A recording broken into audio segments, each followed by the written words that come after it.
Leave a public street when Adam Amoia tells him to leave a public street? No, no.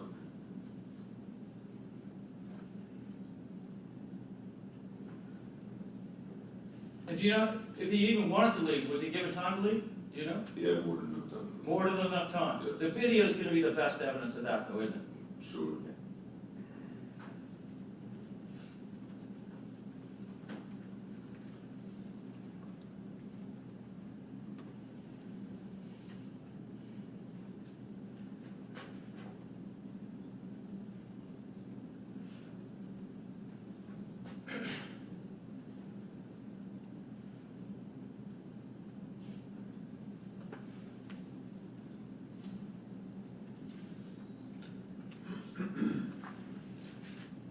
Have a minute, Judge.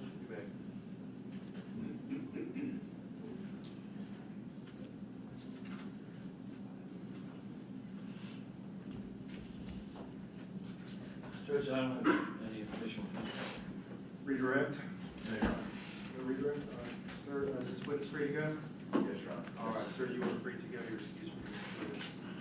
There's some additional members of the media who want access to the courtroom, so let's take a 5-minute recess and I'll let you.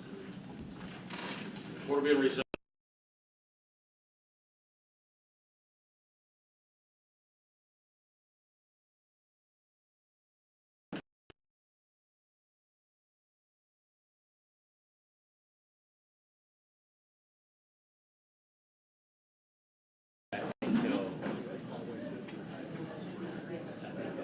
Here comes action.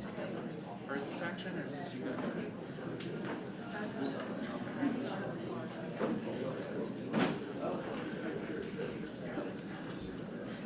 I'm like, is that photographer? You're like, already no. Already, I can tell you. I can already answer. Wait, have me at one right now.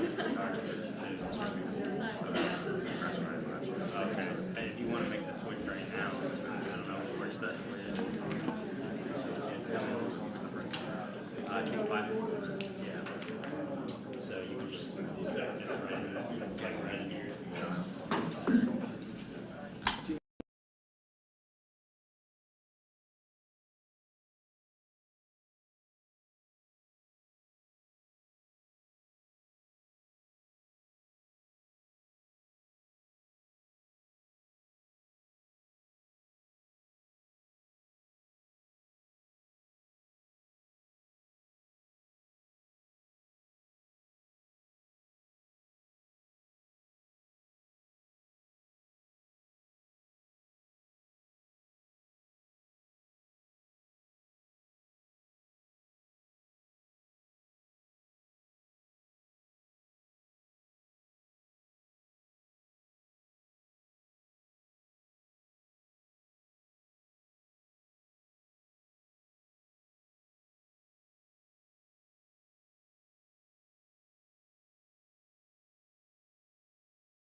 Flickering earlier, but I don't see anything flickering. I'll try to dance on it. I wish they had more flexible SCI cables. Like, why? It's the future. They should have more flexible cables.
All rise.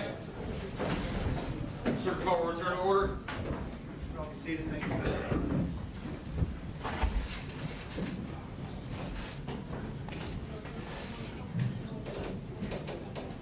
All right, State, you may call your next witness. State calls Dr. James Fulcher.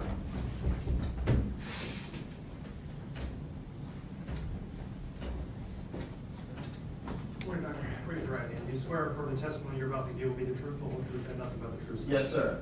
Come on up here and have a seat, the witness stand.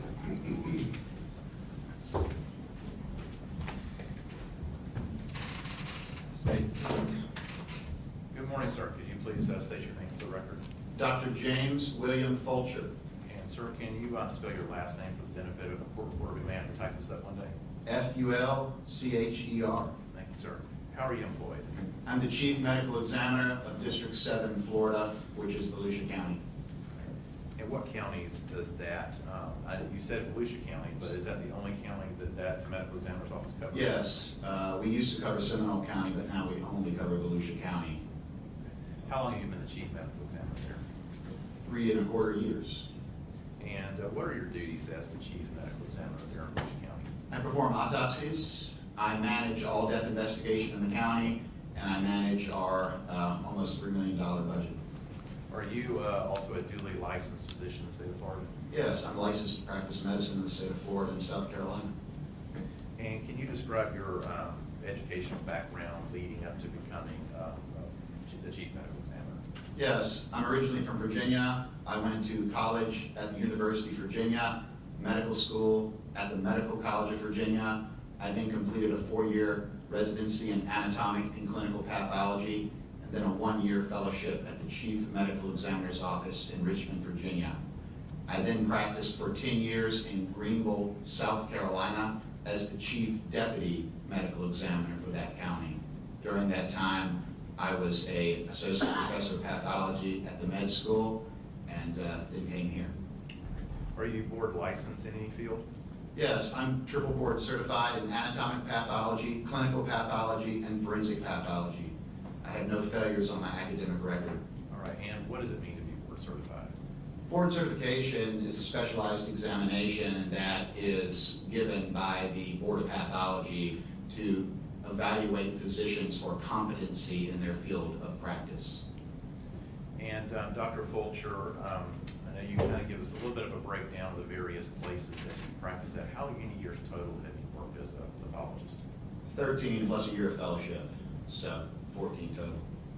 For the benefit of those who are in the courtroom who may not understand what, when we use the word pathology, what that means, can you kind of describe that for us? Sure. Pathology is the study of disease in the human body.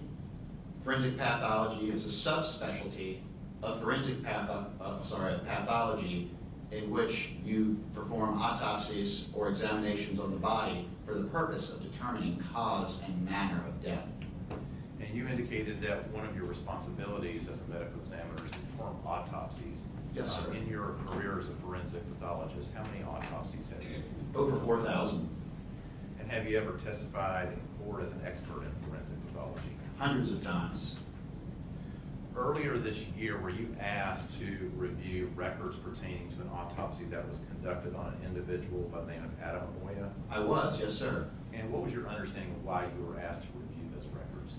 Unfortunately, the chief medical examiner of this district died unexpectedly, and my district was asked to cover both autopsy work for this county, Putnam County and Flagler County, and additionally to service testimony that Dr. Bulick was assigned to. In terms of the materials that you reviewed, what materials did you review?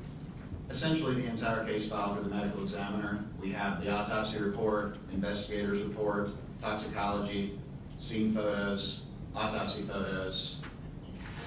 That's the basis of my opinion is on that. After your review of those medical records, were you able to reach your own independent conclusions concerning the nature and character of any injuries that you observed, as well as the cause and manner of Adam Amoia's death?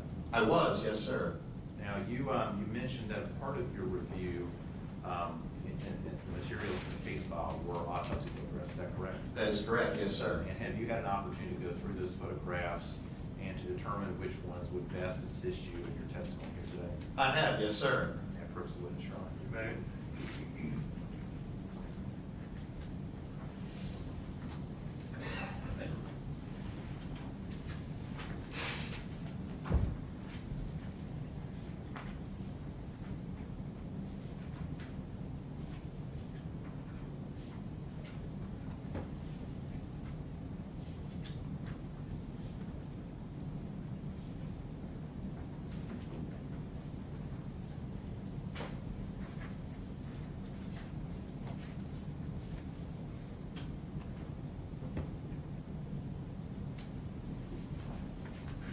Showing you what's been marked for identification purposes, State Exhibit B.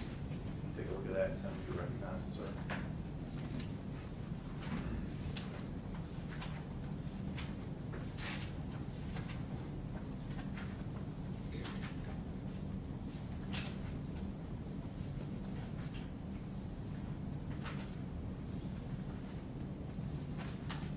Yes. And are these photographs from the autopsy? These are photographs from the autopsy of Mr. Amoia, yes. And are these fair and accurate? Yes, these are a fair and accurate representation of autopsy findings. At this time, I'd offer this into evidence. Any objection? No, sir. That'll be received into evidence as state's next number of exhibits, which is State's 4. Yes. It'd be a composite. Yes, it'll be composite. Just as a reminder, I'm assuming that you're going to display playing some of these photographs during his testimony? Yes, sir, and I've given everybody sort of a heads up that that was about to occur, and anybody that did not want to see them to step out. And I believe some of them have done so. There will be some disturbing photographs that will be shown on the video screens. If anyone feels as though they need to exit the courtroom, they're welcome to do so at this time. Once again, I know we have a different camera operator from yesterday. I would ask that you please do not show the photographs or that we showed up on the video boards. Just don't show that. Just keep your eye on the witness. There's a camera on the witness. All right, Mr. Johnson, you may proceed. Judge, may I just add, I certainly would stipulate to, all of the information that the doctor would testify to save folks from having to look at these photographs. No problem with that, all of them. I appreciate that stipulation, but we have a burden, Judge. So, All right, you may proceed. thank you, Your Honor. May I publish statements of the court? Doctor, I don't know, I have that here. I don't know if it would help you to look at this with me, if I can turn this. I can point. It's fine. Appreciate it. Unless you want to be able to see what he's pointing to, that's up to you. But I was gonna play it by ear. I may have them step down. I don't know. It just all depends on how we go. you have a pointer? I do, Your Honor. Well, then maybe you can step to this one, and I can see that, I can't see that one as well. So you go ahead and have a seat, if you, that's what you can do. Yes, sir, thank you. All right, Dr. Fulcher, I'm showing you what's marked as States 4A. Can you tell us what, well, let me just ask you this. Let me go back, so I'm not gonna keep this before I get into the photographs themselves. Can you just sort of talk to us a little bit about the process of an autopsy? Sort of what is sort of the general procedure when you're conducting an autopsy? Yes, an autopsy is a careful external and internal examination of the body.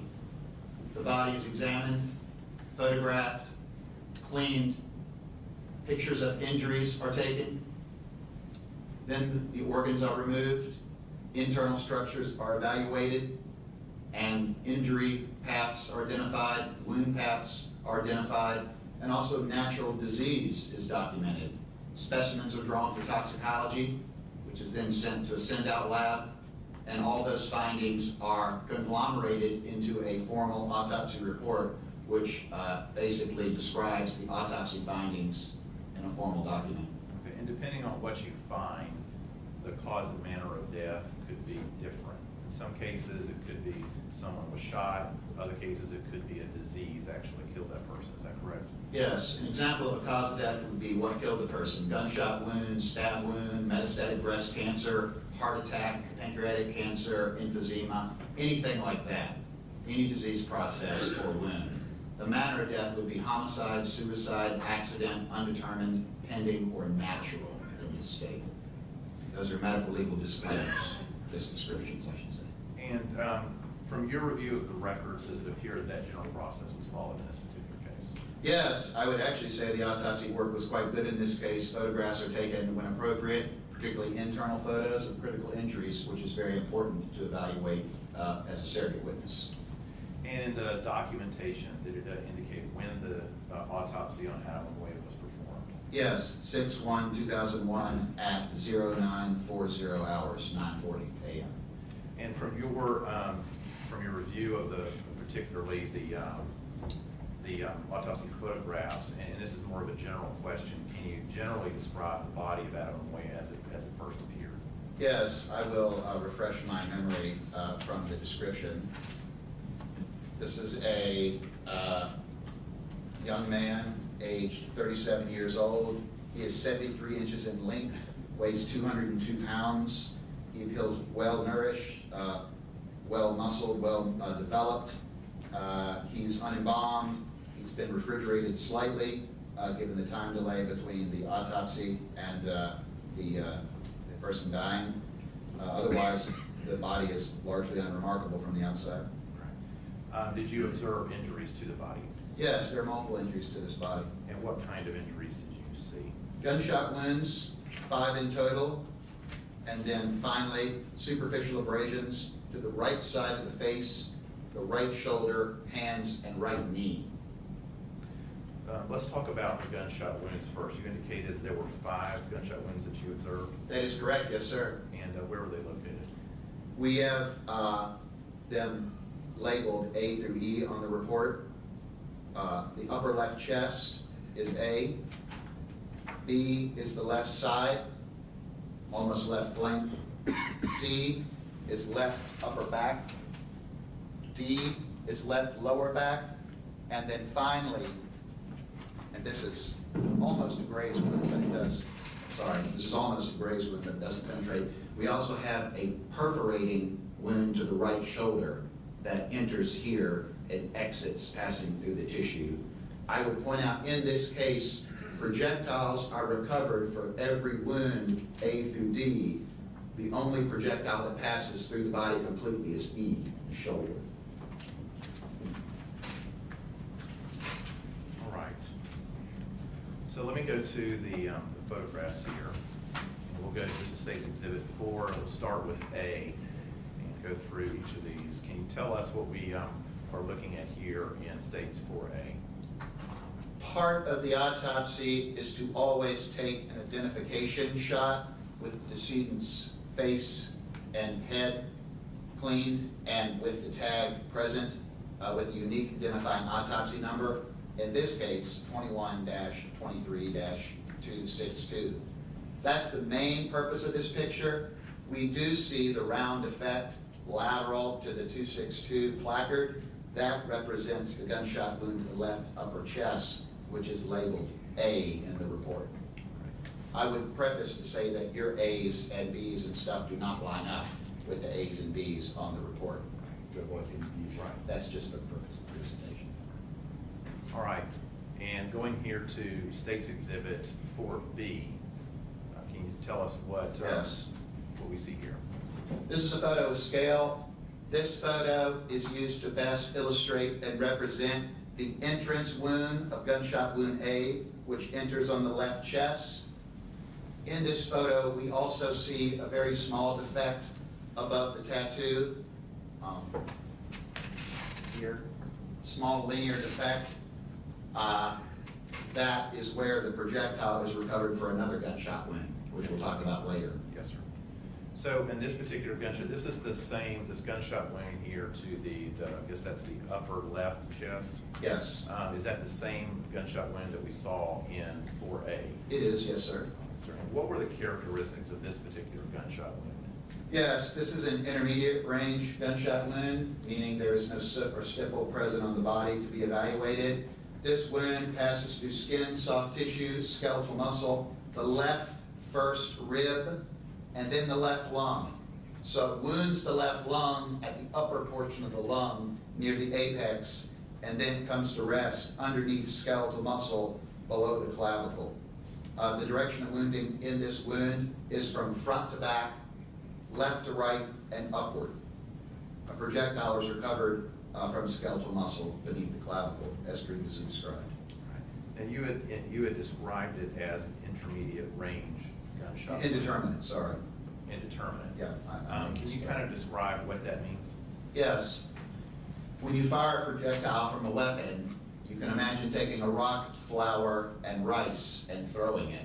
The rock's the projectile, the rice is the stipple, and the flour is the soot. Depending on how far the skin surface is from the muzzle, you'll get a deposition of material on the skin.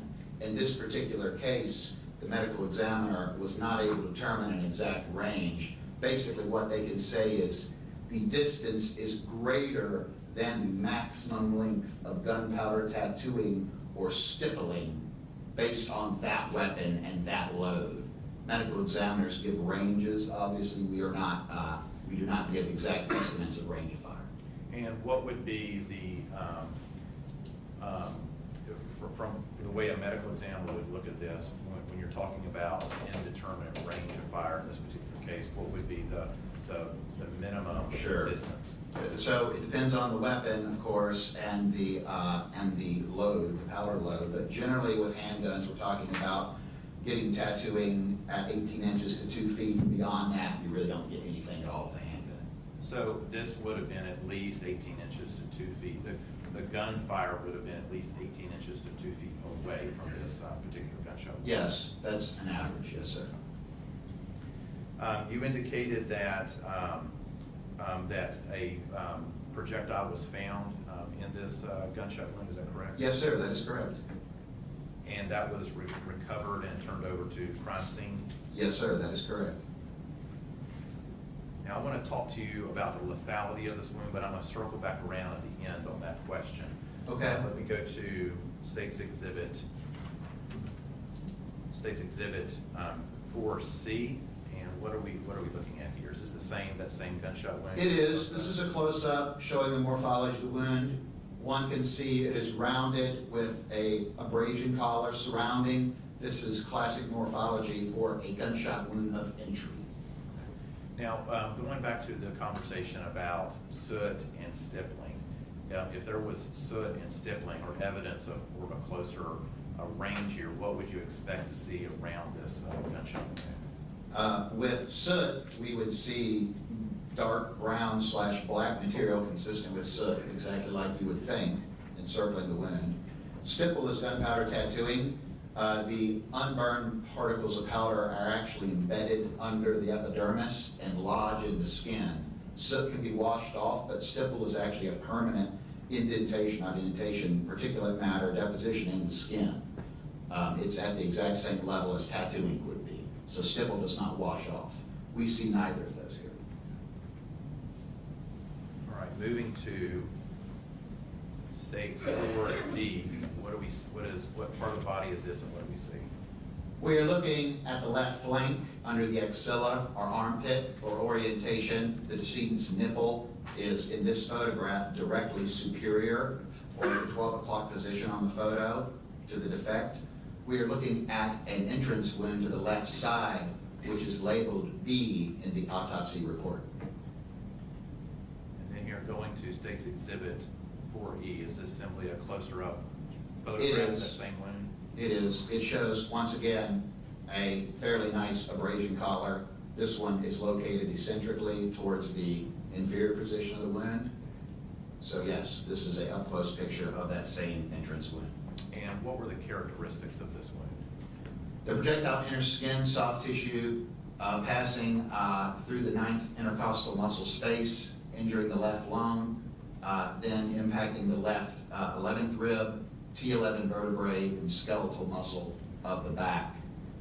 This bullet is recovered from the muscle of the back. It passes through the T11 vertebral body.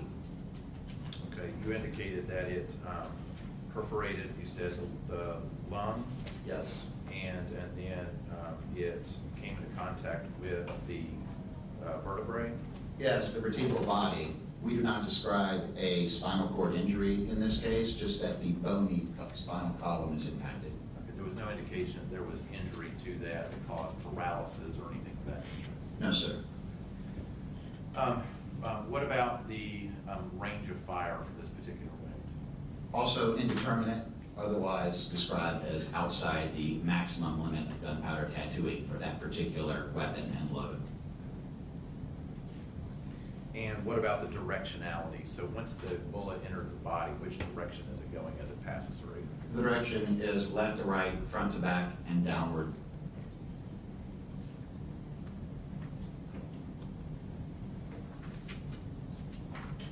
All right, moving here to State's Exhibit 4F. What do we see in this photograph?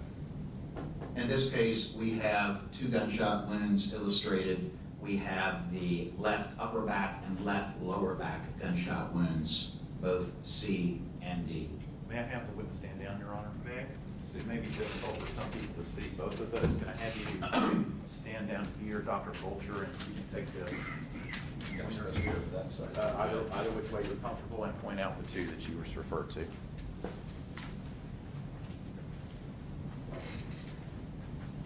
So first off, the body, this is debris, so don't worry about that. This is the upper left back gunshot wound designated C, and this is the lower left back gunshot wound D. The flank wound is on the other side of the body that we just saw. So this is labeled C, this is labeled D. These are both gunshot wounds to the back. left upper, and left lower. Sir, thank you. I don't know that I'll need to stand there for the rest of it. Thank you for that.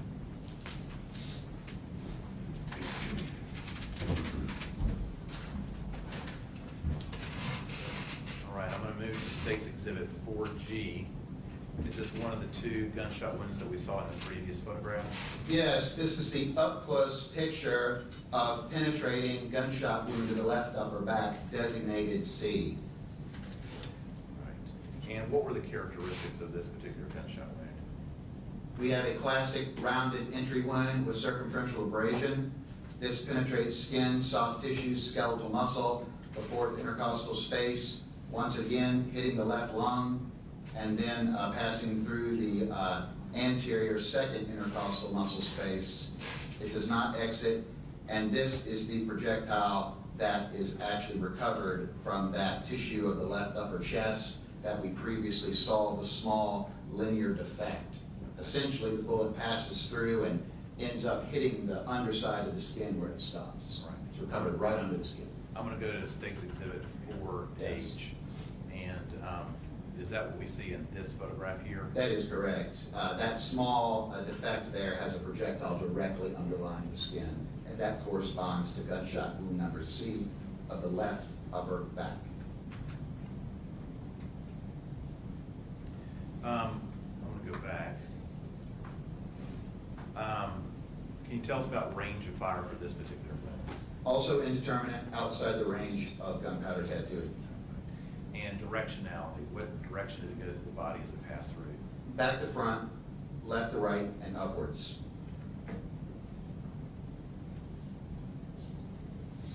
You say that it was upwards. Now, this is a back wound. Does it say, is it slightly upward? Is it give you some indication? I will refresh my memory on the more accurate description of this wound. It is slightly upward. So across the entire body, it goes from 16.5 inches below the head to 14 7/8. So it's an inch or so upwards directionality. So not a significant amount.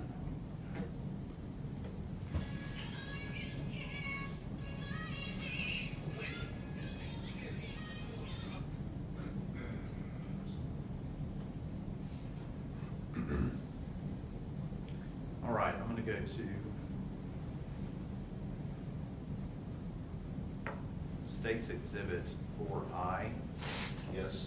And can you tell us what we are looking at in this photograph?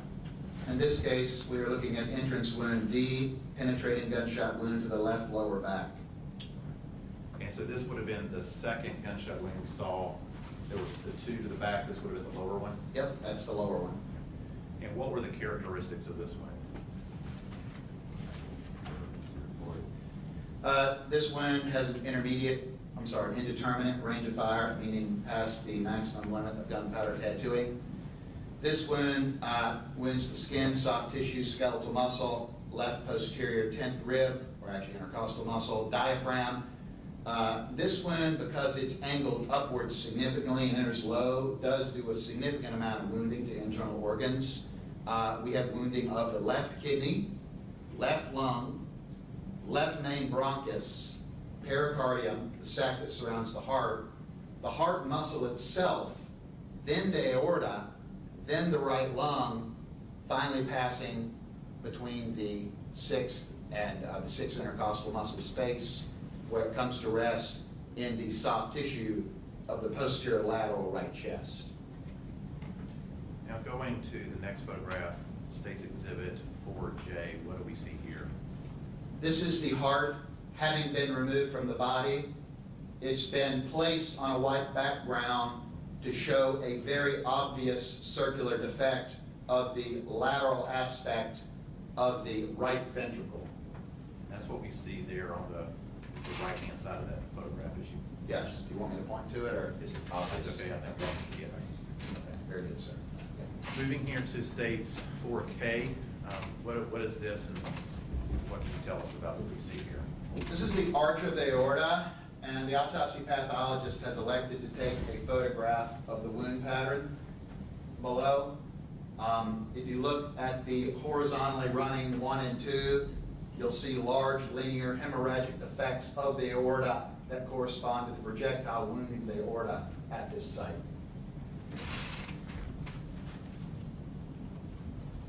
Off of that, can you tell us, sir, you mentioned it, this gunshot wound went through the diaphragm, the left kidney, the left lower lung, the left main bronchus, pericardium, with sac around the heart, as you said, left ventricle, aorta, and then the right upper lung.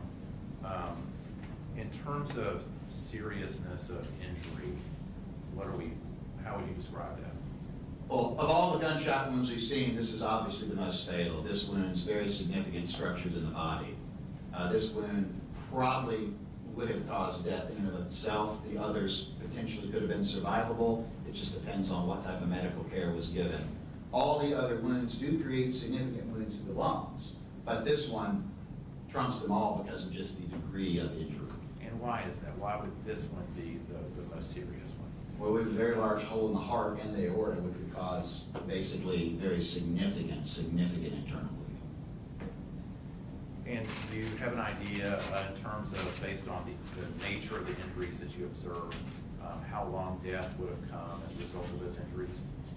Yeah, in this particular case, you're going to have seconds of useful consciousness and then die shortly thereafter. This is a very serious wound.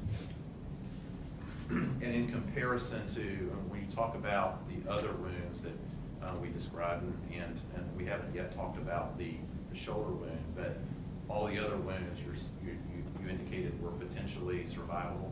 Possibly, yes. They cause significant injury, but had a trauma surgeon been there and you had good care, it is a possibility these lung wounds could have been survivable, yes, potentially.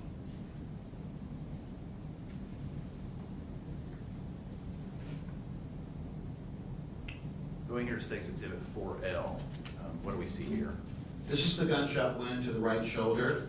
This is the only wound on the body where the projectile passes clean of the body and a projectile is not recovered. This is labeled gunshot wound E on the autopsy report.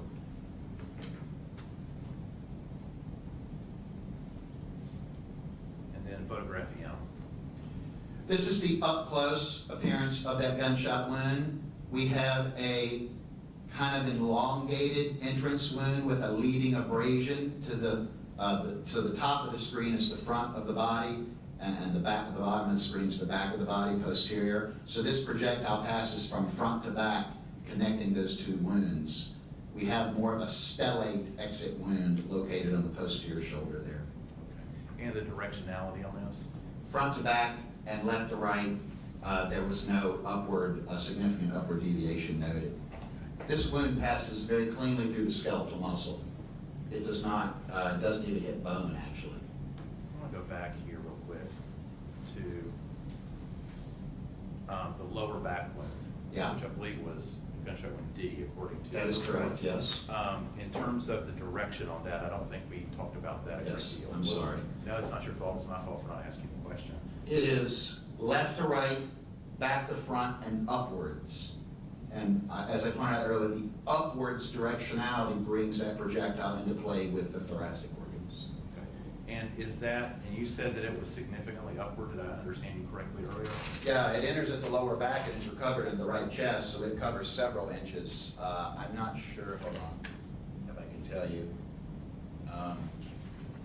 The pathologist does not delineate exactly where the projectile is recovered. Sometimes that's hard to do. But it enters 23 inches below the back, which is basically that kind of posterior, like upper buttocks region. And it ends up in the muscles of the posterior lateral right chest near the 6th rib, so kind of at the axilla. So if I stand, we're entrance here, and then it ends up here. So significant upward trajectory. And if, assuming your shooter was standing with his arm outstretched, firing, would that be consistent with Mr. Amoia with his back turned to the shooter, leaning in that Yes. sort of posture? That is one possibility, yes, sir.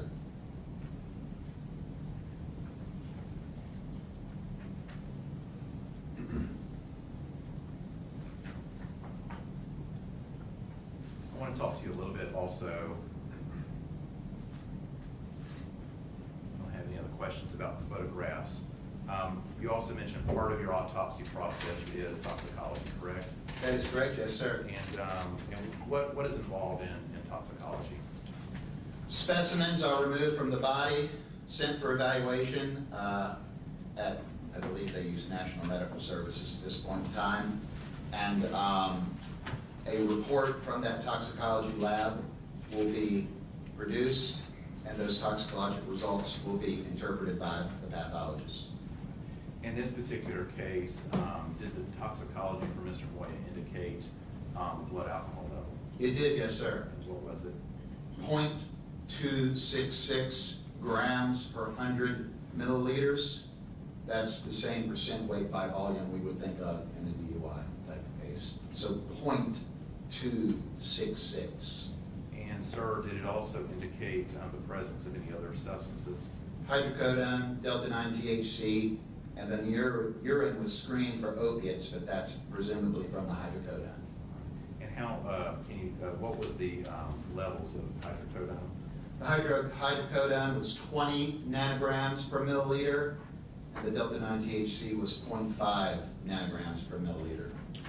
In terms of those levels, because I mean, somebody may hear that and not know exactly what that means, whether that's low, whether that's high, how would you describe the hydrocodone level? It's basically therapeutic. It's what you would expect with someone that has taken hydrocodone, one dose potentially. The reference comments for National Medical Services describes that mean serum level of 20 after taking a single pill of 10 milligrams. So this is essentially what is a therapeutic dose of hydrocodone. I would preface that by saying hydrocodone should not be taken with alcohol. And what about the THC you mentioned? The THC at 0.5 is probably not terribly significant. That's a very low level. I have another question, Charlie. Cross-examination.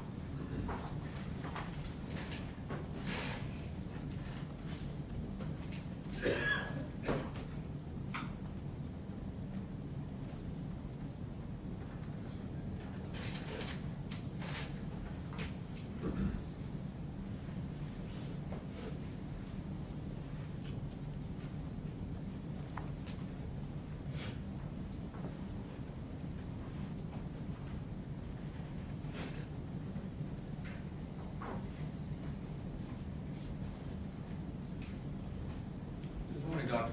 Hello, sir. I know we met earlier on a Zoom deposition. Thank you for coming here. My apologies to the family for asking these questions. I know this is difficult.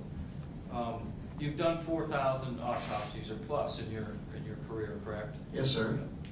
And you had indicated that the most fatal injury was the wound D, correct? That is correct, yes, sir. And you said that A was potentially fatal, It was, yes, sir. and B was potentially fatal, Yes, sir. and C is also potentially fatal. Yes, sir. Now, you had indicated that you believe that the average, as far as the stippling goes, to try to determine how far away the firearm was from the body, is usually 18 to 24 inches? Depends on the weapon, which of course I'm not a firearms examiner, but in a general sense, yes, sir. But you also can see that at 12 inches, can't you? Oh yes, absolutely, yeah, it could be closer if you have that, yes. So is it a fair thing to say that you think the weapon was at least 18 inches away? Yes. Now, can we pull up the diagram? You see this on the screen, Doctor? I do, yes. And could you describe what we're looking at? I'm going to object. This is not evidence. I don't necessarily have an objection to it being. State that evidence, not the receipt in evidence. Okay, then, well, can I have that report? I have the report. Do you have the report? Yeah, I have the report. All right, and is the report a true and accurate copy of the autopsy? It is, yes, sir. And does it include this? It does, yes. Does it also include the toxicology results? It does, yes, sir. I would ask that this be identified as an exhibit and then moved into evidence. I'm not clear what's being offered into evidence. The entire report. I would object to that as hearsay. I mean, he's here to testify about the report and his findings, and he's happy to receive any questions. What was the state of the objection? Can I move the toxicology report into evidence? Same objection, Your Honor. Sustained. And just for my understanding, the reason that, Seriously. is this a business record of the, of your office? Not of my office. These autopsy reports, once they are produced and adjudicated, are public record. So I guess you could say they're a business record in a sense. Was it a Not business sure. record of the medical examiner here in St. Johns County? I probably shouldn't, I don't know what the definition of business record is legally. So that might not be appropriate. It is a public document once it is adjudicated. That's all I can tell you. I don't know what the definition of business record is. I'm sorry. Judge, as a public record, I would again ask to move this into evidence. Yeah, I still object, Judge. I mean, he's here to answer questions about what's in the report. I mean, he's been, Objection sustained. So may I use the diagram as an exhibit for demonstrative to assist you in what questions I'm about to ask? that I don't have an objection about.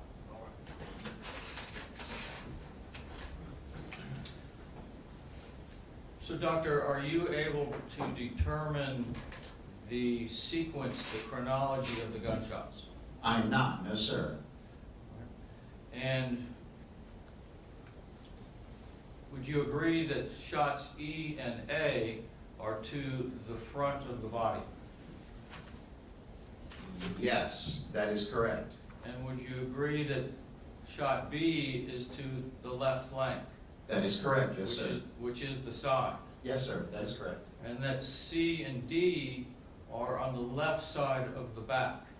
That is correct, yes sir. Is that consistent with Mr. Amoia turning during the sequence of shots? Yes sir, that is correct. And would you agree that it's consistent if initially Mr. Amoia and the shooter were face to face, that Mr. Amoia would be turning to the right? That is correct. Okay. And would you agree that if he was to turn to the right, that would explain shot B to the side? Yes, that is a possibility, yes sir. And would you agree that C and D would be still turning away from the shooter? Yes, Would you agree that that would indicate that Mr. Amoia did not turn completely around? so I can't tell you beyond that last shot, so I suppose if there aren't additional shots, the body could continue rotating. So I don't think I can't answer that based on the autopsy I findings. see. Is it consistent with not turning all the way around? Yes, it is consistent with it, but I can't be definitive. And are you familiar in your line of work and through your studies that it takes about 1.5 seconds for a body to make a full turn? I actually don't have any formal training in that type of physiology, no sir, but that sounds about right. You believe that's a reasonable number, 1.5 turns to 2 seconds? I think that's a reasonable number, yes sir. So you talked about the toxicology. In your professional opinion, what is the level, what does that do to the central nervous system to be under the influence at 0.266 alcohol?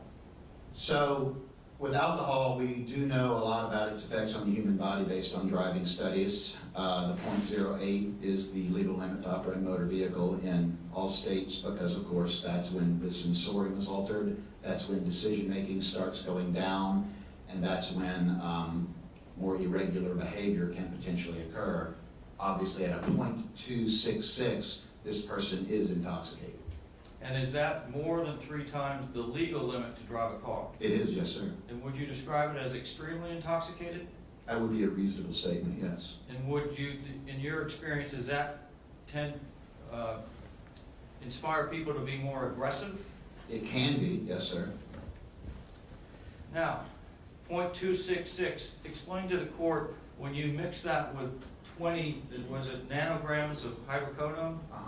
What does that do to the person's behavior? So opiates and alcohol don't mix well together. They're both sedatives and they potentiate each other's effect. So taking even the therapeutic dose of the hydrocodone would increase the intoxication that you already have. There's no absolute way to predict how much, except to say it would make them more intoxicated. Sir, how many autopsies approximately have you done in your career in which one punch killed somebody? Not many, maybe one or two. It's not many. But it does occur, correct? It does occur, yes. And if I Googled one punch deaths, wouldn't there hundreds and hundreds come up? Oh, yeah, they are evaluated and described in the literature, yes, sir. And one punch can kill because it hits the head and creates damage to the brain, and can kill because of the punch itself? It can, yes, sir. And it could also be caused by falling down and hitting your head? Yes, the pathologist should evaluate both those, but it would not matter if the person was assaulted and hit their head, it would still be a homicide, I obviously. see. And so does it depend, as far as the injury occur, of what the surface of the ground is? It does, yes. And would you consider bricks to be a hard surface? I would, yes, sir. And that the falling your head and hitting your head on a brick could cause serious bodily harm, It very well could, yes, sir. and maybe even death? Yes. And a slap can kill too, can it? A slap can kill if the person falls. I'm not sure an open-handed slap. It's theoretically possible, yes. It is less fatal, how's that? But a slap can kill a person. It could, yes. Now, let's talk about a slap.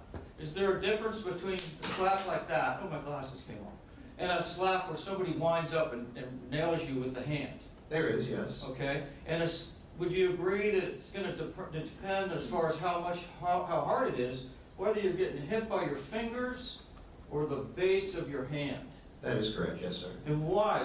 Which one's more dangerous? Of course, the base of the hand because of the volume and density of those bones. And tell me what bones are at the base of your hand. So you have the phalanges and the bones of the wrist, and also, of course, the ulnar radius support all that. So there's more structure there than the finger. Are they as strong as the fist? I guess they could be, yes. So could being hit by the base of someone's hand kill somebody? Yes, it can. Create great bodily injury? Yes, it can. Now, you've actually watched the video of the blows given to Luis Castado, correct? Yes, I have. And was it your opinion that he was hit with the base of his hand? I don't know that I ever made that opinion.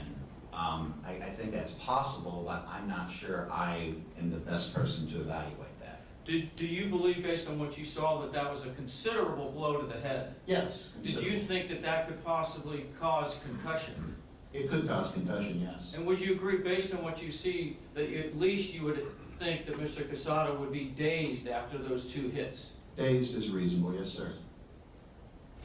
And how long does it take to recover from being dazed? Seconds to minutes, depending on the severity of the concussion, obviously.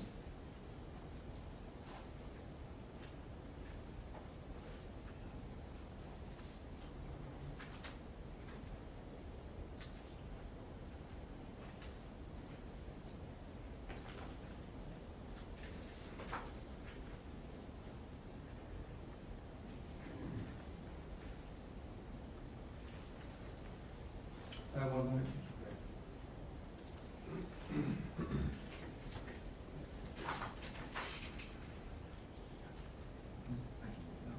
I have no questions. You ready?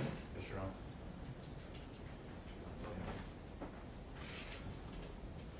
Honor. Did I understand you, Dr. Fulcher, we were asking some questions about one-punch deaths? One punch, did I understand you to say that's extremely rare? It is rare, yes, but it does happen. Okay. So it would be extremely unusual for someone to die from a slap to the head. It is unusual, yes, but not impossible.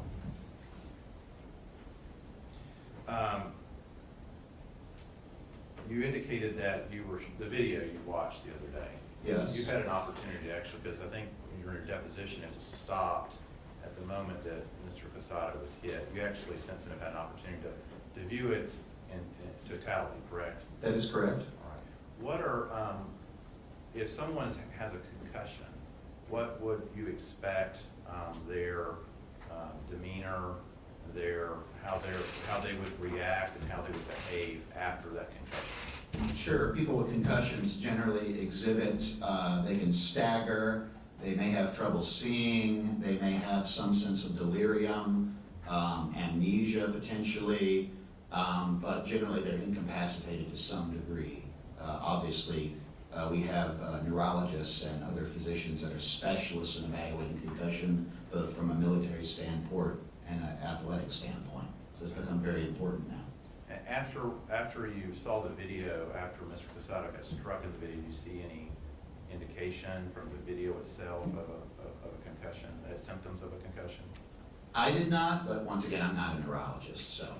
You didn't have a chance to actually evaluate him after the fact to make that determination? Of course, yes, that would be a specialist neurologist, neurosurgeon would be best for that. Thank you. Nothing further. Yes, sir.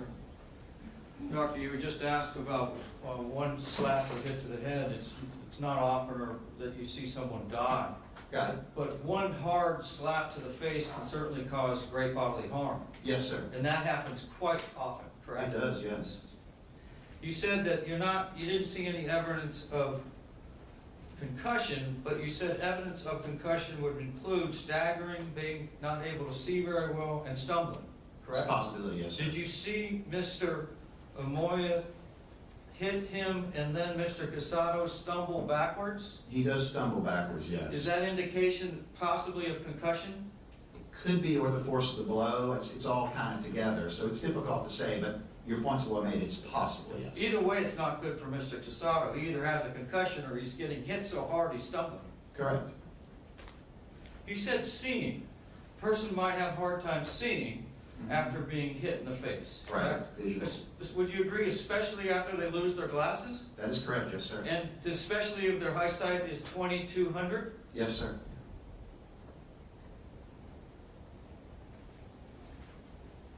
That's all I have. This witness be excused. You may. All right, thank you very much, Doctor. Thank you. I appreciate it. Thank you. All right, Mr. Johnson, you can call your next witness.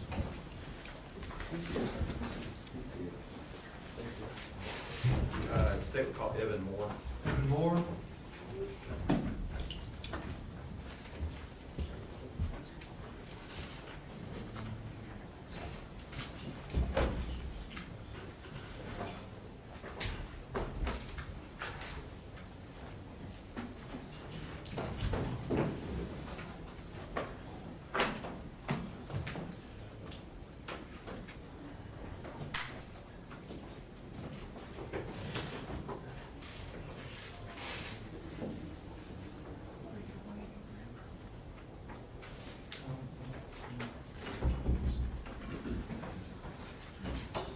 All right, sir, raise your right hand. Do you swear or affirm the testimony you're about to give will be the truth, the whole truth, and nothing but the truth, so help you God? Yes. All right, you come around over here and have a seat up here in this witness stand.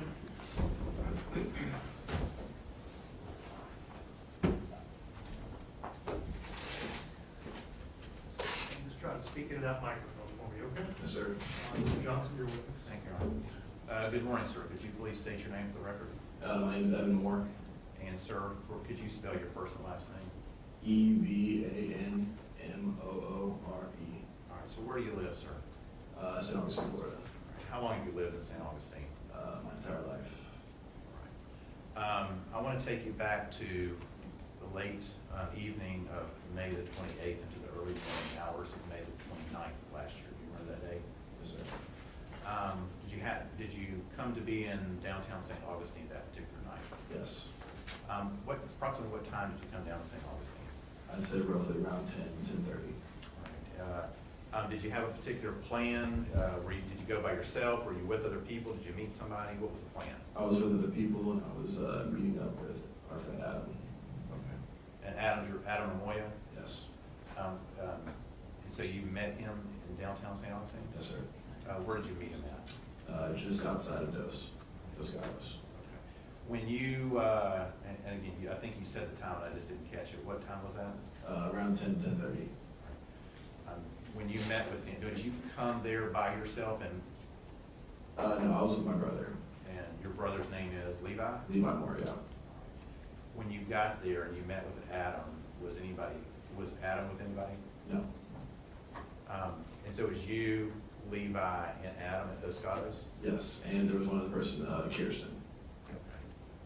And what was that person's relationship to the three of you? She was just our friend. She was just coming out with us.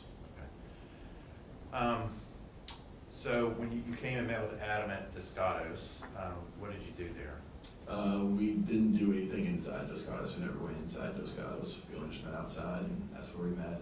And then we walked over to White Lion. Okay. And it was you, Levi, and this Kirsten? Yes. What's Kirsten's last name? Stone, I believe. Okay. So y'all go to the White Lion. Yes. What did you do at White Lion? We just had a drink. We hung out there. Really, that was it. Okay. Let me ask you this. Before you met with Adam outside of Dos Gatos initially, had you had anything to drink that day? No. So the first drinks you had was at White Lion? Yes.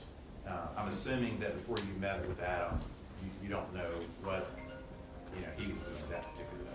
Right. I just knew he was at a wedding rehearsal. And everyone, please check your cell phones and turn them off at this time. I don't want any more disruptions for cell phones, please. May I proceed? Thank you, Your Honor. In terms of what Adam may have had to drink, do you know at that particular point in time? No. You go to White Lion. How long are you at White Lion? I'd say probably roughly around like 45 minutes to an hour. Okay. At some point in time, does Evan and Kirsten continue to hang out with you, or do they leave at some point? You mean my brother? I'm sorry, I may have misspoke. Your brother? No. So we ended up walking. It was just me and Adam. We ended up walking away, going to No Name, just to walk over to the bar and see what it was like. Okay. When you were initially at White Lion, what, if anything, did you and Adam have to drink? I'm sorry, what? While you were at White Lion, what, if anything, did you and Adam have to drink? We had a shot of Crown Apple. Okay, just one? Yes. Okay. And then you and Adam went over to the No Name, Yes. and that's another bar? Yes. And how long were you there? Not long. We were there probably like 15 minutes, 20 minutes. Did you have anything to drink at No Name? We did. We had a shot of Crown Apple. Okay, the same thing? Yes, sir. How long were you there? Like 20 minutes. And then where did you go after that? Back to White Lion. All right. Was Levi and Kirsten still there? No, they had left at that point. While you were at White Lion, did you see anybody or did you meet anybody else there? Yes, we met up with Felix, Daryl, and Ryan. How did you know them? I met Ryan through basketball at Flagler.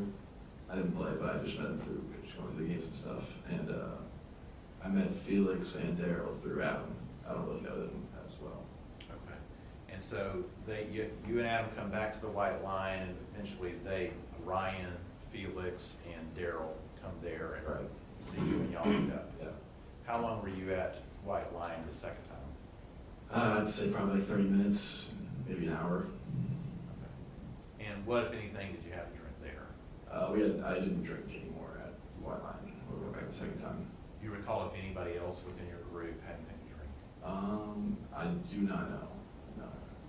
And what did you do after you left the White Lion? That is when we walked back over to Dos Gatos.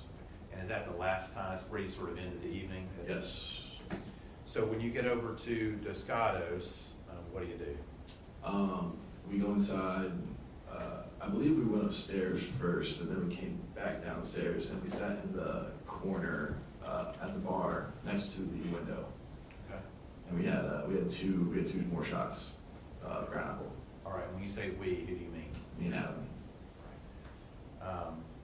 So is Daryl and Felix and Ryan there as well? Yes. Okay. And sort of what are y'all doing generally, other than you said you and Adam had two more shots of Crown Apple, what else were y'all doing during that time? We were just talking amongst each other over in the corner at the bar. Nothing much, just hanging out. All right. During the time that you were inside Dos Gatos, did anything unusual occur? No. Anybody get into an argument with anybody, any kind of confrontations, anything like that? No. At some point, you leave, Yes. and what caused you to leave? The lights got turned on. And what did you do at that point? That's when we all walked outside, and Adam was having a cigarette. Where were y'all standing? Right outside by the window panes of Dos Gatos. Was it still the five of you, Adam, Ryan, Daryl, and Felix? Yes. And sort of what were you doing? We were just waiting for Adam, you know, he was just smoking a cigarette, we were just talking, same thing we were doing inside the bar, just hanging out. Did you have a particular plan as to what you were gonna be doing next? Yeah, we were all going to go over to Adam's house, because that's what we always did at the end of the night. We just always went over there to hang out and shut down the night. Okay. What were all five of you gonna be going, or just a few of you? I think it was just me, Adam, and Ryan that were gonna be going. Okay. And so Daryl and Felix were not gonna be doing that? Right. So kind of walk me through, at some point while you're there, do you know what the conversation is about during that period of time? No, I don't. The only thing I can, remember that was talked about was a name. It was like Luis or Louis or Okay, whatever. and we're getting to that point. So at some point in time, did someone outside the group come over and start talking to anybody Yes. within the group? Yes. And and can you describe the person? Yeah, he was in a black suit, bald head, glasses. And did he come and talk to you as a group, or did he come and talk to one or two individuals in particular, or what? Came up and talked to Felix and Daryl. All right. And where were they standing while that early part of the conversation? So myself, Ryan, and Adam had our backs against the window of Dos Gatos, and then just across like the sidewalk, not across the street, was Daryl and Felix, with their backs turned to us, but they were looking like the other way towards the street. Okay. And they were talking to the bald man in the white suit? Yes. Black suit, I mean? Yes. Okay. Could you hear what they were talking about? No. What were you doing? I was just talking with Ryan and Adam, I believe at the time, but I was going back and forth between them and my phone. Okay. So y'all were having sort of a separate conversation from them? Right. At some point in time, did you kind of sort of pay more attention about what was being said? No, not really. I didn't, think much of the situation. I didn't think it was like anything serious or anything like that. Do you know how long that individual was there sort of talking? To Felix and them? Yes. I'd say probably like 5 minutes, maybe 10. Okay. Can you kind of walk us through? So the five of you are there, you're kind of there by the windows, Adam and Ryan are there. Do you remember another individual coming out by the name of Michael Britton, who's a bartender from Dos Gatos? I actually don't remember him walking up. Okay. But you don't dispute that he did? Yeah, he did though, yeah. Is it fair to say there were a number of people that walked up to Adam that he knew that you may Yes. not have known? Yes. Can you kind of walk us through, so you're there, Adam's there, Ryan's there, y'all are kind of by the windows, sort of your own conversation, you see Felix and Daryl near the street talking to this individual in the black suit. Can you kind of walk us through sort of how the conversations progress from that point forward? So I was just talking to Ryan and Adam about what we were going to do tonight, and that's when we decided to go to his house, back to his house. And then I went on my phone and I was texting my brother, because I was gonna drive Adam. I was driving Adam's car that night. And I was telling my brother, I was like, I'm gonna go back to Adam's house, and I need you to come get me, or I can get an Uber or whatever. But conversation didn't have like Daryl or Felix in it. It was our conversation with Ryan and Adam. I didn't really talk to Felix and Daryl. Okay. Now, Ryan's there as well. Ryan was a part of the plans to go to Adam's house? Yes. Was there any conversation about Ryan driving you? Driving me? Yes. No. Okay. All right. So go ahead, proceed. Then that's when I walked away for a second that's when I called my brother and told him the situation. When I came back, that's when the whole group kind of circled up together. And then that's when the individual came over that's when I saw like the first thing with him or whatever. That's when I recognized him. And yeah, one thing led to another. Okay, well, we'll get there. So during, when sort of that conversation became, I guess, where everybody's sort of paying attention, kind of walk us through what is being said at that particular point in time? I really do not know. I was kind of minding my own business. I wasn't, like I said, I wasn't paying much attention to the person or anyone that was talking or anything, so. Okay. And we've watched the video here in court a number of occasions. You see either Daryl or Felix sort of, something said, and you can't, of course, you can't hear, there's no volume, there's no sound, but you can see them turn and there's laughing that's going on.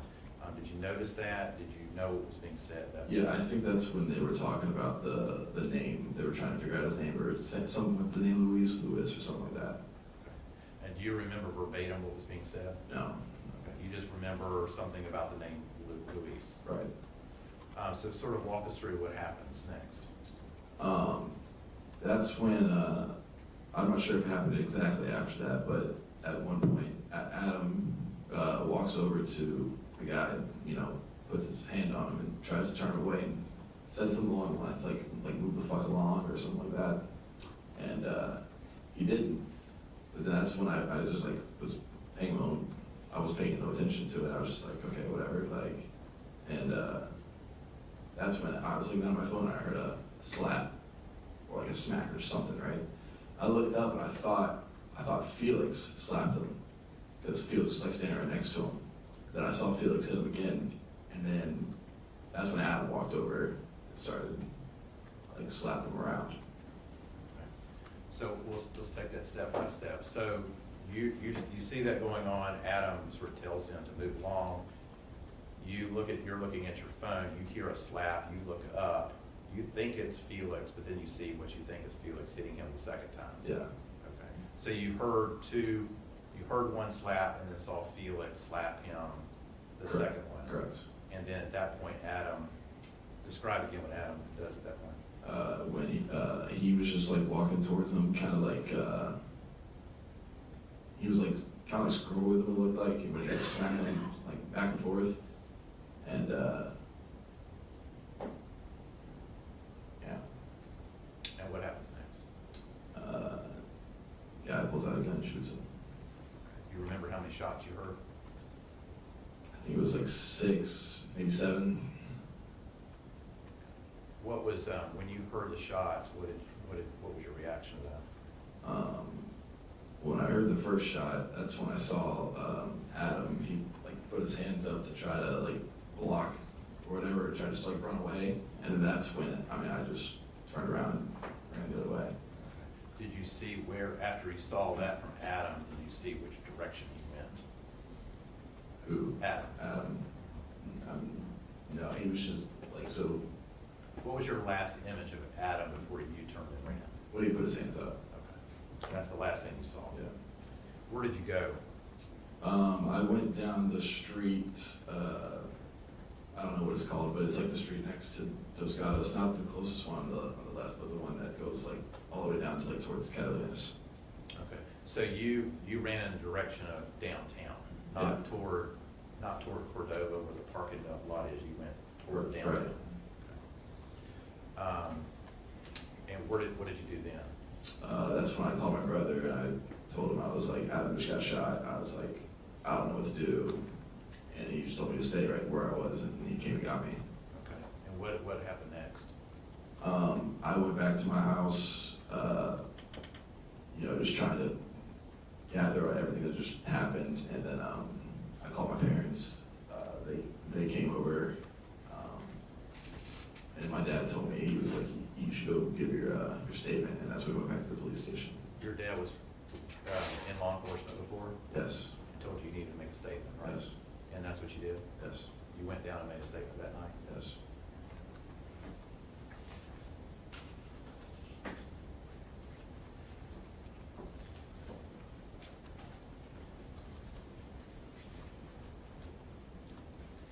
I have no other questions, Your Honor. Cross-examination.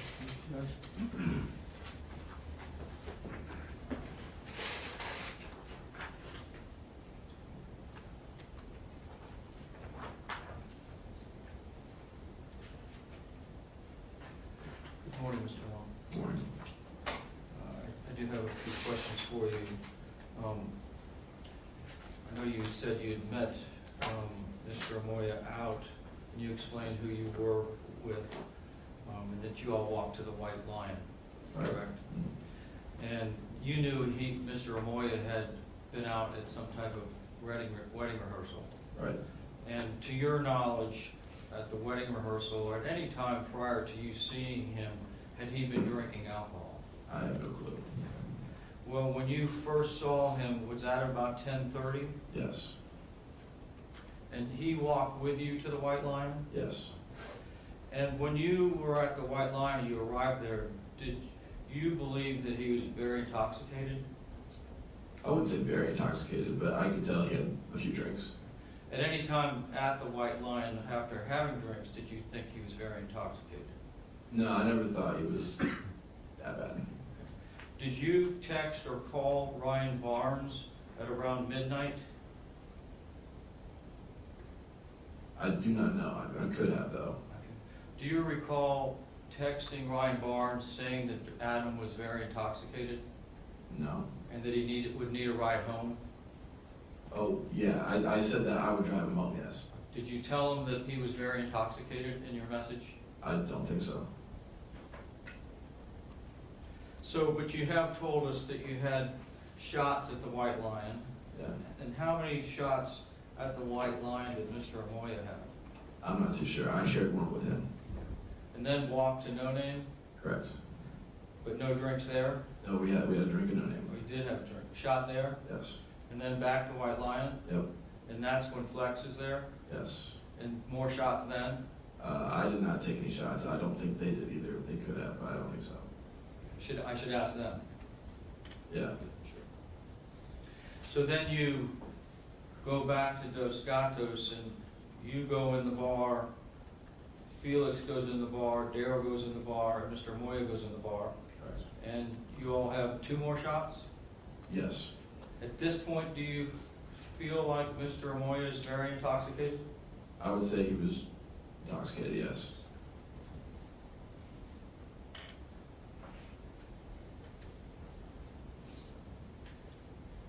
So when the bar closes and you go out, and we have an exhibit which is in evidence as, is that one, exhibit, defense 1, which is this chart right here. Can you see it from there? Yes. And that's really the group of you with Mr. Castado outside of Dos Gatos. Is this the same picture I have here? Yeah. It should be, yes, sir. And so you're the one in the white shirt, Yes. and it's obviously tagged Moore for your last name. So this is really would depict when there was some type of encounter between Mr. Amoia and Mr. Castado, correct? Yes. But I think you just testified prior to them having any interface at all, that you saw Mr. Castado and Daryl and Flex sort of chatting, I think you used the word talking, out sort of near the street, near the bricks. Yeah. And I think you indicated that that conversation was for about 5 minutes. I said 5 to 10 minutes, yeah. Okay. And would you agree that even though you weren't really paying that much attention, true, you couldn't hear what they were saying, Not hear anything. do you agree that it did not appear to be hostile at all? No, I didn't think it was. Okay. At some point, though, there is some kind of connection or interaction between Mr. Amoia and Mr. Castado, correct? And would you agree that that's when the tension, or it does appear to become hostile? I never thought it was hostile at all. Well, how about, okay. Well, let me ask you this. How long do you think there was any interaction between Mr. Amoia and Mr. Castado? Can you repeat that? Yeah, how long do you think a time span? Well, let me start that over. Was there some interaction between Mr. Amoia and Mr. Castado? During the, like, when we were circled up? Yes. Yes. But that was after the 5 or 10 minute conversation that Mr. Castado was having with the other 2 gentlemen. Yes. And so the video would probably show us, if we played it, when there was some type of interaction between Mr. Amoia and Mr. Castado. Yeah. And my question is, how long do you think that interaction was? Was it seconds or minutes? Between, Mr. Amoia and Mr. Castado? it was seconds. Seconds. Yeah. And did you see Mr. Amoia come off the wall and come towards Mr. Castado? Yeah. Okay. Did you see Mr. Amoia put his finger and start pointing at Mr. Castado? Yeah. Did you hear him say to Mr. Castado, asking him about the name of Mr. Wiersba and Mr. Ramos Santiago? Who? Did you hear Adam Amoia point to Mr. Ramos Santiago, Flex, and say, what's his name? I don't recall that now. Did you remember him pointing towards Mr. Wiersma and said, what's his name? No. So you don't recall Mr. Castado saying Lewis? I do remember hearing the name Lewis, but I don't remember in the context it was in or when it happened. Did you hear or see him indicate that his name was Lewis, and so was the yellow shirt, and so was the red shirt? They're both named Lewis? No, You never heard that? no. But you did hear that, what did you hear about Lewis then? I just heard the name get tossed around. I thought they were trying to figure out his name. I see, I see. You didn't know Mr. Castado? No, To your knowledge, no one in the group knew him before this? no, You didn't see him out anywhere? no, Didn't see him in the bar? no. No connection between this group and Mr. Castado until this happens on the street, Right. correct? You don't remember what Mr. Castado said of anything? No. But do you remember Mr. Amoia saying, if you don't know anybody, get the fuck out of here? I don't remember him saying the first part. I remember him saying, like, when he nudged him, he said, like, move the fuck along or something along those lines. And does Mr. Amoia have a right to tell a citizen of St. Johns County to leave a public street? No. Did you actually see Mr. Amoia put his hands on Mr. Castado? He put a hand on his shoulder, yeah. Did he turn him? Yes. Did he push him? You nudged him, yeah. And did you notice after that, what you describe as a nudge, that Mr. Castado turned to him and put his hands up?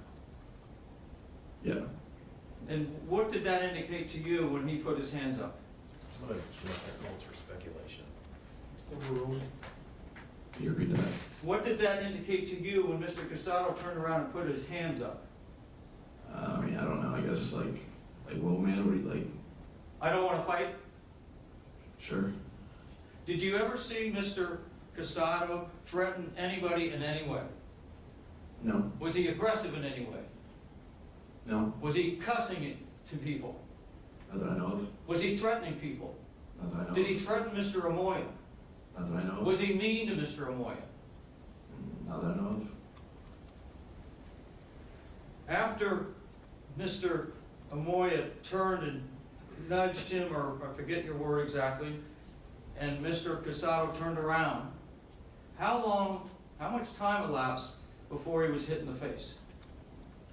Seconds, I would say probably 5-10 seconds maybe. If it was 1 second, would it surprise you? I'm sorry? If it was 1 second, would that surprise you? No.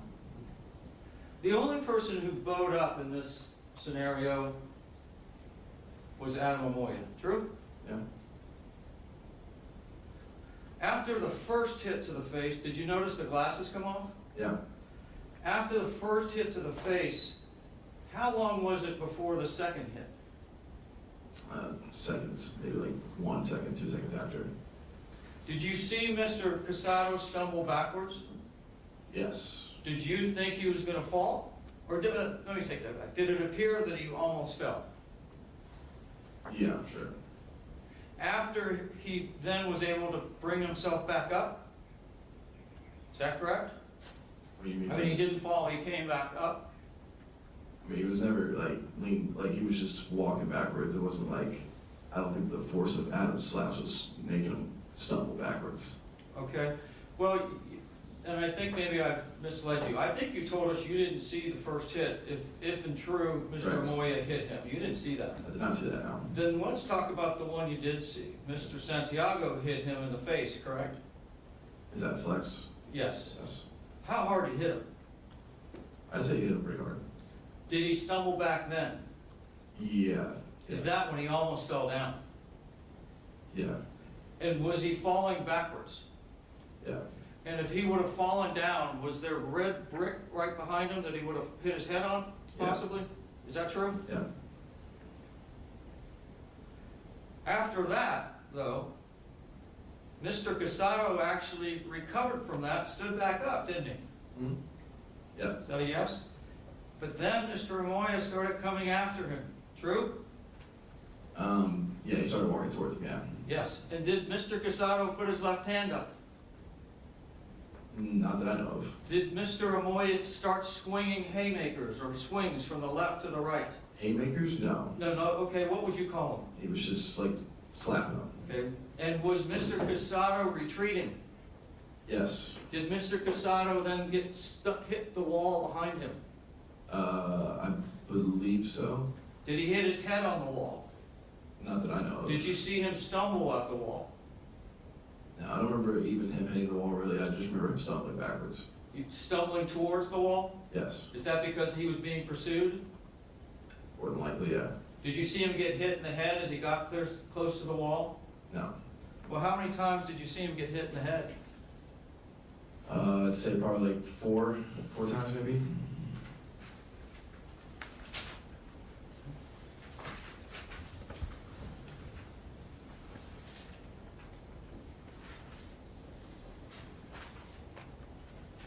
Was one of those hits right as he was hitting the wall or getting close to it?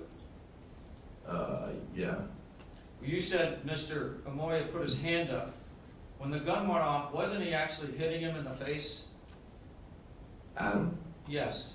Not that I know of. Would the video be the best evidence of that? Yeah.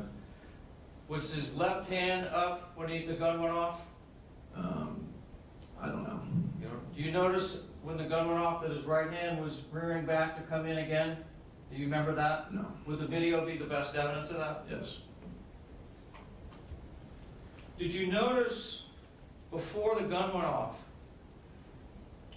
after Mr. Flex hit him in the face, what he did? What did Flex do? Before the gun went off, you said? Yes, right after he hit him. He was just standing there. Did you see him smiling? No. If he was smiling on the video, would that be the best evidence? Sure, yeah. Did you see him grabbing his crotch? No. Did you see him coming back towards Mr. Castado and Mr. Amoia as if he was going to come back for more of the fray? No. Would the video be the best evidence of that? Yes.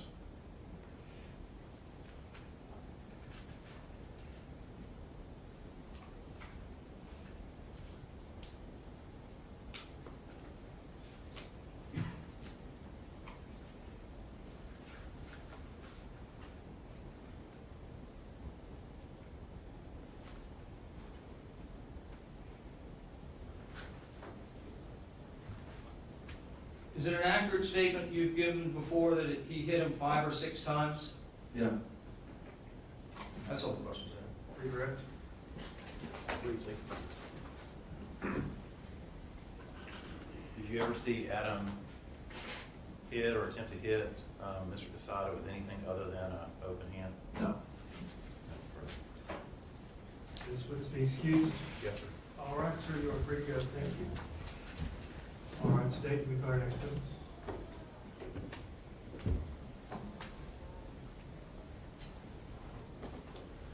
Can we take a break, Judge, because I think we need a set. Sure.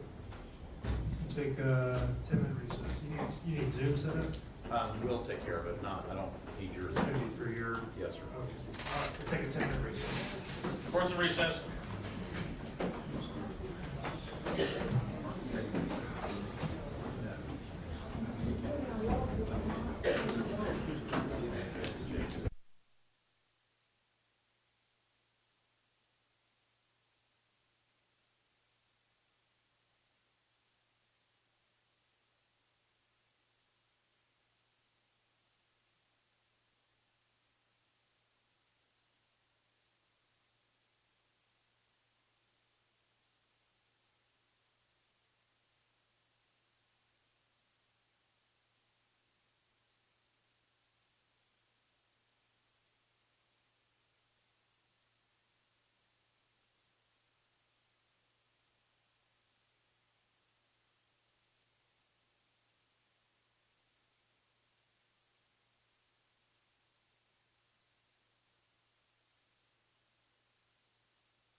appearing via Zoom. Is there any objection to this witness appearing via Zoom? No, sir. All right. She can see me, but ma'am, raise your right hand. Do you swear or affirm the testimony that you're about to give will be the truth, the whole truth, and nothing but the truth, so help you God? Yes. All right, Mr. Johnson, you may proceed. Thank you, Your Honor. Adjust the volume just a little bit. Good morning, Ms. Jacobs. How are you? I'm doing well, thanks for asking. For record purposes, could you please state your full name? Mary Catherine Jacobs. And can you spell your name, please? Sure. MaryCathrynJacobs.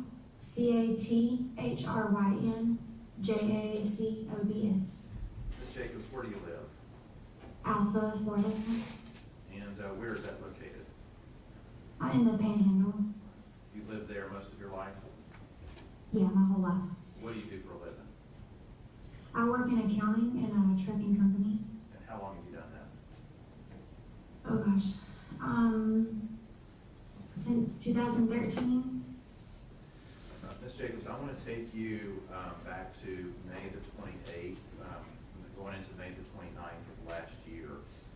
Did you have occasion to be in St. Augustine on that day? Yes. What brought you to St. Augustine? I was planning a wedding, so my friend and I came to town to see all the places that we were going to try to book. Okay, and where were you getting married? At the Cathedral Basilica in downtown. And you said that you came into town on the 28th, is that correct? Yes. Okay. And That Friday, yeah.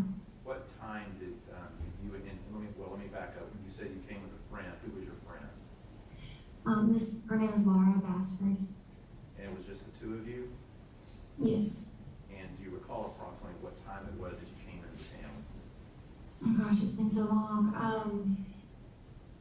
We left Bluntstown, which is the town over from where I live, at like 5:30, and we stopped along the way to eat. And if you don't stop, it's approximately 3 to 4 hour drive. It was late, whatever time we got in. I can't remember exactly the time. Okay. And where were you staying? It's an Airbnb that I frequently stay at. It's like a couple of blocks away from like the downtown area, the historic downtown area. It's within walking distance. I can't remember like at the end of the street, but it's an Airbnb close to the historic area. Okay. What were your specific plans? And was it just a weekend that you were coming here with your friend? And if so, what was your plans? Yes, just the weekend, and specifically we wanted to see the church, or I wanted to show her the church. There's a restaurant we were gonna eat at after the wedding. It's called the Floridian, so we wanted to eat there and see the upstairs that we were renting. We wanted to go to Dos Gatos because we were renting the top floor. At the time of the wedding, we were gonna rent the top floor. And we wanted to go to the distillery because we had a private tour booked. When you, did you go straight to the Airbnb that you had rented when you came into town? Yes. And what did you do once you got there? Well, we kind of settled in for the evening. We changed clothes, the whole shebang, and we were planning out our weekend because we only had about 24 hours. We had to be back in Alpha by 5 o'clock on Sunday to pick up my kids. So we were planning out our day for Saturday, trying to make sure we could fit everything in. Looking at closing times, etc., we realized Dos Gatos was still open, and it was only a couple blocks away. So I told Laura, I was like, it's almost closing, but why don't we go over there and knock that off of our list, and then we could do the church, the Floridian, and the distillery on Saturday. Okay. And do you recall approximately what time it was when you realized that and made that plan? Gosh.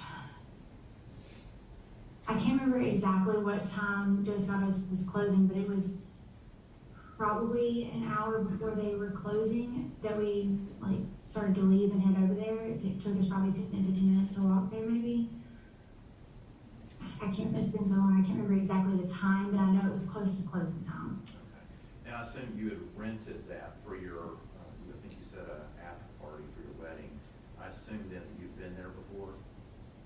Yeah, my husband and I, well, my now husband, we had been there like during the day before, like we went at like 5 p.m. and just met with the manager and saw the empty room. But I wanted to see what it was like at night because we weren't renting the bottom floor. So I wanted to kind of see, make sure it wasn't like super crazy or anything for the wedding, so. So, so did you make did you walk there, or did you drive, or how did you get there? We walked from the apartment that we were renting to Dos Gatos. Did you, you and your friend go into Descados? We did. And where did you go when you got there? We walked straight through the bottom because it was loud. We walked straight through the bottom, straight upstairs, and saw because I wanted her to see, there's some vintage couches up there. I wanted her to see the couches, and that was the biggest reason we chose it was because of the way it looked. It was like old looking. And so we went up there, saw it. The line to the bar was forever long, and it was very loud. And it was like, it was just not, it was too loud for us to even really talk. So we just decided, okay, we've seen it. We'll go ahead and leave. Next door looked like it was pretty much dead, so we went over to next door. Well, before you went to Descados, had you or your friend had anything to drink? And when I say drink, I mean alcoholic beverages. No, we had been driving. So we stopped for dinner along the way, but we didn't. We were driving, so we couldn't drink. When you got to Descados, did you have anything to drink? Not at Dos Gatos, no. How was the atmosphere of Descados compared to when you had been there before? Well, when I'd been there before, it was like 5 p.m., so it wasn't like open for business when I visited. I actually had to call the manager and like ask her, can you let us in so we can just see it and see if it's somewhere we'd like to book? And that was long before my trip with Laura. And so it was dead. There was like nobody there other than staff, like so maybe 5 or 6 staff members. And then when we went this time, it was just, the music was really loud. And then because the music was so loud, the people were trying to talk over the music, so the people were loud. It wasn't like it wasn't a rough place, it just wasn't, it was just too loud. It's not, too loud to sing. it's not conducive to a private conversation, correct? No, and we were tired, we'd driven a long ways, and it was late, and we were on a mission to see the place and have a drink and come back. Like, we were ready to go to bed. Approximately how long do you think you were in Dos Gatos? Only long enough to walk up the stairs, do a 360, and walk back down the stairs. So maybe 10, 15 minutes, if that. We didn't even use the bathroom. We walked up, walked back down. And I think you indicated you went to Scarlett's after you left Dos Gatos? Yes, Scarlett O'Hara's was right beside Dos Gatos, and they have like an outside area, and it was quiet, and the only people there were, it looked like locals. A guy was wearing a pirate uniform of some sort, so we just went in there because it was really quiet, and we had a drink before our plan was to have a drink and then go back and go to bed. Do you know how long that, well, let me stop and ask this question. Where in Scarlett's did you sit?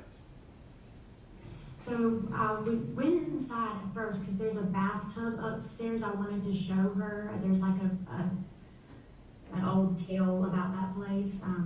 So I wanted to show her that they had it roped off. So then we immediately went right back outside, and we sat in the table it's right beside like the cobblestone street. It's like in the corner. It's pretty much butts up to Dos Gatos, but there's a wall there. Okay. So you were sitting in a corner, you're on the Scarlett O'Hara side, sitting in the corner closest to where Dos Gatos would, basically Dos Gatos is on the other side of that wall. Right. Mm-hmm. And do you know how long you were at Scarlett O'Hara's?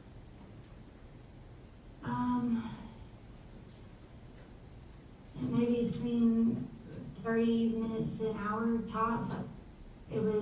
we were sitting there talking, so I didn't really keep track of time, but it was only long enough for us to be there and then close. Okay. And what gave you indication that it was closing? They called last call, so we're like, well, I guess it's time to walk back. And that was coming from within Scarlett O'Hara's, correct? Right. Okay, what about the Scottish? Did you notice anything about sort of what was going on there that indicated that they were also closing? I saw people walking out, but nothing other than just a kind of a small crowd kind of congregating by the entrance of Dos Gatos, but nothing real concerning or anything. Okay. So, so they called last call. I mean, usually that's kind of a sign if you want another drink, get it now. Did you stick around for a little bit, or did you and your friend go ahead and begin to leave at that point? We went ahead and left. Well, we didn't necessarily leave, but we stood up and there's some steps right there. So we walked down the little steps and then stood just to the right of that entrance. We're not super familiar with the area, so I needed to map back how to get back. So we pulled up our GPS and I was pulling up how to walk back. And Well, that's- let me stop you there. So you and your friend, you actually leave that sort of area, sitting area where you were, walk down the steps, and this is outside of Scarlett's, is that correct? yes, Okay, so at this point, you're outside next to Apollo Street, which runs sort of in front of Scarlett's. if that street is the one where Scarlett and Dos Gatos connect, then yes, we were standing on the sidewalk, facing the street. Okay. And you said you were sort of just to the right of those stairs? Yeah, there's like two little steps. It's not necessarily stairs, but it's just a step down from their little patio. And that would have been, you would have been on the side of the steps closest to Cordova Street, there's like a parking lot across the street, is that right? Yes. How long were you and your friend there after you stepped outside of Scarlett's? I don't know, maybe a couple of minutes. Both of us trying to get our phones to, get the GPS pulled up and map back which way we wanted to walk. I wanted to try to walk in the best lit way, because there is a little bit of a section that's dark between the bar and the apartment. So I was trying to figure out which one's best well lit walk back and the shortest route. Were there other people sort of standing around along the sidewalks and the street there, near, not only Scarlett O'Hara's, but also Dos Gatos? Yeah, there was several little kind of like cliques kind of scattered. It wasn't like shoulder to shoulder by any means, but there was, people were just kind of, I think that everybody was leaving because it was closing time, so it was just kind of a few people scattered waiting on rides and stuff, I assume. So you said that you had stepped there, and I believe, if I understood you correctly, you were on your phone trying to figure out walking directions back to your Airbnb? Right. All right. And while you were there doing that, did you hear or see anything unusual that occurred? Not other than, there's people conversating, but nothing loud or anything until, a little bit later. Nothing loud until there was actual pops and shots fired. Okay. So it was the first thing that you heard that was unusual, as you described it, the pops, the gunshots? Mm-hmm. Yes. Okay. Did you hear or see anything prior to them that you thought was unusual? No. Did you hear or see any fights, any altercations, any arguments, or anything like that? No. When you heard the pops, what was sort of the first thing that went through your mind? It kind of sounded like fireworks at first, but I knew that was not the case because it was not the time or place to have those. So as one would, I just turned in the direction to look and obviously didn't realize what it was. Okay. And did you turn in the direction of gunshots? Yes. Did you turn, let me phrase that a little bit more carefully. Did you turn and look in the directions as soon as you heard the first gunshot? I don't recall if it was like an immediate response. I think I remember kind of looking up, like, what was that? And then they weren't spread out, it was all really quick. So as soon as I realized it wasn't what my brain initially thought it was, then I turned to look, so maybe the first or second. Okay. And when you looked in that direction, what exactly did you see at that moment in time? It was a white male, either bald or almost bald, in a black sports coat, holding up a gun. And what was he shooting the gun?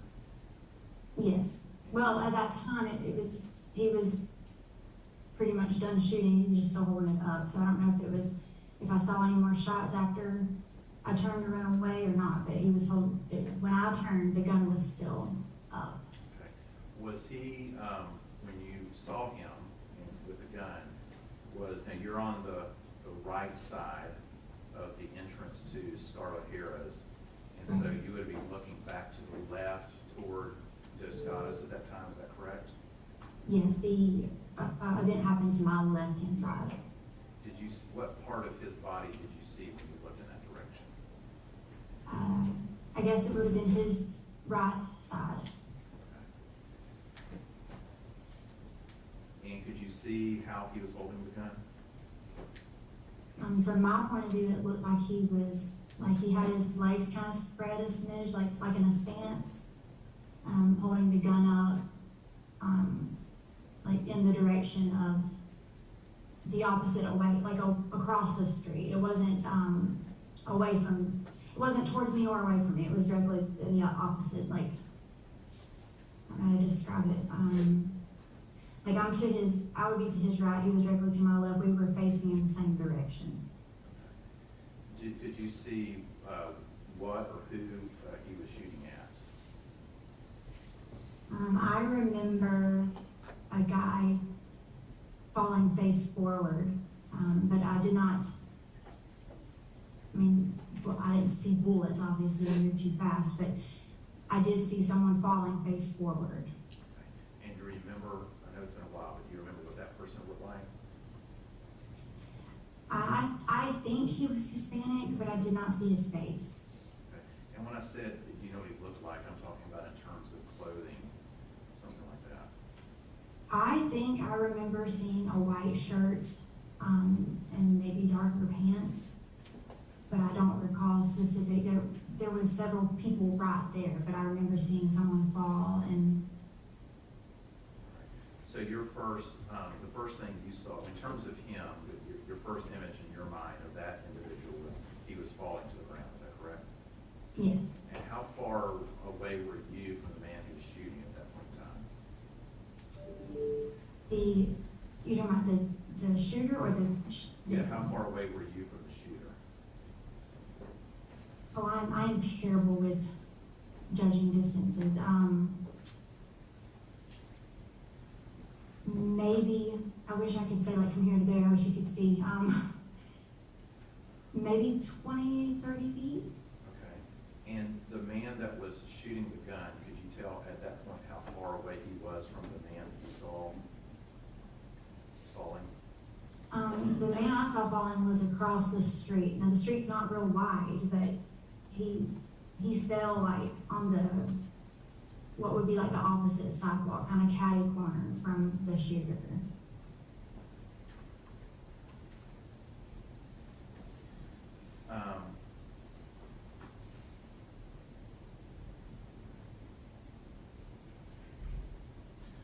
When you saw this, when you looked, you heard the gunshot, you looked over, you saw what you saw, what did you do at that point? I grabbed Laura, but she had actually kind of started to go the wrong way. We needed to turn right, and I think in her flight or fight, she turned left, so I had to go grab her, and then we just took off, because I didn't know if maybe he had another clip. I didn't know if it was an isolated event or not. So I decided we would leave the scene, and we would call authorities when we got to a safe place. And did you do that? Yes, we very quickly got back to the apartment. Once we got in and kind of got ourselves together, we told her, I called the authorities, and they didn't call me back right away, but, they called me back an hour or so later, I'm assuming after they got whatever was going on downtown settled.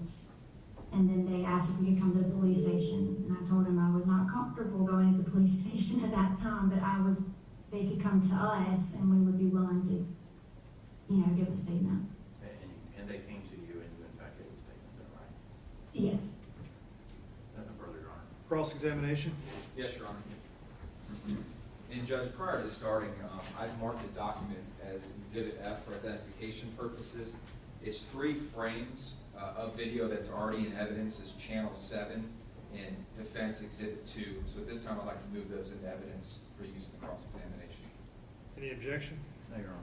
They'll be received as defense next numbered exhibits. Should be number 3, Judge. You want it as a composite? It is a composite, Judge.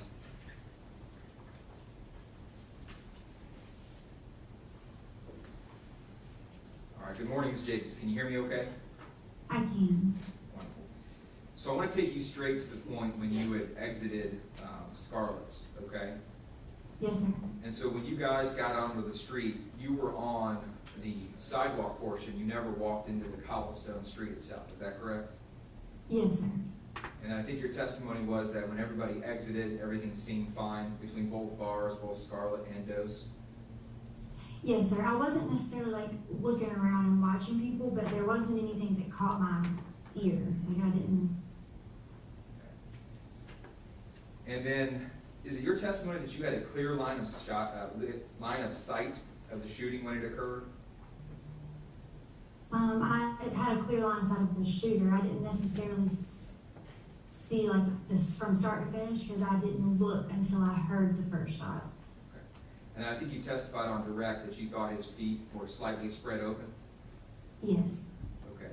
And was he holding the gun with one hand or 2? I remember 2. I was on the right hand side of him, so I don't know. But I remember seeing like this. With 2 hands, basically clasping the gun in front of his chest. That's what I remember. Yes, sir. And isn't it true that you did not actually see the person who was shot running? You just saw him at the end when he fell. Yes. Now, from your vantage point, do you recall looking down the sidewalk and seeing a black light pole in your way? I don't think so. I don't recall for sure. Okay. What about other people who may have been in your line of sight? Do you recall seeing 3 people standing next to the area where the shooting occurred? I don't necessarily recall a specific number, but I do know there were other people. But when I turned, people were already kind of spidered, they were already kind of scattering. Understood. And then where you were standing at Scarlett's, weren't there other people around the sidewalk where you were at? Yes, yes. And I believe that night you were wearing blue jeans and, was it cowboy boots? I was wearing blue jean shorts and a flowy long sleeve shirt thing. I think I was wearing sandals. And I don't recall the shoes though. Okay. So I'm going to try to show you on this camera a couple of slides. There is video evidence that we have in evidence of the shooting itself, okay? And so I'm going to first show you this image, okay? Okay. And this is for the record, it's going to be Defense Exhibit 3, and the frame rate is 52-25. Can you see that okay? Yes. All right, on the top of that photograph are some feet in the picture. Those are going to be feet in front of Scarlett's, closer to Cordova. Okay. Do you see any feet that had sandals on them or bare legs that would have been your feet? I don't think so, no. It looks like jeans and maybe tennis shoes, maybe? Okay. And then looking down the sidewalk towards where the shooting occurred, do you now see the black light pole? Yes, behind the lady with the white shoes. Right. And then you see the trio of people that were standing there. Are you talking about the guy facing this way? Correct. Yes. And would those people and that light pole been in your line of sight? Well, I was kind of against the wall. I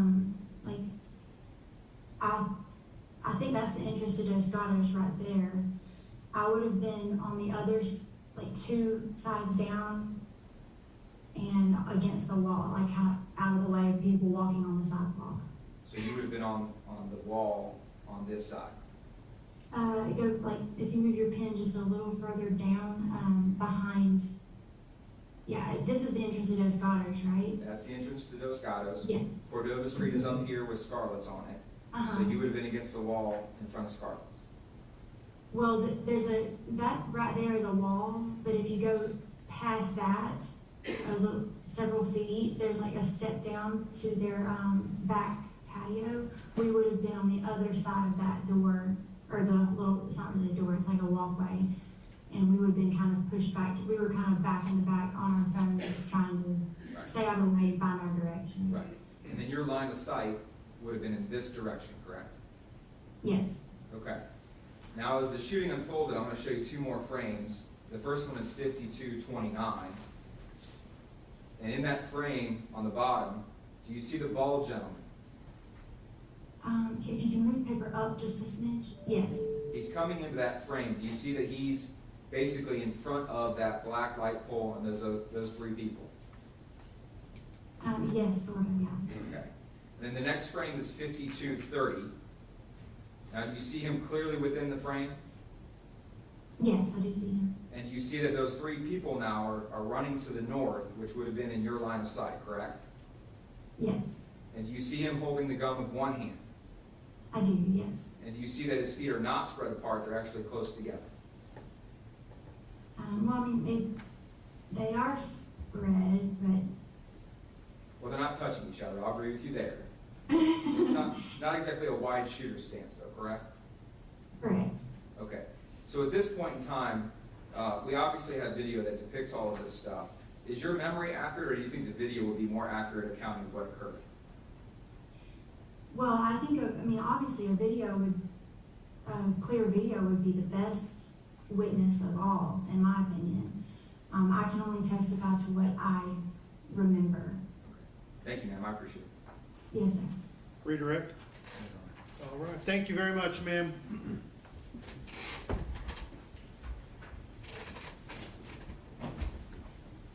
can sign off. Okay.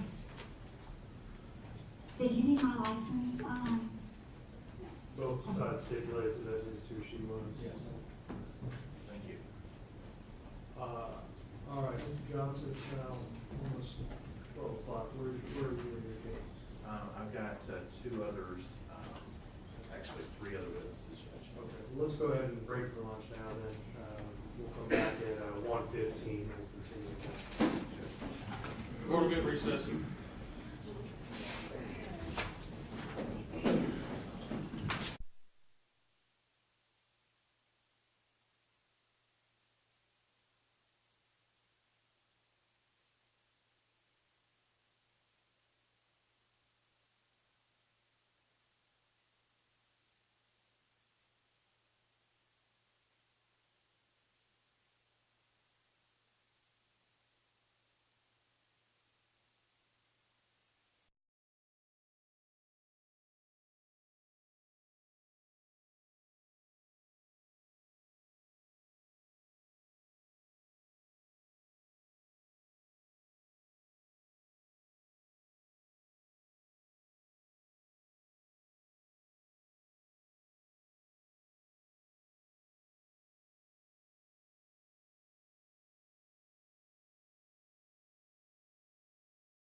Judge Smith presiding. Good afternoon, all. Please be seated. Thank you.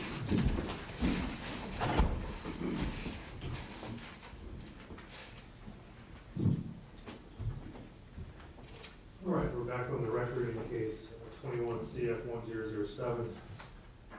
We are ready to continue with our hearing. State, you ready to proceed? Yes, Your Honor. Vince, you ready to proceed? Yes, sir. All right, State, you may call your next witness. State calls Jenna Smith. Jenna Smith.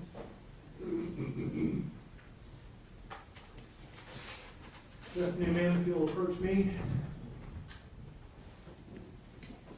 Pause right there, raise your right hand. Do you swear or affirm the testimony you're about to give will be the truth, the whole truth, and nothing but the truth, so help you God? All right, come on right over here, have a seat at the witness stand.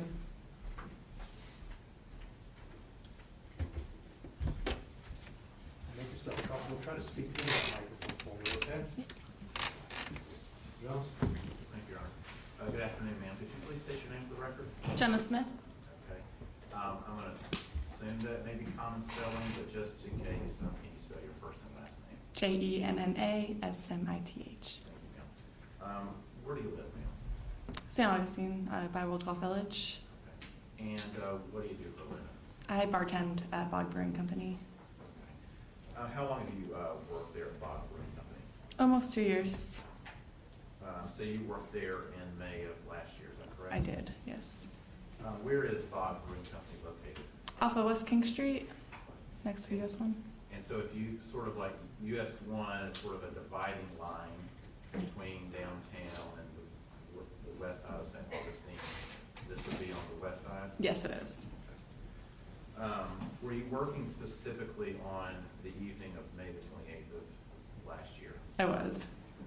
And were you working as a bartender that night? Yes, I was. Do you recall at all the hours that you worked that night? I started work at 5 and I was finished, I probably clocked out about 1 o'clock in the morning.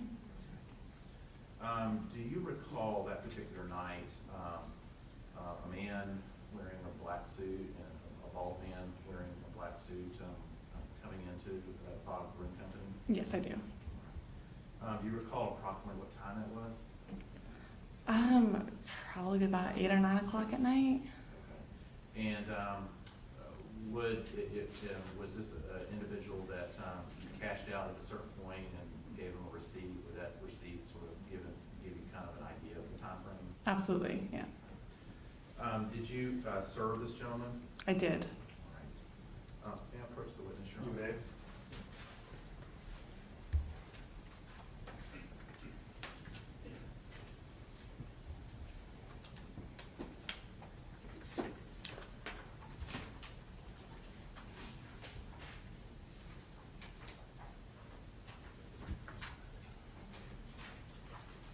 Show you what's been marked for identification purposes as State's Exhibit H. Do you recognize that? Yes. And what do you recognize that to be? The man who was there that night. Okay. Is this a fair and accurate photograph of the man that you served that night? Yes. This time I'd offer State's Exhibit H into evidence. Any objection? No.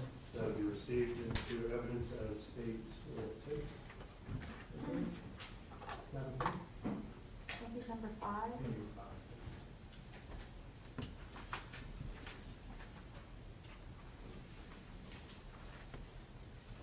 Now, the individual that was in that photograph, ma'am, what drinks did he order while you were there? We primarily only serve beer, so it would just be the 16-ounce glasses of beer. Okay. And as I indicated earlier, you checked him out at some point when he left? Yes, yes, I did. May I approach again, Your Honor? May.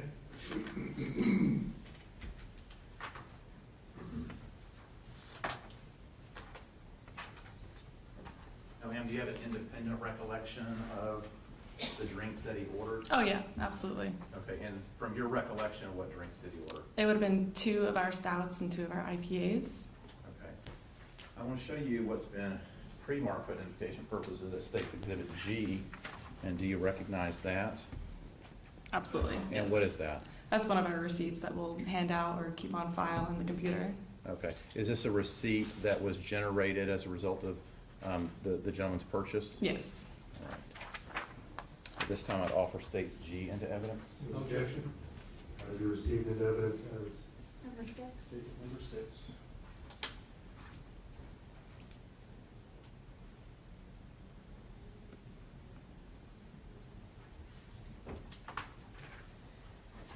And you indicated you had 4 beers, Yes. and 2 of those were oatmeal coffee stout.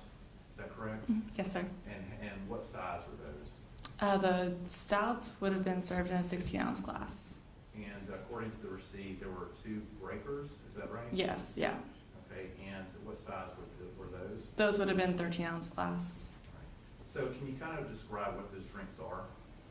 Sure. The Breaker IPA is going to be a double IPA. It is going to be a little bit higher in alcohol, which is why we do serve it in a smaller glass. And then the stout is just a darker, heavier beer. It's like not higher percentage, but the flavor is going to be more. Do you know what the alcohol content on each of those drinks are? Yes, the Breaker is going to be 8.5%, and the stout, I believe, was like 6%. Okay.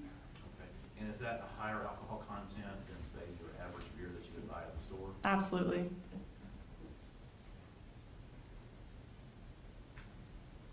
Do you recall how long the man was at Bob Brewing Company? Yes, I believe he arrived about 8 or 9 o'clock at night, and then he was there up until closing, which would be about midnight. Okay. And the receipt indicates a time of 11:53 p.m. Does that sound correct to you? Yes, that would have been the time that I swiped his card, but he definitely stayed a little bit afterwards.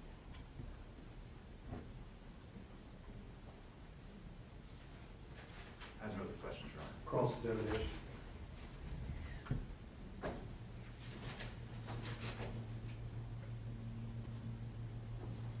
Good afternoon, Ms. Smith. Is it true when he left the bar, he showed no signs of taking care of alcohol? Not that I was aware of. That's all I have. Redirect. All right, ma'am, thank you very much. You were free to go. Thank you. Stage, can you call your next witness? The state calls Jane Lynn Marsh.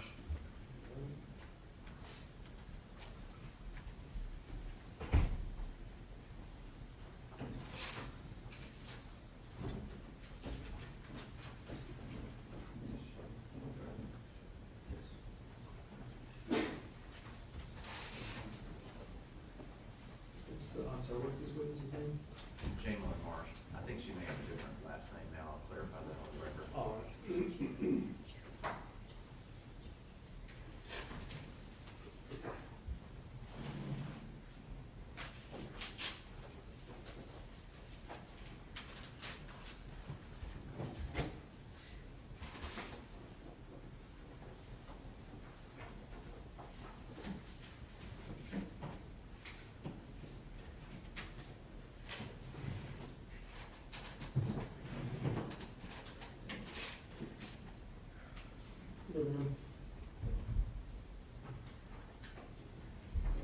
Mark, right there, raise your right hand. Do you swear or affirm the testimony you're about to give will be the truth, the whole truth, and nothing but the truth, so help you God? Yes. All right, just come around here and have a seat in the witness stand.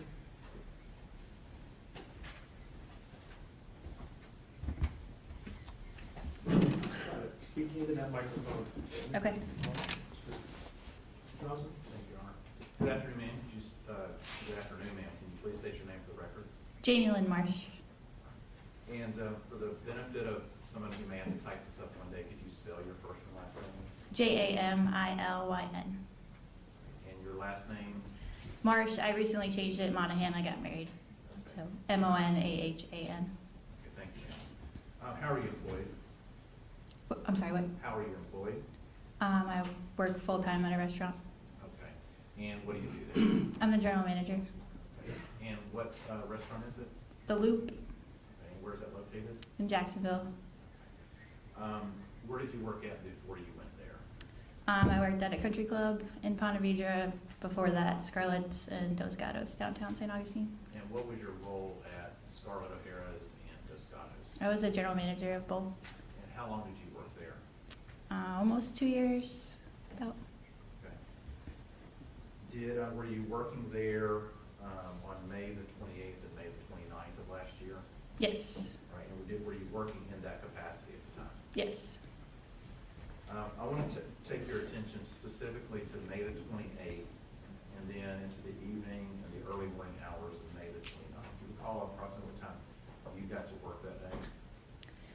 I was working doubles, so anywhere from 9 a.m. that morning till 11, I would have gotten there, 11 a.m.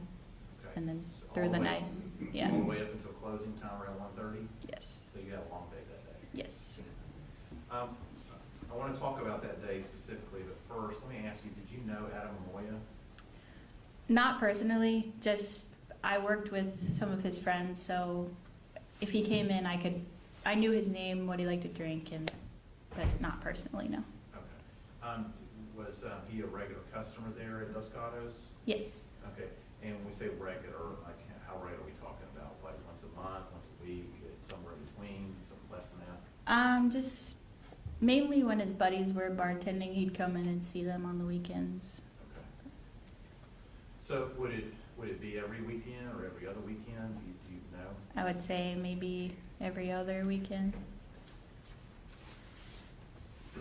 When you saw him, would he usually be by himself or with other people? With other people. Do you know who Luis Castado is? Only because of that night. Now, on the night of May 28th into May the 29th, I know you said your position was general manager, but were you specifically working in a particular area at the bar? Yes, I had an assistant, so usually Fridays I'm at Dos Gatos mainly, and she's at Scarlett O'Hara's, so I was helping bartend that night. Can you kind of give, although we probably have some information about that already, but just sort of a general layout? There's like a first floor and a second floor at Dos Gatos, right? Yes. And what section of the bar were you working? Downstairs, third well, so all the way to the right by the bathrooms. Okay. So you said third well, but you said that's the part of the bar that's closest to the bathrooms. Yes. So if you were looking at the bar, facing the bar, it would be to the left-hand side? Yes. And you refer to it as the third well, so I'm assuming there's at least 3 wells. Can you kind of describe that? There's one, if you're looking from the doors, there's one right when you walk in, that's the first one. There's one in the middle, and then the third one by the bathrooms. Okay. And so the first well would be the end of the bar that's closest to the windows? Yes. And then you have obviously your second, which would be your middle one, and then the third one, which is where you were at. Yes. Did you ever see Mr. Amoia in Dos Gatos that night? Yes, I noticed him down at the end of the bar, the first one.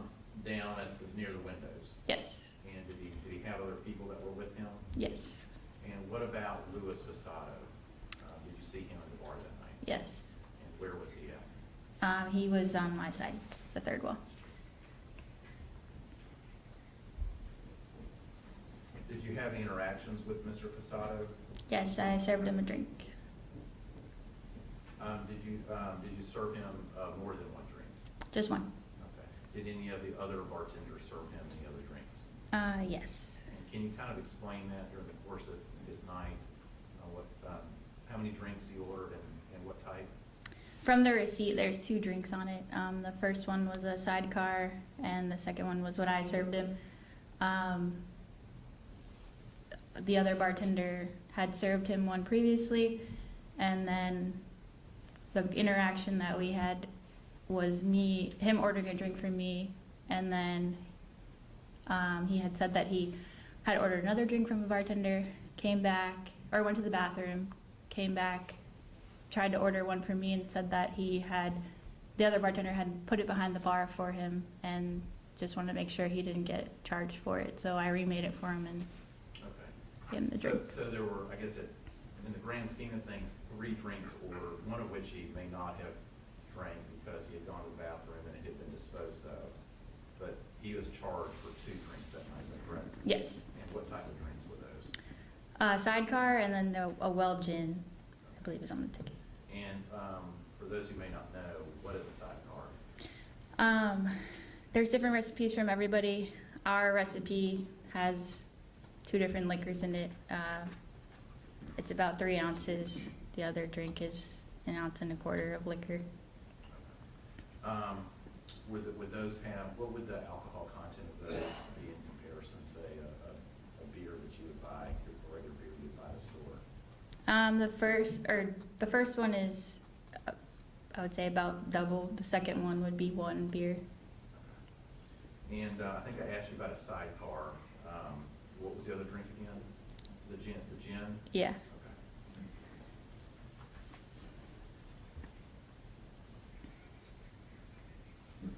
May I approach you on? You may. At the end of the evening, did you cash out Mr. Castado? Yes.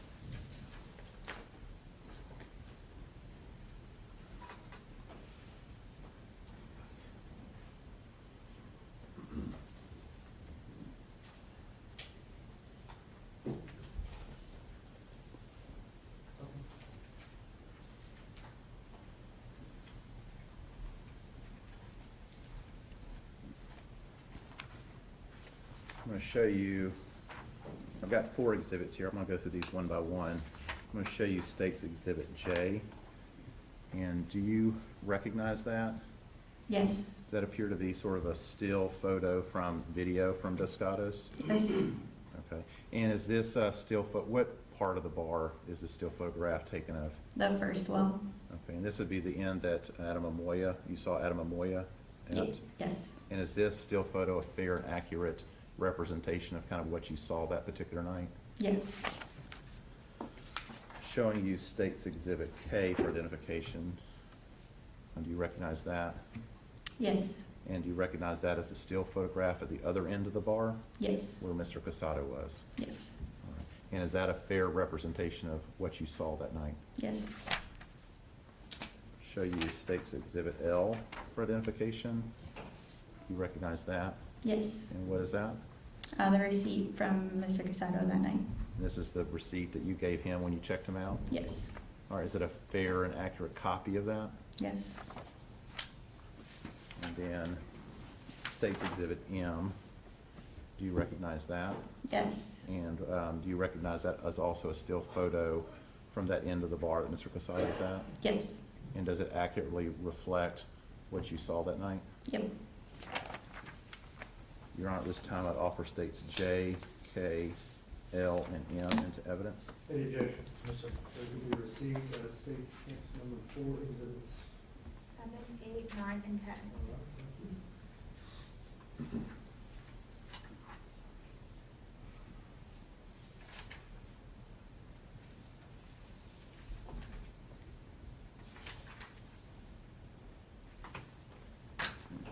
Publish them, Your Honor. You may.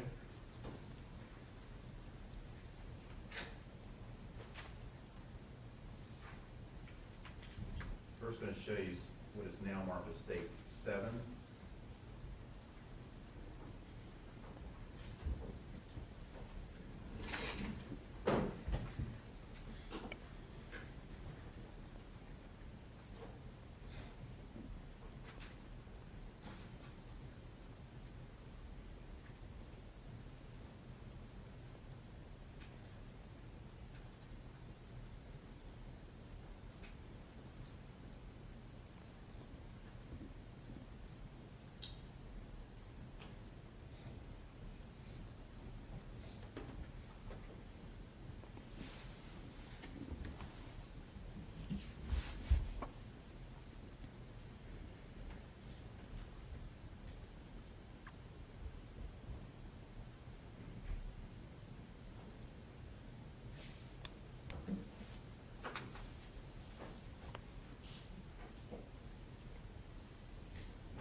And this is State Exhibit 7. Is this the still photograph we were talking about? Yes. There at the, I think you said this was the first well near the windows? Yes. And this is Mr. Amoia right here, is that correct? Yes. I'm going to show you now. States Exhibit 8.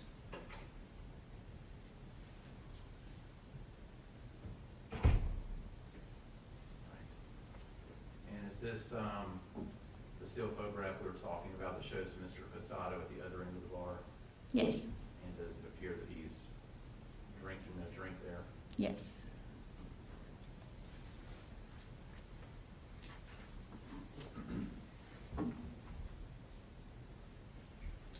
Showing you now State's Exhibit 9. Is this the receipt Yes, that you identified? And that receipt shows the sidecar and the gin that you were. correct. Then I'm going to show you State's Exhibit 10. And is that a still photograph there of Mr. Castado receiving that receipt? Yes,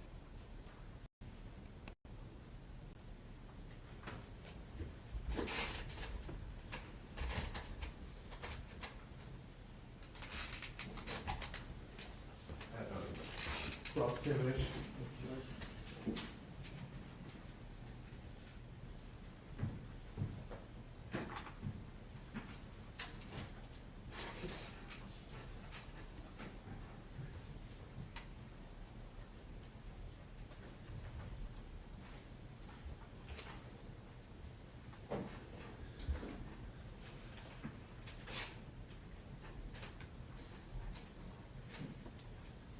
Good afternoon, ma'am. hello.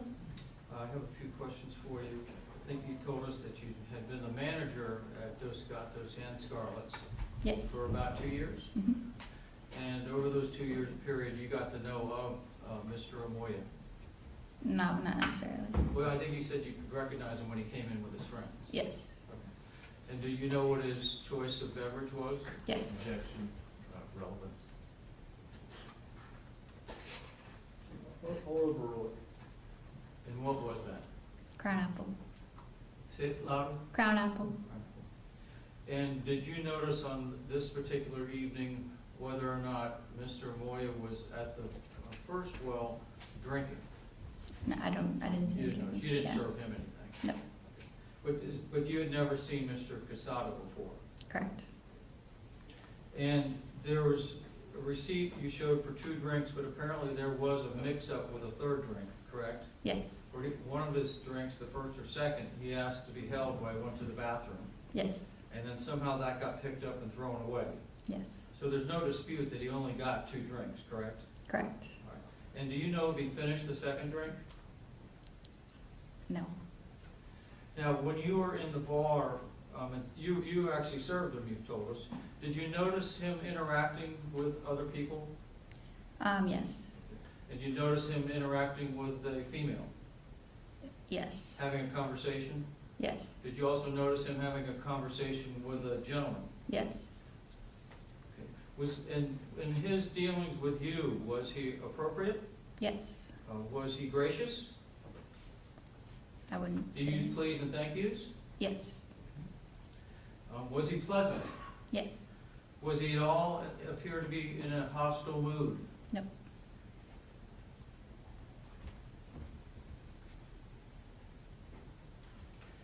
Did he appear to be impaired by alcohol in any way? no,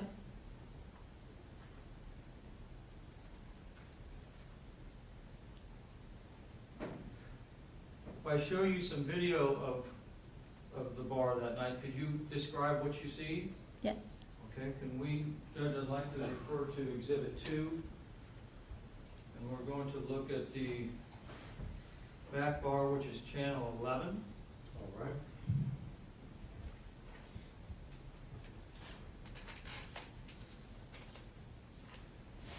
First, before we start this, what do you see here? in the circle? Yes. Judge, I'm gonna object. I think we're asking interpret video. Yeah. That's what they would. Ask her a question if this is something related to what she's already testified to. Is this something related to what you testified to? Yes. What you see here? And are you in this picture? Yes. And where are you? I'm at the first well. Okay.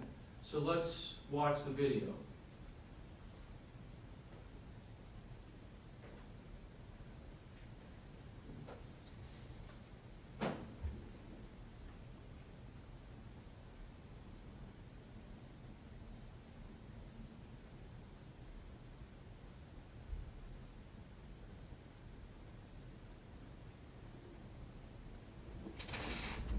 you recall that occurring? No. Is there any reason why you dispute that happening in the bar that evening? No. Okay. Was there any complaints that Mr. Castado was inappropriate to any patron of the bar? No. Okay, let's go to the next one, channel 11. And is this something that is related to what you previously testified to? Yes. And what is that? He's talking to someone? Okay, want to play the video?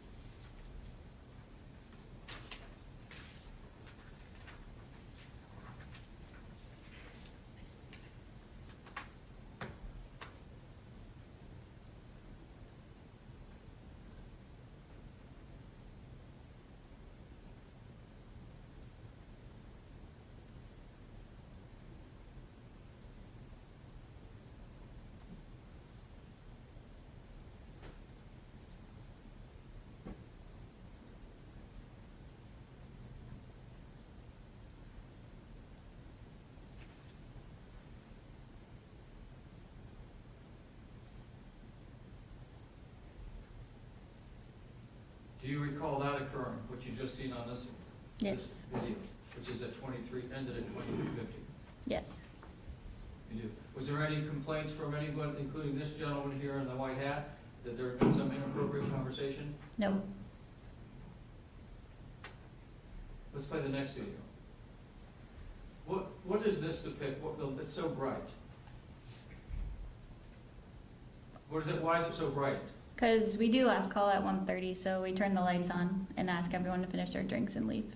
And can you tell from the screen what time this is? I can't see it. What's the number? 41. 4108? Yeah, 1:41. 12:41. And is this what you were talking about earlier, when Mr. Castado was talking to somebody? No. Okay. Are you in this picture? Yes. All right. And do you recall, is that the same person that does it appear he's talking to somebody with a hat on? Yes. I'm just wondering, can you tell the judge whether or not that's the same person he was talking to at the end of the bar? I don't know. No. All right, let's watch and see if you can recall this.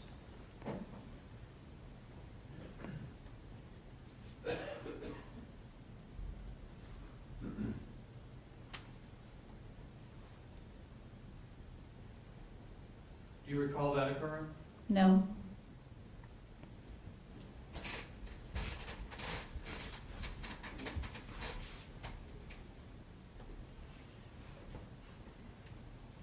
I don't have any other questions. Can you redirect? No. Witness be excused. Yes. Thank you very much, ma'am. You are free to go. All right, state your financials. They call Detective Wayne Farrell.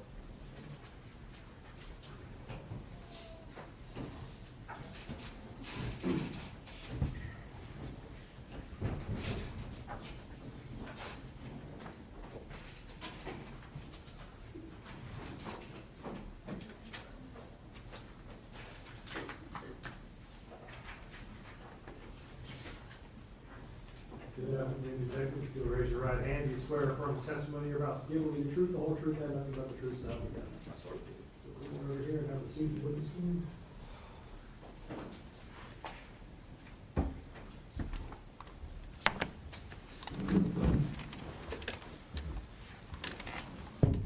right, state your name. Thank you, Your Honor. Good afternoon, sir. Could you please state your name for the record? Wayne Farrell, And can you spell your first and last name, sir? WAYNEFERRELL. And how are you employed, sir? I'm with the St. Augustine Police Department, a police officer, And how long have you worked for St. Augustine Police Department? just over 10 years. What are your current duties with SAPD? I'm a corporal in the patrol division. Were you working for St. Augustine Police Department back in, well, specifically on May the 28th, 29th of last year? Yes, I was. What were your duties at that time? I was a detective. In the early morning hours of May the 29th of 2021, were you notified of a shooting that had occurred at the Castato's bar on Olive Street in downtown St. Augustine? Yes, I was. And what time were you notified of the shooting? About 2 o'clock in the morning. Did you respond to the scene? I did. And was it secured when you arrived? Yes, it was. What did you see when you got there? When I got there, the scene had pretty much been taped off. I talked with a couple of patrol officers, and then I think the first person I spoke with, non-police, was Miss Marsh. Who just testified right before you, is that correct? Yes. And what was the purpose of talking to her? She was the manager for Dos Gatos. She had made some clips of the video on her phone, and she'd showed them to me. And obviously, at that point, you were aware that some of not all of what happened had been recorded on videos. So was it important to you to obtain copies of the videos from Dos Gatos? Yes, And did you do so? I did. In your review of the video, can you kind of advise sort of the different cameras that were located there on the premises and where they were located? All of them, or just the ones that would have covered this incident? I guess primarily the ones that covered the incident. Yeah, there was, I believe there were 2 angles. That one of them covered pretty much the entire incident. The other one just covered kind of the end of it. And then as far as for Dos Gatos, that was it. There was also one across the street at Schmegel's Bagels that covered it as well. Okay. Were there also video cameras inside of Dos Gatos? Yes, there was. At least a couple that captured, where the bar was located? Yes. And then you said there were 2 outside? Yes. And then you referenced, and there was also one sort of when you walk in the front gate, there's sort of kind of an entryway. Yeah, the entryway that leads from Hippolyta Street into the bar. You had indicated also you learned that there was video across the street at an establishment called Schmegel's Bagels. Yes, sir. And did someone with the St. Augustine Police Department contact that establishment and obtain video from them? Yes, Detective Balloon did. Now, specifically in reference to the video from Dos Gatos, did you make any efforts, well, let me back up and ask you, was there a date and time stamp on that video? There was. And did you make any efforts to determine whether the date and time stamp that was on it was accurate or not? I did. It was 58 minutes slow. 58 minutes slow. So for example, if the time says 12 o'clock, midnight, the actual time was 12:58? Yes. Or AM, I guess? Yeah. So how did you determine that? Just by looking at the live feed for the video. Okay. And when you're looking at the live feed, what are you doing this is how, either it's correct or this is how much it's off? I used my work cell phone at the time, hold it up next to it, took a photo to show the time difference in the live feed and what the actual time and date was. Okay. So to clarify, you're looking at the live feed, which gives you what time it's supposed to be. You look at your phone and notice there's a difference, and you note the difference. Yes, sir. Then you do the math, and that tells you, and you determine it was 58 minutes slow. Yes.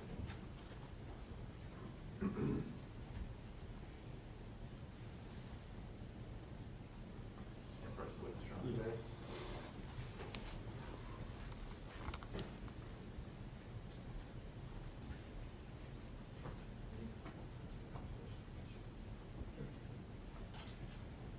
Showing you what's been pre-marked for identification purposes as State's Exhibit N. Do you recognize that? Yes. What do you recognize it to be? It was the compilation video of the different clips of the incident. Okay, so just to kind of clarify, you had indicated there were several different camera angles, several different video cameras that capture different things in different locations, correct? Yes, sir. And you also, at Dos Gatos and then at Schmegel's Bagels, correct? Yes. And you referred to this as a compilation video, so does this have all of those angles in one video to show and then sync together by time? Yes, sir. Have you had an opportunity to review that? I have. And is it a fair and accurate recording as you receive from those establishments that particular day? Yes.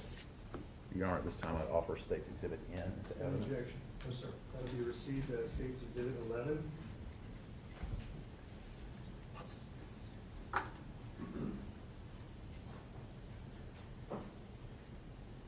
Now, Detective Farrell, before we I offer to publish that, these videos capture outside of Dos Gatos from the moment that Mr. Castado left until he was taken from the scene, is that correct? Yes, sir. Your Honor, permission to publish statement of the You may.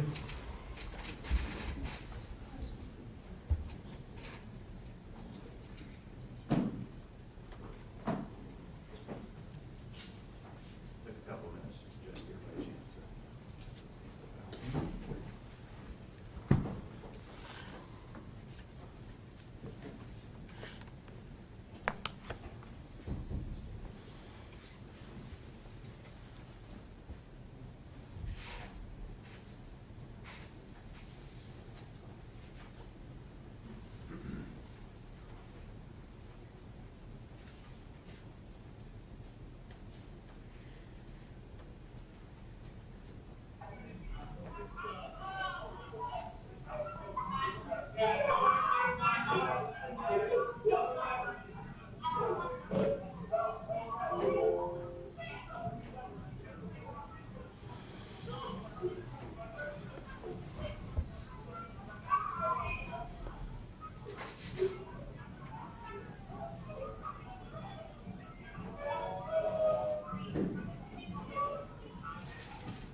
cross-examination.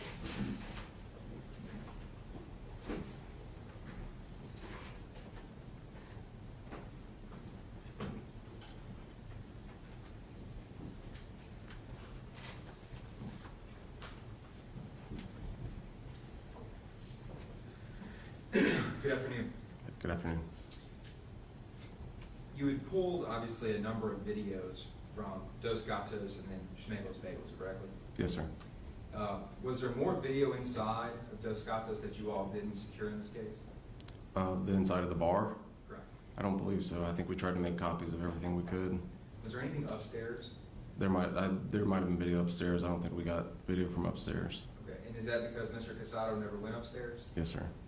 Was there made any effort to track where Mr. Amoia and his crew were going inside the bar? Inside the bar, no, throughout the night, just not the entire, not their entirety in that bar, no.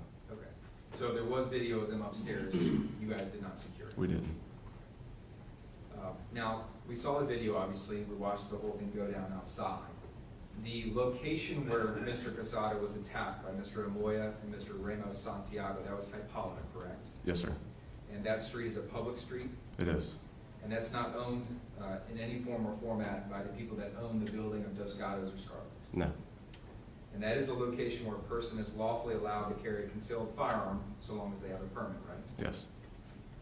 And in your investigation, did you confirm that Mr. Casado at the time of the shooting had a valid, fully binding carry concealed firearm permit? I personally did not, but our department did, yes. Okay. And Judge, pursuant to stipulation, we do have a copy of that. We moved that into evidence as our next marked exhibit. We agreed to stipulate that he did have a concealed carry permit at the time, Your Honor. That was the nature of our stipulation. So as long as as the court recognizes that our client did have a concealed carry permit at the time. All right.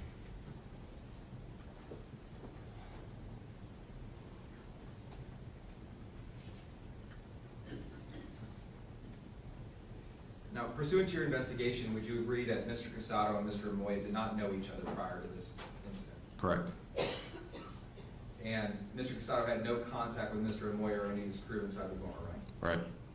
And pursuant to your investigation, did you find any evidence that Mr. Casado harassed anybody inside the bar? No, I believe Ms. Marsh said something about that he was kind of gotten a little bit of an attitude with a bouncer at the end of the night, but other than that, no. Okay. And he didn't harass any females inside the bar? No. Not that we And know then he of. had contact with people outside of the bar as well, right? Yes. And the people that he had contact with outside the bar that were not involved in Mr. Amoia's crew, he didn't have any difficulties with any of them, right? Not that we know of, no. Now, as part of your investigation, don't you normally try to take stock of the height and weight of individuals that are suspects or witnesses? Typically. Okay, and did you do that in this case as it relates to Mr. Casado? To get his height and weight from him? Correct. No, we did not. And did you learn what his height and weight were as part of your investigation? Not specifically that I know of. I don't know what his height and weight were now. If I showed you a copy of the police report, would that refresh your memory? Sure. I mean, if that was something that was linked in there from before, it might have been auto-populated in for his weight and height. Well, let me ask you this, you had interactions with him? I did. Okay, and would you have any reason to disagree that his height is listed at 5'9"? No. And would you have any reason to disagree that his weight was approximately 165 pounds? No, not necessarily. Okay.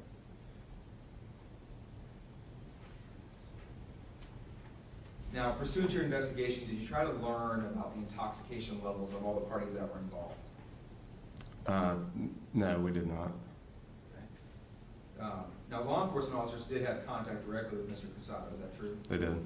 And toxicology was done on Mr. Amoia by the medical examiner's office? It was. During your interaction with Mr. Casado, did you have any indication that he was impaired by alcohol? No, and I mean, I didn't actually see him directly until about 5:30 in the morning, Okay. but he didn't see me at that time. Did anybody, obviously you were the lead detective, correct? I was. Did anybody in your agency report to you that they believed that he was impaired by alcohol? No, they did not. Have you had an opportunity to review the toxicology of Mr. Amoia? I have. And did it confirm that he was? It's already in evidence, Judge. Well, then we don't get to ask questions. Well, I'm trying to You know learn. what's intoxication, what his BAC was? I do. What was it? .266. Continue.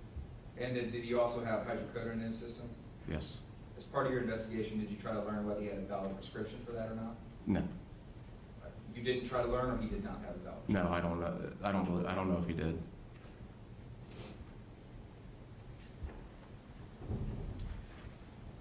Did you ever come upon evidence that Mr. Casado's residence was within this city of St. Augustine, Yes. a couple of blocks away from where the incident occurred? Yeah, I believe it was on Carrera Street. At any point in time, did you all look into the fact that Mr. Casado had, eyesight problems? I mean, we knew of it because he had glasses, and what he said initially to the two detectives that tried to speak to him, but as far as actually speaking with the doctor, I did not. Okay. And pursuant to the investigation, did your office collect the eyeglasses that were on scene? We did. And were photographs taken of those eyeglasses? Yes, they were. Okay. May I approach? You may. For the record, I'm approaching with Exhibit G, Composite 1, 2, and 3. And Detective, do you recognize those as the eyeglasses that were placed in evidence? Yes. And are those fair and accurate depictions of the eyeglasses at the time that you all had taken them into evidence? Yes. Judge, I would move these in as our next marked exhibit. Any objection? No. How to be received as defense. Defense for.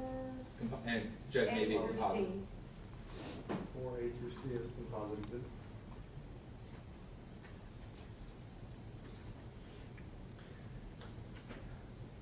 Detective, have you worked other shooting cases downtown? Or just anywhere in your career? Yes. Would you agree that the timing of how these cases develop is important? Yes. Would you agree that the distance between the individuals that are involved is important? Yes, I would. Did you yourself investigate the distance or timing of the shooting? I did not. Did anybody in your office do that? Not our office, no. Okay. Would that have been your role? It could have been. I know it was done by the investigators for the state attorney's office, so. Okay. And then are there occasions where experts are brought in to really look at these videos and try to figure out timing and distance? Sure. And how long have you been with the City of St. Augustine Police Department? Just over 10 years. And throughout that time, has there been violent crime downtown? I'm gonna object this to Sustain. May I have a motion? You may.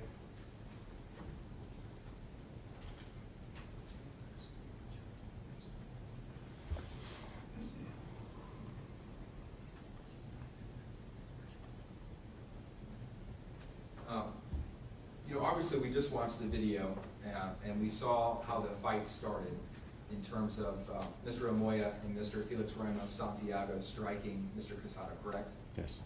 Was there any discussion internally about potentially charging Mr. Felix Ramos Santiago with battery for his strike upon Mr. Casado? Overruled? If we did discuss it, it wasn't anything further than just a mention of that it could have been, just because it was, we didn't speak to the Mr. Casado, who would have been the victim of that slap. Okay. Do you think you could have charged him though based upon the video that you have? Yes. And at this point in time, he has not been charged, he being Felix Ramos Santiago, has not been charged with any crime for his actions on that night. No. That's all I have to say. You regret? No, Your Honor. Is he excused? Yes, Your Honor. All right, thank you very much. Thank you. Appreciate it. You too. Johnson, any additional witnesses? There was one item of evidence, Your Honor, that I'd like to place in. This is by stipulation with defense counsel. It states Exhibit F for identification. It's an SELE report, and once it's entered in evidence, I can explain, Your Honor, what it's supposed to say. Stipulated to? Yes, sir. That'll be received as, Yes. And for the record, this is being offered, Your Honor, to show that the shell casings that were found from the scene were all fired from that firearm, and the bullet also identified at that event as well. stipulate to that as well. All right. All right, any additional witnesses or evidence from the state at this time?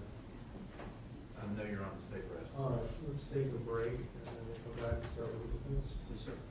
Let's take 15 minutes, we'll come back at 2:35. Going to be on recess.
replace the state's exhibit 4 into evidence. Those are the autopsy photographs. Those were, they were inconsistent with what we displayed. Now, all the photos were the same, they were just in a different order. So I have made a copy of the photographs in the right order as they were displayed, as we sort of called out those numbers on the record.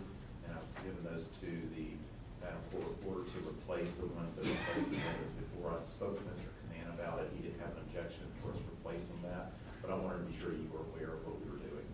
The photographs are the exact same photographs, they're just in a different order. Mr. Kennedy, do you Yes, agree with sir. that? I do agree. The object then was replacing that item of evidence with the properly identified. Do not object. We'll go ahead and replace that with the properly identified. What we'll do is we'll hold on to the other one as a core exhibit, I guess, just to make sure that there's a record for whatever reason, in case that's necessary. But, we'll go ahead and have that one marked as number 4. Number 4, yes, sir. I just want to be sure the record was consistent with. The testimony of the witness. That's correct, yes, sir. All right. Judge, can I ask you a timing Sure. issue? Yeah. We're prepared to call 3 witnesses right now, actually 4, but one of them, for some reason, is not here, but under subpoena, so we're hoping that she comes. Okay. That's gonna take us probably not till 5 o'clock. I have an engineer prepared to drive from Jacksonville down here, but we would definitely be going over 5 o'clock if we call him today, or with your permission, I would ask him to be the first witness at 9 in the morning. I don't know about 9, maybe a little earlier than that. Hey, whatever. What is, tell me a little bit more about what you envision for the rest of your. I think we're gonna have So we get finished. 1, 2, 3 relatively short witnesses, and then Mr. Casado's eye doctor, which could take a bit of time. That would be today, Yes. and what about tomorrow? Tomorrow would be, this gentleman I'm talking about from Jacksonville would start, and then we have a videographer expert from California that would be second, and then there's additional witnesses from there.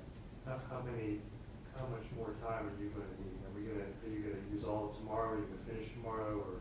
I think we will use all of tomorrow, and then all the experts are lined up for Thursday morning, including the states.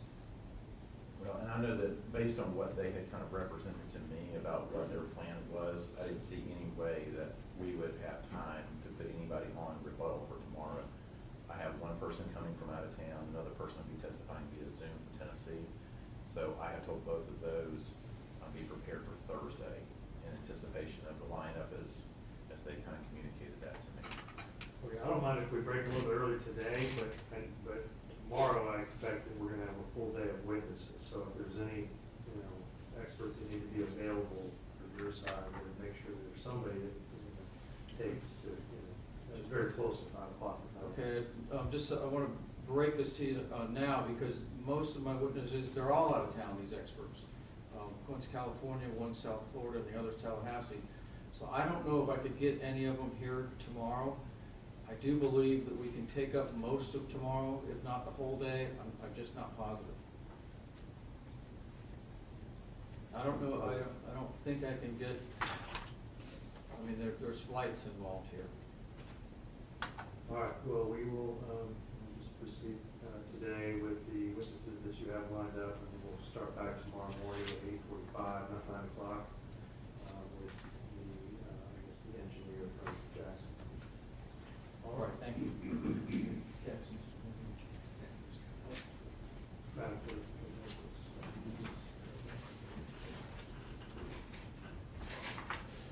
all right, finish your card first one. We're going to call Christopher Wingate. For Wingate. Wingate.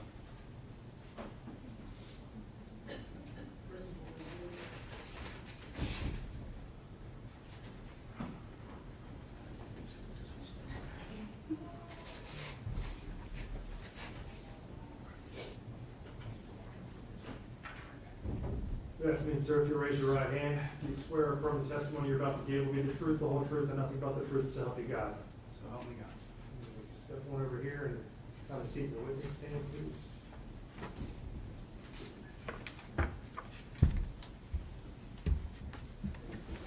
Just make sure that you try to speak into that microphone, please. Good afternoon. Please state your full name. Christopher Cletus Wingate. And do you live in St. Johns County? Yes, I do. And how long have you lived here? Close to 12 years now. And what is your occupation? I am a night auditor at a hotel.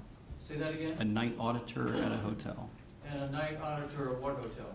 The Hilton Bayfront downtown. And how long have you worked there? Close to 10 years.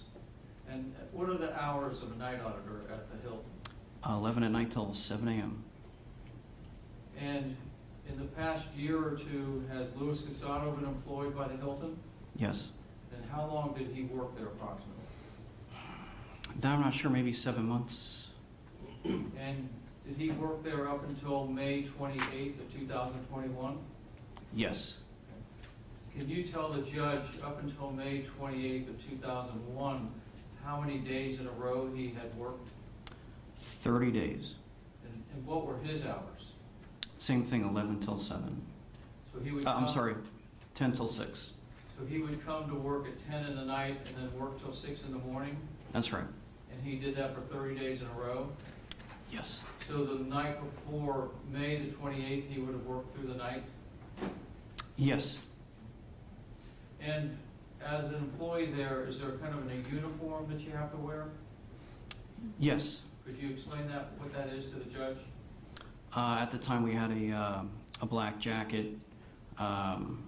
Most of the front desk clerks had to wear a suit, a black suit that was purchased by the company.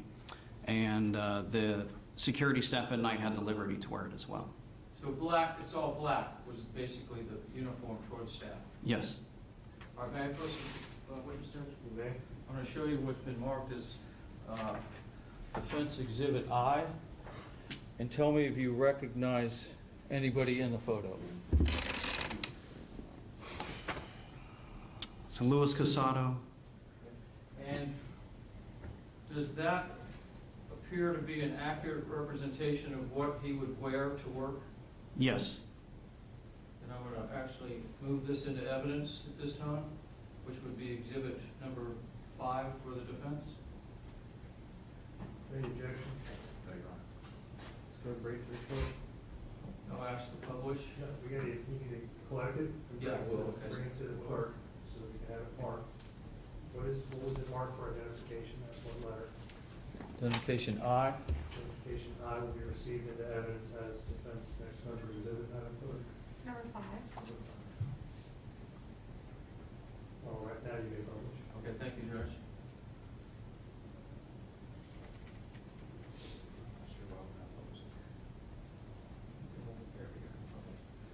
Is this the picture that I just showed you? Yes. And does it accurately and truly represent what you would wear, or what he would wear as staff at the Hilton? Yes, that's pretty much what he wore. That's all the questions I have. Cross. Just briefly. Good afternoon. You used the phrase when you were asked, now, tell me again, what you're the night auditor. Mm-hmm. And is that different than a security job? Yeah, the security, what Lewis was doing was security and valet, which was handling problems at the hotel or parking vehicles. I did more the hotel end with guests, Okay. checking people in and out of rooms, doing audits. Okay, so the dark jacket, or the suit, that was your uniform, is that correct? No, it was put into place by Tom Mano, and before Lewis got there, the night security had started wearing that suit as well. Okay, I think what I'm trying to clarify, because you used the phrase, the security, and that's the role that Mr. Castado had at the hotel, correct? Was it- Security slash valet.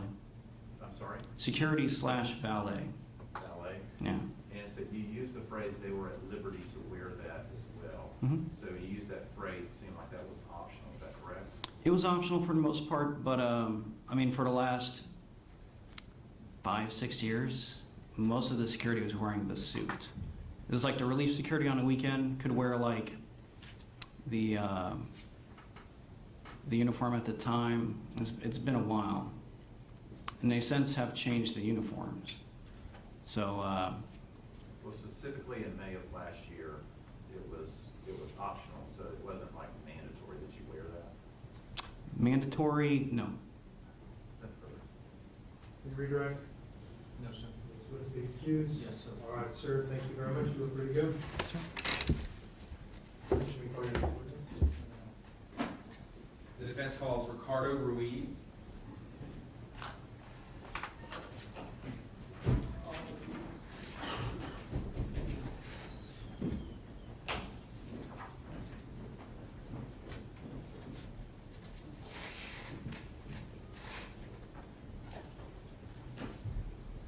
Sir, if you could please raise your right hand, you swear or affirm the testimony you're about to give will be the truth, the whole truth, and nothing but the truth, so help you God. Yes, sir. All right, sir, if we come around here and have a seat in the witness stand.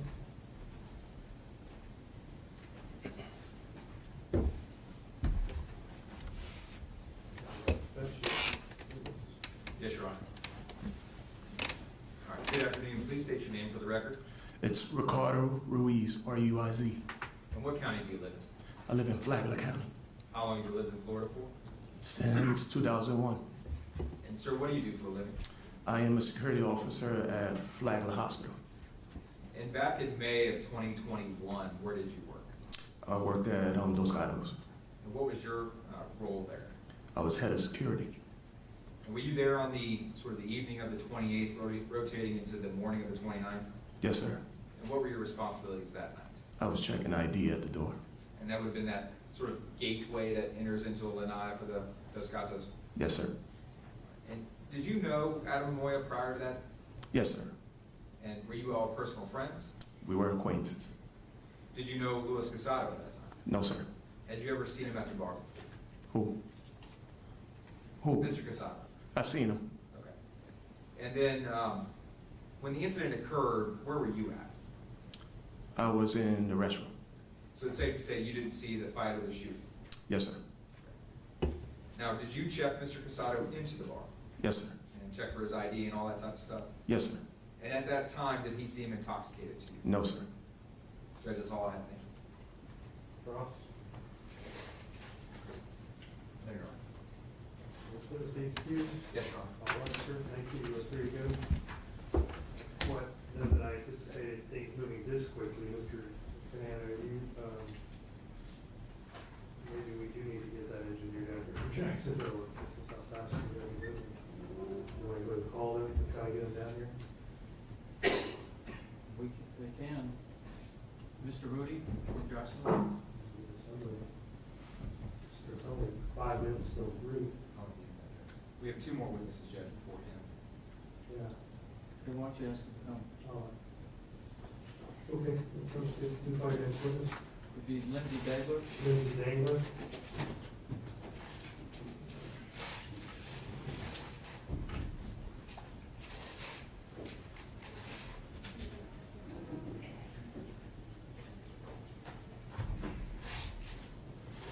Come on. You can approach me and stand right there, raise your right hand. Do you swear or affirm the testimony you're about to give will be the truth, the whole truth, and nothing but the truth, so help you God? Yes.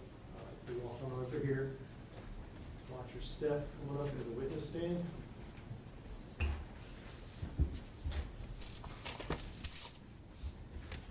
Make yourself comfortable and try to speak into that microphone, please. Okay. Your witness. Thank you, sir. Please state your full name Lindsay Marie Degler. and where do you live? Full address? No, just what town do you live? St. Augustine. And how long have you lived in St. Augustine? 11 years. And how are you employed? Currently, I am not employed. Back in May of 2021, were you employed then? Yes. And where did you work? Dos Gatos, And what was your job there? bartending. And were you on duty on May 28th of 2021? Yes. And were you, tell the judge what you were doing that night? Bartending, serving drinks. And we've heard of different wells of the bar at Dos Gatos. Were you at a particular well? For the most part, yes, but all over the bar was still my job, so I see. And did you know of Adam Amoia? yes, And was he a regular at the bar? yes. And how often would you see him?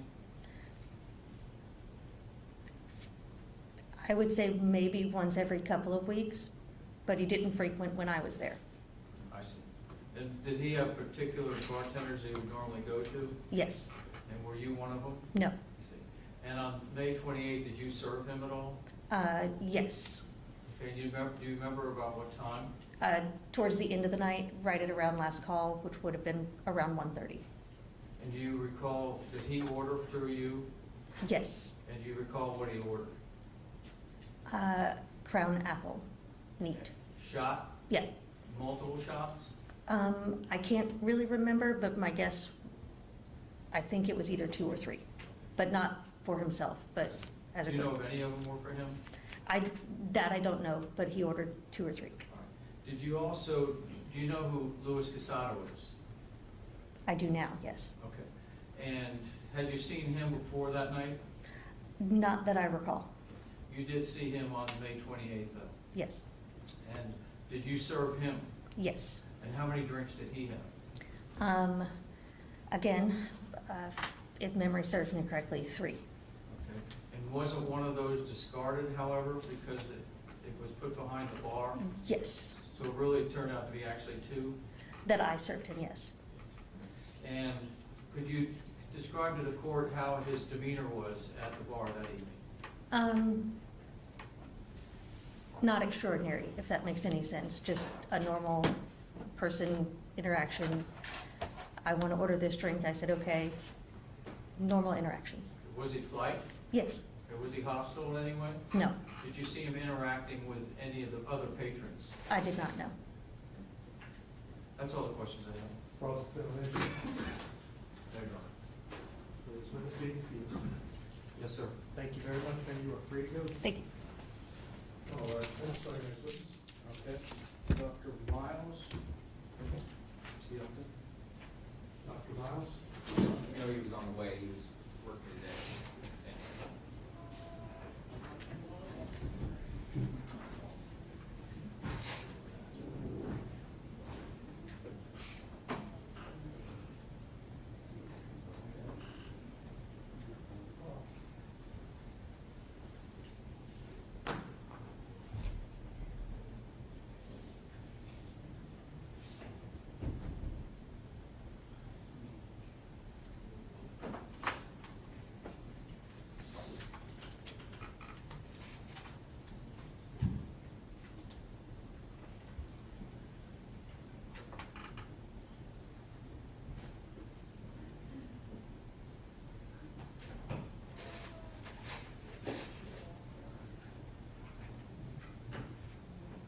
Judge, he is not here yet. He is en route. I apologize for that delay. I wasn't exactly sure when the state was going to end. We've been texting and communication. I realized I should have had him here. Any other witnesses to call this time? We don't have anyone else here. Do you know how long he's going to take to be here? When was the last time you asked him to come?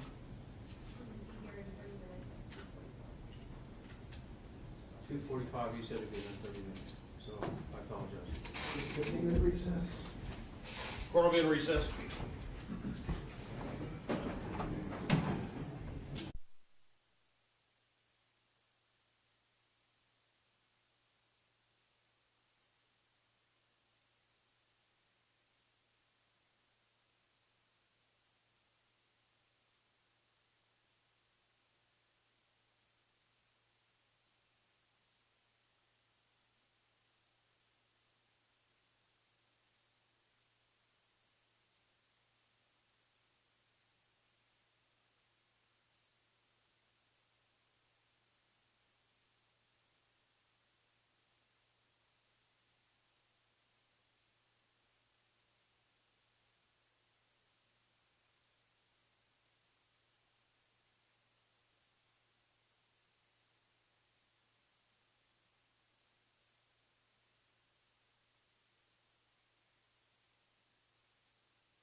started fighting running.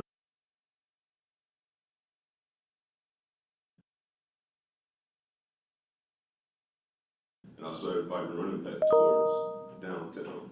So I ran towards the college. And I just heard 3 other shots. Where did you go from there? After he showed, he ended up smacking him. And that's when I threw my hands up and walked away.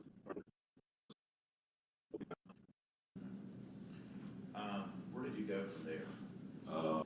After he showed, he ended up smacking him.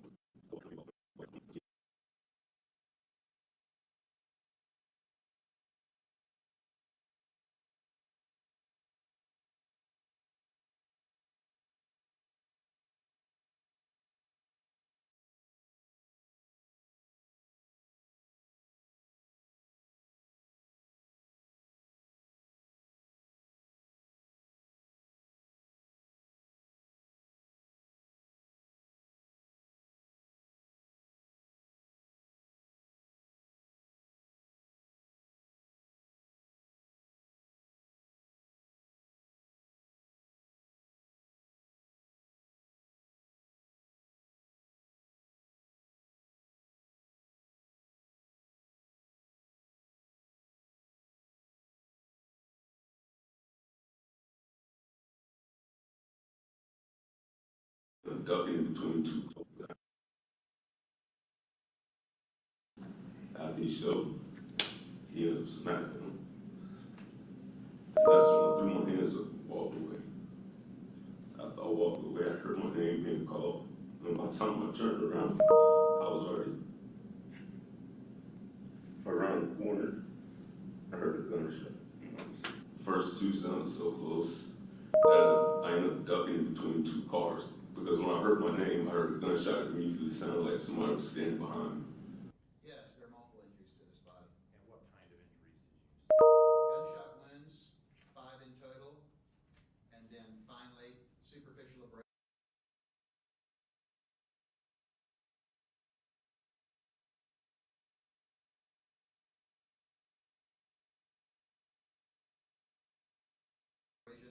To the right side of the face, the right shoulder, hands, and right knee.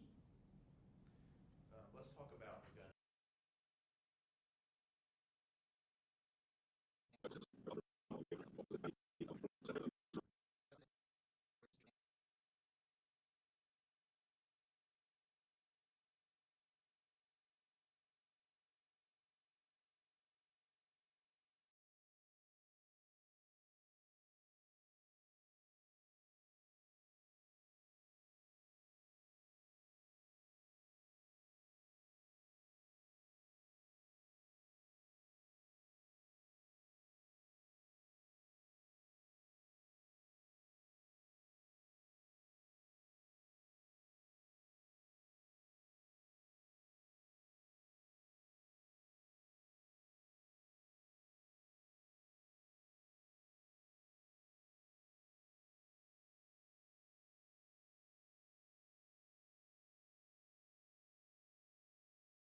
Judge, we are making arrangements.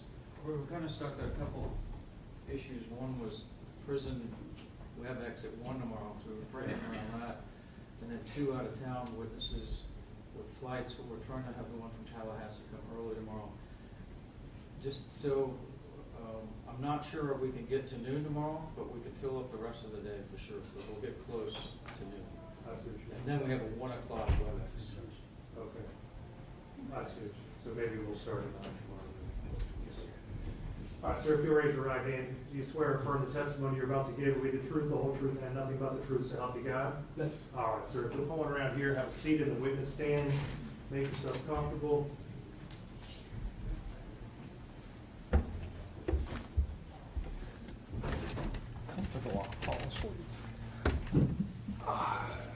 Go ahead and try to speak into that microphone for me. Everything we're doing today is being digitally recorded, so we need to get an accurate recording. All right, Luis. Thank you, Judge. Could you state your full name, please? Charles Samuel Miles. And this may seem odd to you, but I'd like you to spell each of those names. Jeez. CHARLES SAMUEL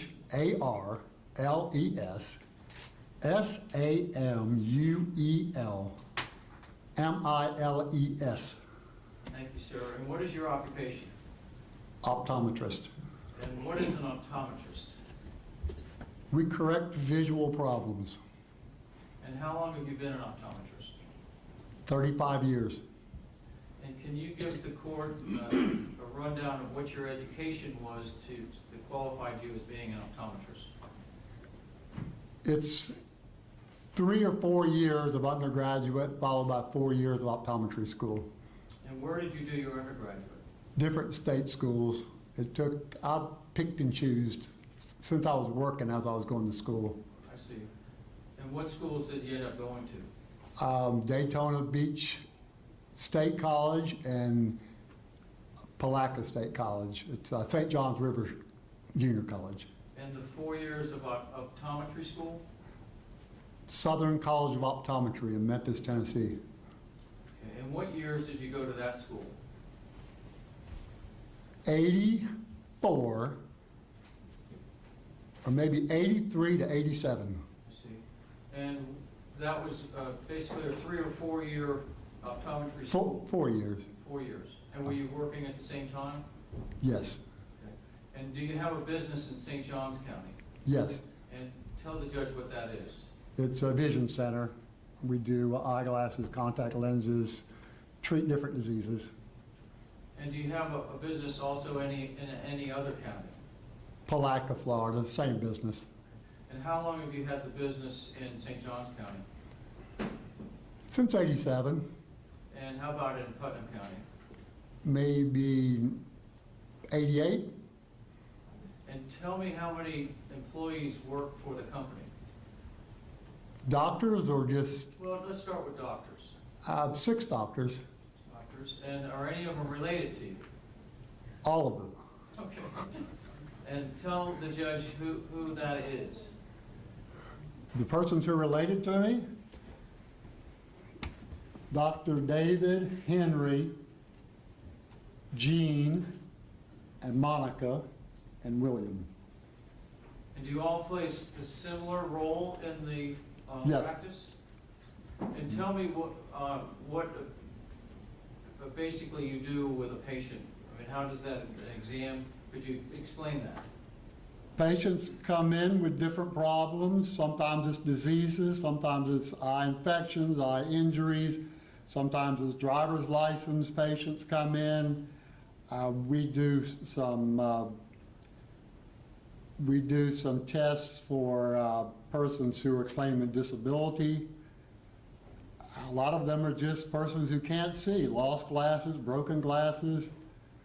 What kind of equipment do you have to determine what a person's eyesight is? We have autorefractors, we have eye charts, we have fields machines, we have fundus cameras, we have it all. And can you explain each one of those to me, what they do? An eye chart, you try to get some idea of what a patient's eyesight is before you start. An autorefractor is an electronic machine that actually gives us a starting point of what type of refraction a person would need. Phoropters are the actual, which is better, this one or that one. Fields machines, if sometimes you can't get a person to, well, if you suspect they have something else wrong with them, you'll do fields machines or fundus photos or OCTs. It's a lot of different machines. And how many patients over the years do you think you've treated? At least 100,000. And is one of those patients Luis Castado? Yes. And can you tell us when you first recall being the doctor, the optometrist for Luis Castado? When he was 4 or 5 years old. And is there a chart that reflects your work over the years and his examination of him? Possibly. If they're over maybe 5 to 7 years old, some of those are digitized, but there's the one out there somewhere. Okay, may I approach, Judge? You may. I want to show you what's been marked for identification as defense J, and just tell me, leaf through that, it's 9 pages, and tell me if you recognize it. If I recognize any of this,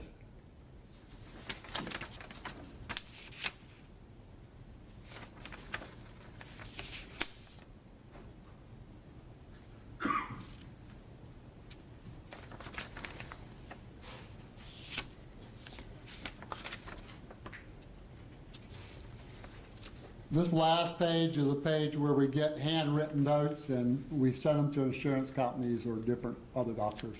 Well, what do those 9 pages reflect? This are eye exams. These are doctor's notes. These are also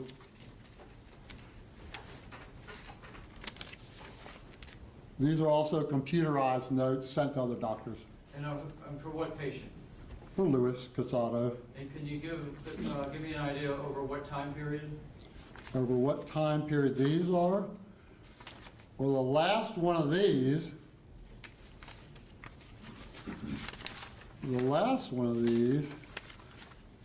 was a note sent to someone here, which was 2021. The first one is 2016. So that would not reflect the entire record you have for your treatment of Luis Castado? No. And explain to me, and maybe you kind of did already, because the old days, you don't have those records anymore? I still have them somewhere. I was requested to give 5 years of records for Luis Castado. I see. Do you recall, though, when he was 4 years old? Yes. Tell me what his issues were and what you did for him. I inherited Luis from either Nemours or Wolfson Children's Hospital. Say that again, you did what for me? I inherited him. His mother brought him in and said, I've taken Luis to Nemours, and they gave him glasses when he was 4 years old, and he won't wear them. So I'm getting a second opinion, and I've had him ever since. And what was his issue, his eye issue at age 4? He couldn't see, according to Luis, and I believe a pediatrician referred him to Nemours. Now, I'm not sure of that, but I'm almost positive no one just I think Nemours has to be referred to get a patient in there. Do you have a recollection of what his eyesight was after testing at age 4? No. Do you recall what you were able to do for him, if anything, at age 4? We gave Luis glasses at 4 years of age, and he's been wearing them ever since, all day, every day. And at what point do you recall, or does a record reflect, what his specific eye issues are? When did we know what his eye problems were? When the first time we examined him. I see. And what is the issue, though? What is his particular issue? His issue at those times were astigmatism, and he always had little eye problems. I'm not exactly quite sure what it is, but He was very difficult to refract, which that means to get an accurate prescription when he was a child. I remember he was about 14 years old, and I said, Louis, I can finally make you see halfway decent. Took me 10 years. Well, tell me what an astigmatism is. A warpage of the front surface of your eye. And what does that end up doing to eyesight? It gives you blurry vision both far and near, eye strain, headaches. And are there, I know I've read that there's particular angles with an astigmatism. That's correct. Can you explain that to me? A warped cornea, most of the time, is either warped vertically, which is straight up and down, or horizontally. Some patients have that warpage at angles, which are oblique angles. One going this way, one going this way. That's the worst type of astigmatism to have, And what type does Mr. Castado have? oblique astigmatism. And do you have a recollection of what age he was when you were able to diagnose him with oblique astigmatism? 4 or 5 years old. And do you recall what were the corrective lenses were used at that early age? The powers that he wore? Yes, sir. No. I know he is getting worse. It seems like every year up until about 4 or 5 years ago that he slowed down. So from age 4 to about 4 or 5 years ago, he got worse just Every year. every year. He comes in every year. And when you say worse, what does that mean? Higher power refractives. And were you ever able to give him the diagnosis of his actual eyesight when he was uncorrected? Say that again. Well, you know, I don't know how to artfully say this. Mhm. You know, somebody might be 20/20, somebody might be something other than 20/20. What does 20/20 mean? 20/20 is normal eyesight at 20 feet. Normal is it's just something somebody came up with 150 years ago. They said, this guy has good vision, let's see what he can see at 20 feet. And they've been using it ever since. And is that how far away at your office, and I would suppose most offices, the eye chart is away from the person viewing the chart? Some eye charts, to save space, are actually shorter rooms. They're 10-foot rooms. And to simulate 20 feet, the patient looks at a mirror in front of him that the eye chart is projected behind him. I see. What about your office? We have 20-foot rooms. And based on your examination of Lewis at age 4, or at any age, just be specific, what was his number? The number of... Was it 20/20? Oh, when he was younger? Yes. 20/30, 20/40. We started getting some 20/20s out of Lewis when he was probably 13 or 14 years old. He was a challenge to get to anything better than 20/30. What's the worst he ever got? The worst corrected or uncorrected? Uncorrected. 2200. 2200. And what does that signify? That means a letter 10 times larger than a 20/20 letter. And somebody with a 2200, are they permitted to drive, if you know? No. 2070 is permitted to drive. If that's the best they can see is 2070, Unless corrected, of course. unless corrected. So when you said the best we got him to was like 20/20, 20/30, you were talking about with correction. With correction. I see. What can he see without correction at age 4? It's tough to get uncorrected visual acuities at a 4-year-old. We have to use pictures. We say how many fingers. It's tough. I mean, some kids will go right through it. You put charts up there with pictures and they'll read it right off. Lewis struggled with that. So somewhere in the record, there's an indication that one of the doctors had put 20/80 for Lewis a number of years ago. Right. Could you explain that? It depends on how long you let a person study a chart, lighting conditions, how large your pupils are, how good they feel that day. If you let a person just look at a chart, You can always see better if you put letters up one at a time and let them study individual letters. Typically, we don't do that. Persons like Lewis, and I had two persons today that are very similar to Lewis, they don't even want to do it. The last lady I had before I raced over here, same kind of problem.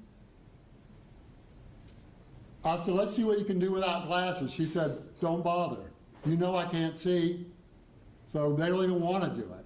And I said, well, I got to go talk about it today. Let's see what you can do.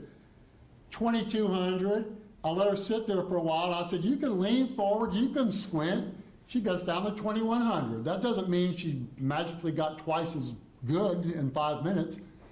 You just let them try harder. So you're saying that someone can first look and you would think if they're 2,200, if they keep looking, maybe? Yeah, sure, especially persons with astigmatism. That they can, especially oblique astigmatism. You have two images to look at with oblique astigmatism. And the one image is blurrier than the other.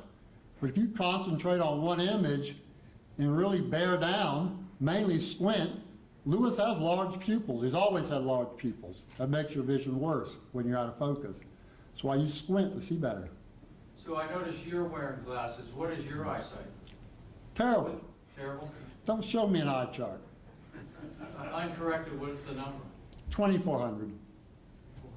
And do you have astigmatism? Yes. And how long have you had glasses? 3 years old. Since you were 3? Yeah. And have you worn glasses since you were 3 years old from morning to night? Morning to night. And what happens when you don't have your glasses? Headaches, blurred vision. Once you get used to seeing well and never going without glasses, it's difficult to go without them. Unless you get into maybe 40 years of age and even younger persons. If they're just a simple, nearsighted, myopic person, I tell them to take their glasses off to read. Astigmatic persons, you really don't want to do that. So what, at 2,200 with an astigmatism as you described, what can Lewis see without his glasses? You want to see a picture? I bought one. It's just off the internet. I mean, it's hard to know exactly what different persons, how they respond.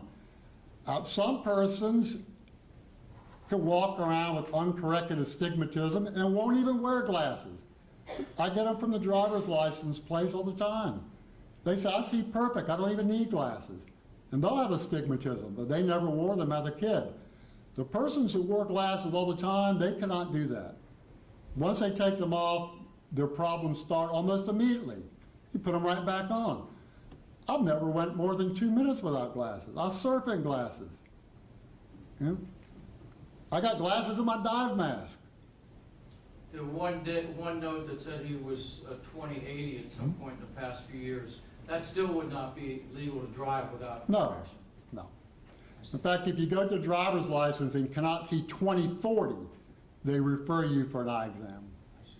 If you get a person who's let's say they have some sort of injury, if they can see 20/70, you can still get a license. Sometimes we regulate them to daytime driving only. Have you ever heard of 2,200 being considered legally blind? If that's the best you can make a person see, that is legally blind. Now, that doesn't mean we do get persons that claim they're legally blind trying to get some extra Social Security, but that's only with no glasses on. They'll come in, they'll say, they told me I was legally blind. So not if you can see with glasses, you just need to wear glasses. So I've also heard of the term nearsighted or farsighted. What is Mr. Castado? He is nearsighted combined with astigmatism. And what does nearsighted mean? Nearsighted means better near than far. So let's say at arm's length, tell me how well you think he could see with correction. With correction, he can see 20/20 with How correction. about without correction at arm's length? That's a tough one. He can probably work his way through 20/30 if he really took some time and looked at it. Typically, a person like Lewis would have to come into around 14 or 15 inches to get 20/20. As you go further out, he rapidly falls off. When you say further out from arm's length? Right. And when you say rapidly falls off, what does that mean? Well, at half that distance, he would see, let's say he was 2,200, at half that distance, theoretically, he could see 2,100 at 10 feet. I've never checked Lewis's eyesight at 10 feet. We do 20 feet because that replicates distance vision. Outside of the length of the arm, uncorrected, can you give us some adjectives as to how well he'd be able to see? He could adequately see for short periods of time. He couldn't sit there and read a book. Well, he could if he wanted to get a headache in 5 minutes, but it's not recommended. If he was my kid, he'd be wearing glasses all the time, which he does. What happens to the eyes, uncorrected, his eyes, at nighttime? Is there any difference? What happens to them at nighttime while he's obviously awake? The larger your pupils are, no matter what type of correction you have, the worse you see.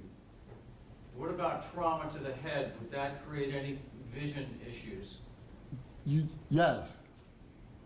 Explain that. Have you ever been hit in the face before? You'll know. What, how about a person with poor eyesight such as Lewis? Sure, it makes you worse. What would you describe that? If you're poor to begin with, you're not going to ever get better by getting hit in the face. Never. And if someone was under fear, does something happen with the eyes as far as adrenaline? And Your vision gets worse if you are out of focus, mainly because of dilation of pupils. And why is that? Why does your vision get worse? Yes. Straight ahead light that comes into your eye is better focus than light that comes in from the side. So when you cut down a lot of side light, you can do it with your fingers, with a pinhole it's called. You can poke a hole in a piece of paper. I show it to kids all the time. So you want to see better, you poke a hole in a piece of paper. It says, look through this.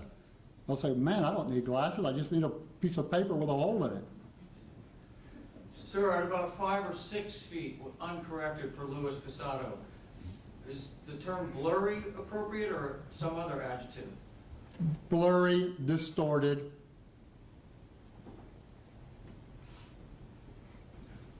Persons who do not have any astigmatism at all, then they can have blurry vision that is a lot easier to squint out, okay, because you use your eyelids.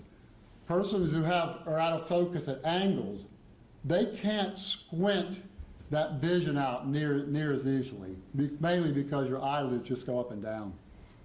They don't go side to side. So when we talk about, or you talk about the 2200, is that a number that is contemplating the astigmatism, or are those two separate concepts? I don't get that one back. Okay, all right. Well, you have blurry vision because you're out of focus. You can be out of focus for a lot of different reasons. Astigmatism combined with nearsightedness is one of them. I see.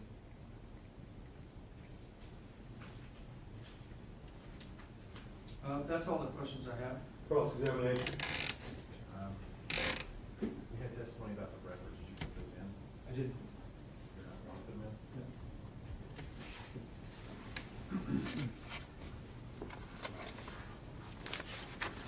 Afternoon, Dr. Miles. How are you?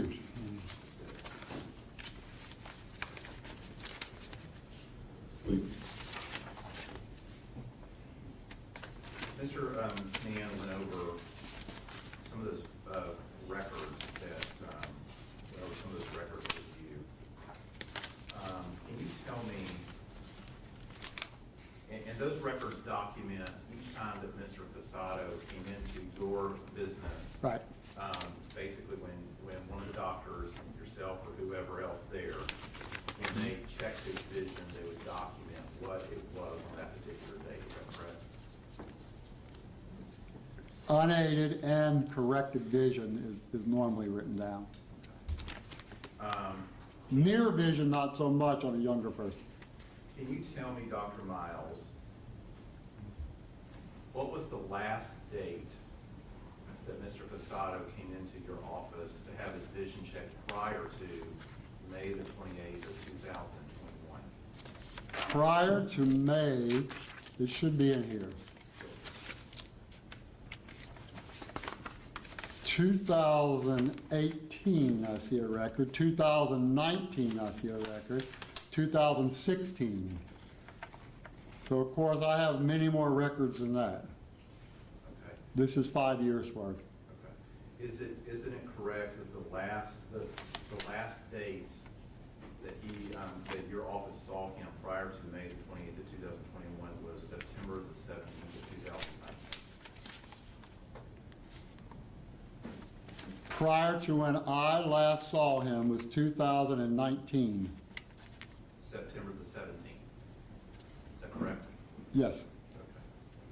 Okay. And when he came into your office, what was the vision that was reported at that time? 2080. That's from Hazy Davy, we call him. I'm sorry? 2080. Okay, you said something else I didn't understand. That's my brother. I sometimes call him Hazy Davy because he's not the most accurate person in the world. Okay. He's a doctor at your establishment, correct? Mm-hmm. You employ him? Yes. You count on him to do this? Yes. Unaided visual acuities. I asked him about this. I said, Hazy Davy, how come 2 years earlier Lewis was 2,200 and before that he was 2,200? Let me stop you there. I don't want you to tell me what he told you. I'm just asking you from these records, the last time Mr. Castado came into your establishment, the recorded vision that he had was 28, correct? Yes. And your explanation today was that your brother, who was the one that saw him, didn't get it right? Maybe let him try harder. Just like the last patient I had this morning, or this afternoon, she went from 2,200 to 2,100 in 5 minutes. Okay. Now, typically when somebody comes into your practice, I mean, you want to, your goal there is to correct their vision so they could live a normal life. Right. Correct? And so you want to be able to be able to understand what their vision is without having to go through all that extra effort to try to make their vision as good as possible, right? Right. And the reason for that is because you don't, when you give them prescription, they need to wear glasses, they don't have to squint or. And that's why we take a lot more time doing final refractions to make them see off in the distance when we already know they can't see, when we already know they need glasses. We don't have to sit there for 10 minutes trying to make them see as good as possible with no glasses. We know they need glasses. So it would be, a typical practice would be to have them look at the chart, whatever it is they're trying to get an idea of what their vision is without all the squinting and whatever it is to try to make it as good as possible.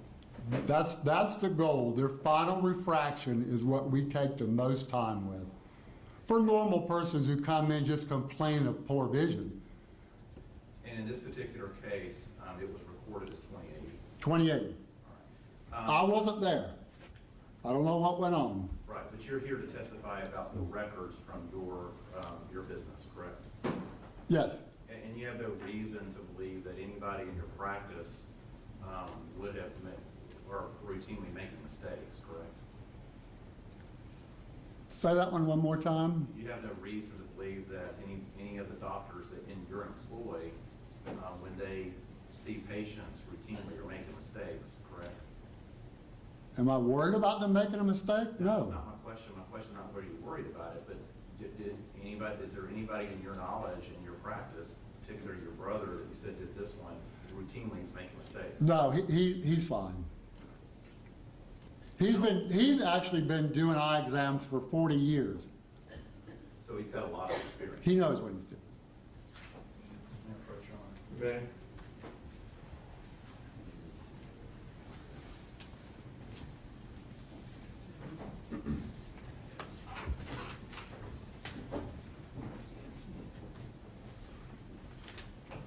While she's doing that, Dr. Miles, also on those records, not only does it record the vision of the patient at that particular time, but it also records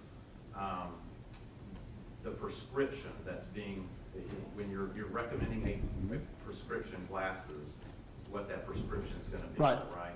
And so they would take that prescription, maybe you do that there in your office, maybe they go to a different location, but they would go and get eyeglasses Right. to help them see at that prescription.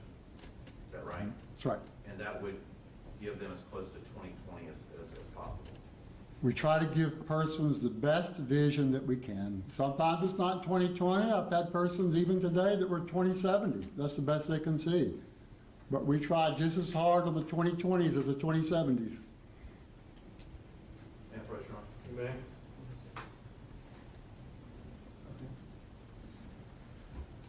Dr. Miles, I'm showing you.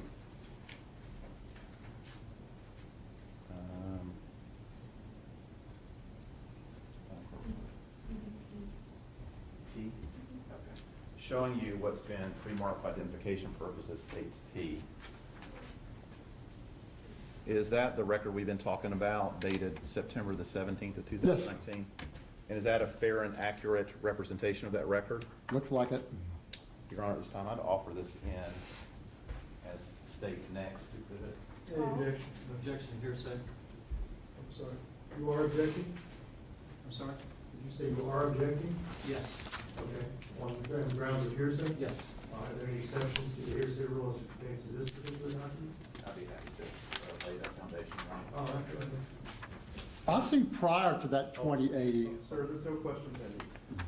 May I approach, Your Honor? Yes, you may. Dr. Miles, I mean, in your practice there at Vision Center, is it a I mean, you own that practice, right?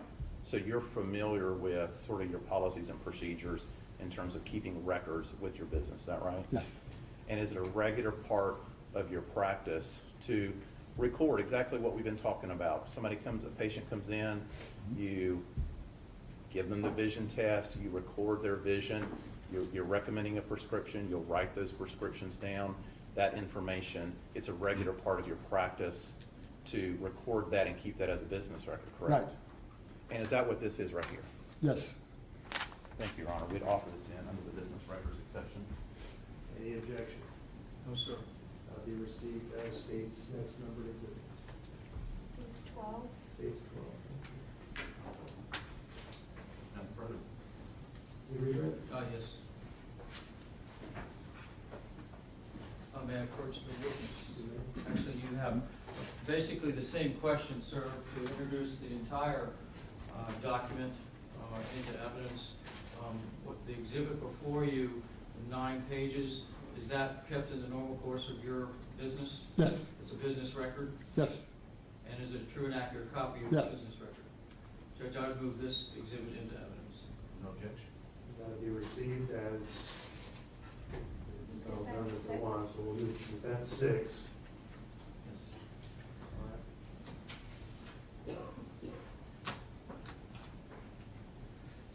Dr. Miles, you had said you treated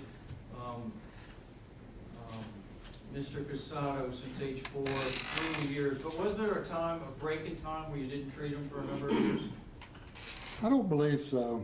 How about when he went to college? He came back.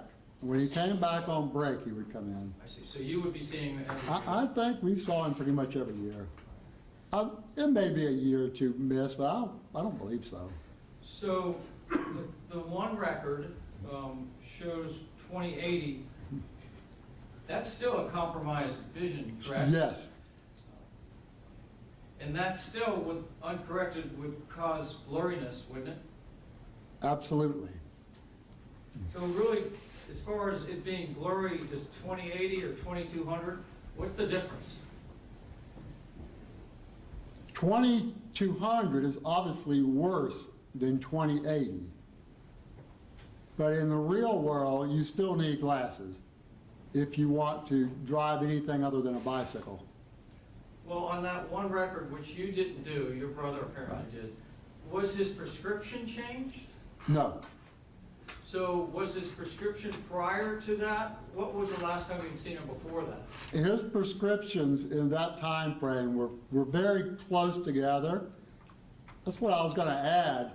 I just looked back, and when I saw him earlier, back in 2016, 2200, And then he magically went to 2080, and then 2200, 2200 the rest of the time. I see. And after this incident that occurred on May 28th of 2021, have you seen him after that?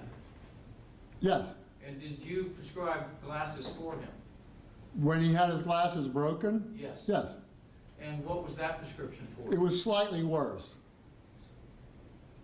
And then I saw him one time after that. That's not in these records. Let me ask you, doctor, if we talked a little bit about light before and how that dilates and that can cause further issues with eyesight, correct? Right. What about the flash of a gun, the muzzle fire, that flash bright light that is associated with a gunshot? What would that do to the eyes? It wouldn't help it. Could it make it worse? Could make it worse. Would you expect it to, or you have no comment? I would expect it to make it worse depending on how close you fired a gun in front of you, especially at night.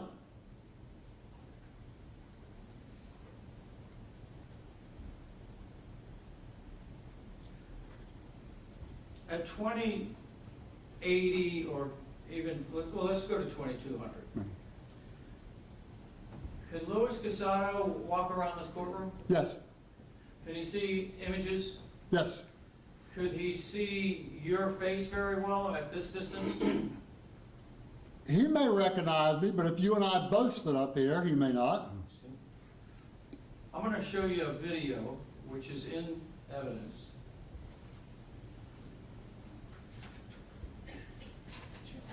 Which is channel 9 from exhibit 2.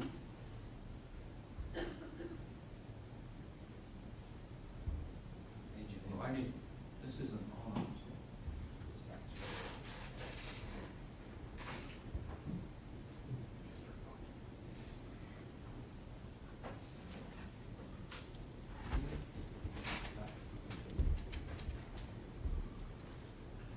And not that you're familiar with this video, but just to set this up for you, that's Mr.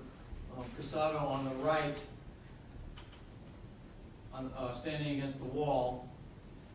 And I want you to watch while he goes over and picks up his glasses.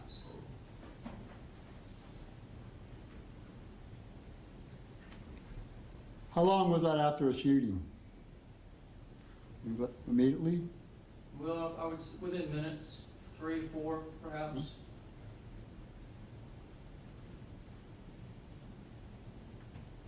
You can stop there. What I'd like you to explain is that something he would be able to see in the street? Obviously, he found those, okay, but then again, that's the only thing in the street. He wasn't but 5 feet from them. But that's consistent with Yeah. But it seemed to be important to you how far long after the event occurred. Why is that? Because he's calmed down. And all he has to do for that couple of seconds or a couple of minutes is to sit there and look down at the street wondering where his glasses are. And as based on your experience, what happens to an individual who has a 2200 and suddenly their glasses are off? What happens to their brain?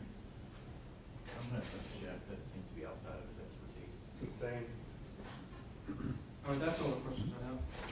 Any follow-up questions? No, Your Honor. Ms. Witness, be excused. Yes. All right, so thank you very much, sir. You are free to go. See you later. Thank you.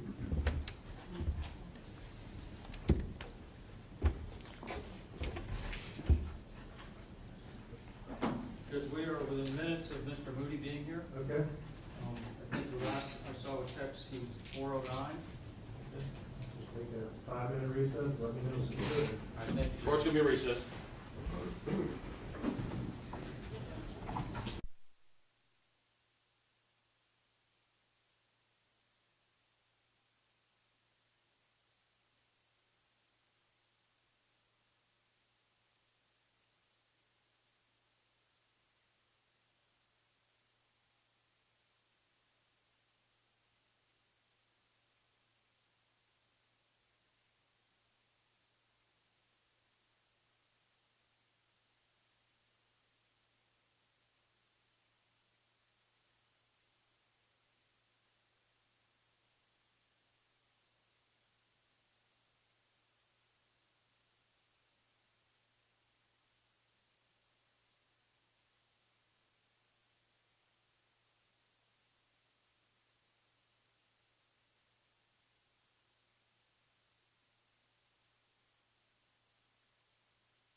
Case 21 CF 1007. You call your next witness. Thank you, sir. Brian Moody. Mr. Moody, if you'll come forward. Pause right there at the rail and raise your right hand. Do you swear or affirm the testimony you're about to give will be the truth, the whole truth, and nothing but the truth, so help you God? I do. Step up here on the witness stand, make yourself comfortable, and try to speak into that microphone. Thank you.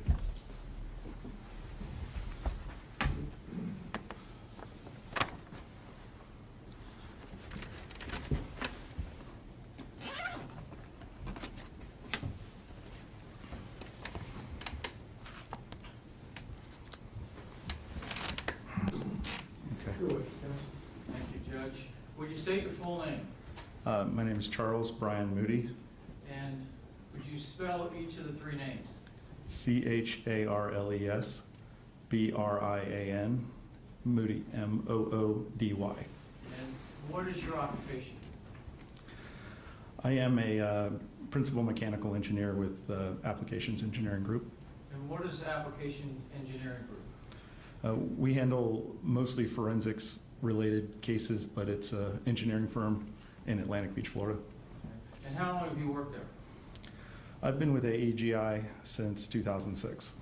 And what are your chief duties with the company? I'm a mechanical engineer. Most of my time is spent doing analyses on various sorts of cases, including car accidents and things like that. Doing accident reconstruction? Accident reconstruction, yes. And tell me what your educational background is. I have a Bachelor of Science in Mechanical Engineering from the University of Florida, What year did you get that? 2003. And how about a master's degree? I do not have one now. Okay. And do you have any particular certifications? I have some certifications in the areas of accident reconstruction mostly. And what kind of certifications are those? For learning certain equipment and software, like crash data retrieval, things like that. What does that mean, fresh data retrieval? Crash data retrieval. Crash data. It's a system for retrieving information from the airbag systems after an impact to a vehicle. And how many cases over the years do you think you've worked on as far as trying to reconstruct accident sites? Hundreds. And does that include the use of what I know of as a Faro scan? Yes, it does. Okay, and could you explain what a Faro scan is? Sure. Faro scanner is, we'll see some photos of it here in a minute. It's a device that we put on a tripod that has a laser and a mirror that spins, so it takes an array of points, hundreds of thousands of points per second, so it accumulates millions of points.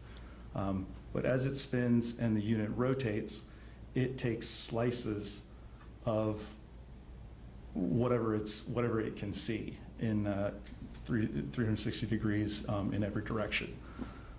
So for instance, if I set it up here in the courtroom, it would scan everything that it can see. And while it'll catch the podium you're standing in front of or behind, but what's behind that it wouldn't see. That would be in a shadow, so to speak. So what we'll do is we'll take the scanner and we'll place it in multiple locations. So if I placed it in 4 or 5 locations around the room, it would fill in all of the blanks. It would start to fill them in, so what you'd end up with is multiple scans, and each of which can be registered to the other scans, and ultimately you end up with like a 3D environment that is accurate and scaled, overlaid with digital photography that the unit also utilizes to build a virtual environment that is accurate to where it's been, to the area that's been scanned. I see. And how did you get involved in this case? My assignment in this case was to map the area of St. Augustine where this subject incident occurred. I see. And who actually did that? No, that was your office, Conan Law. And were you able to conduct an investigation of the scene? We were, yes. And do you have a date that you did that? I don't know off the top of my head, but I can look.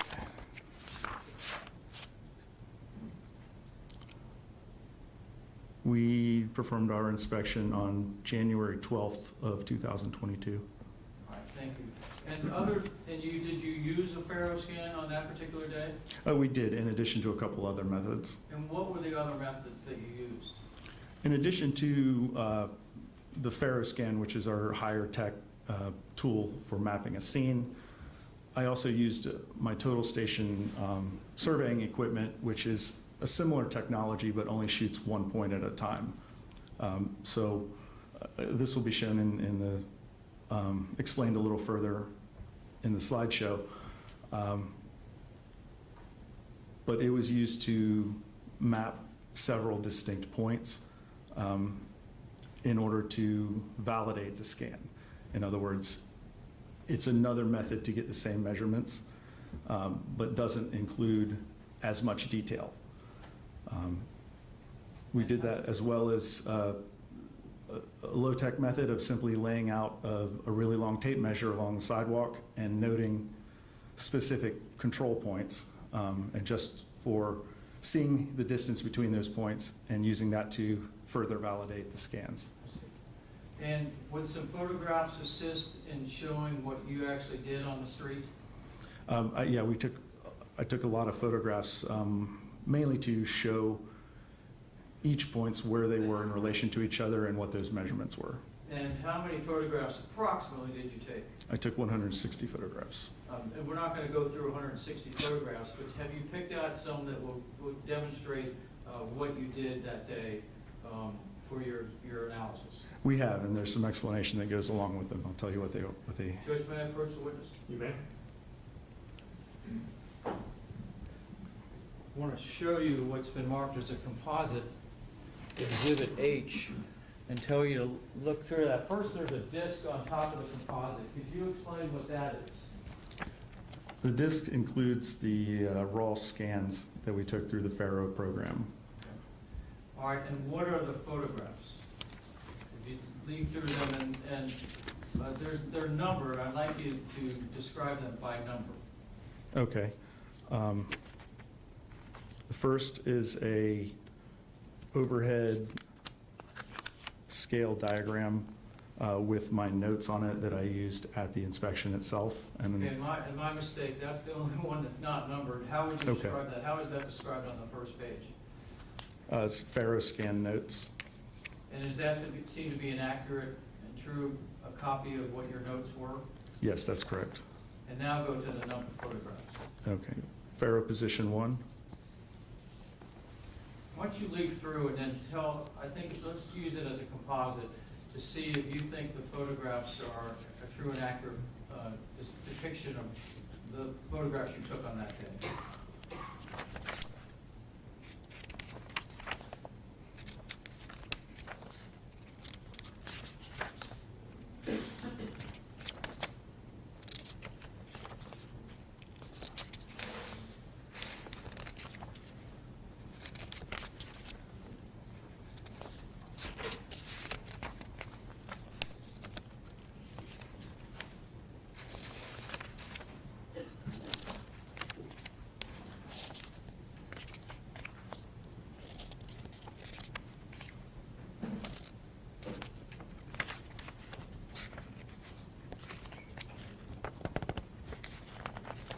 They are, along with additional notes pages and scale Faro diagram. scan, have you had an opportunity prior to coming here to court to review the Faro scan itself, the disc itself? I've reviewed the Faro scans. I haven't seen this disc until now. But was the Faro scan that you produced the true and accurate copy put onto a disc? Yes, that's correct. Our Judge, I would move composite H into evidence. Any objection? I need to see what it was. Oh, sorry.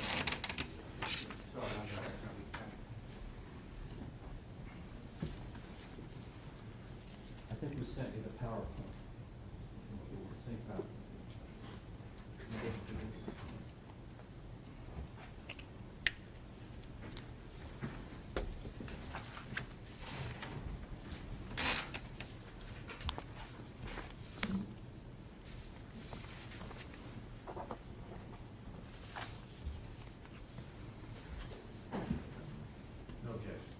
Have you received that as defensive fix number exhibits? I need that copy. I think 7A and B.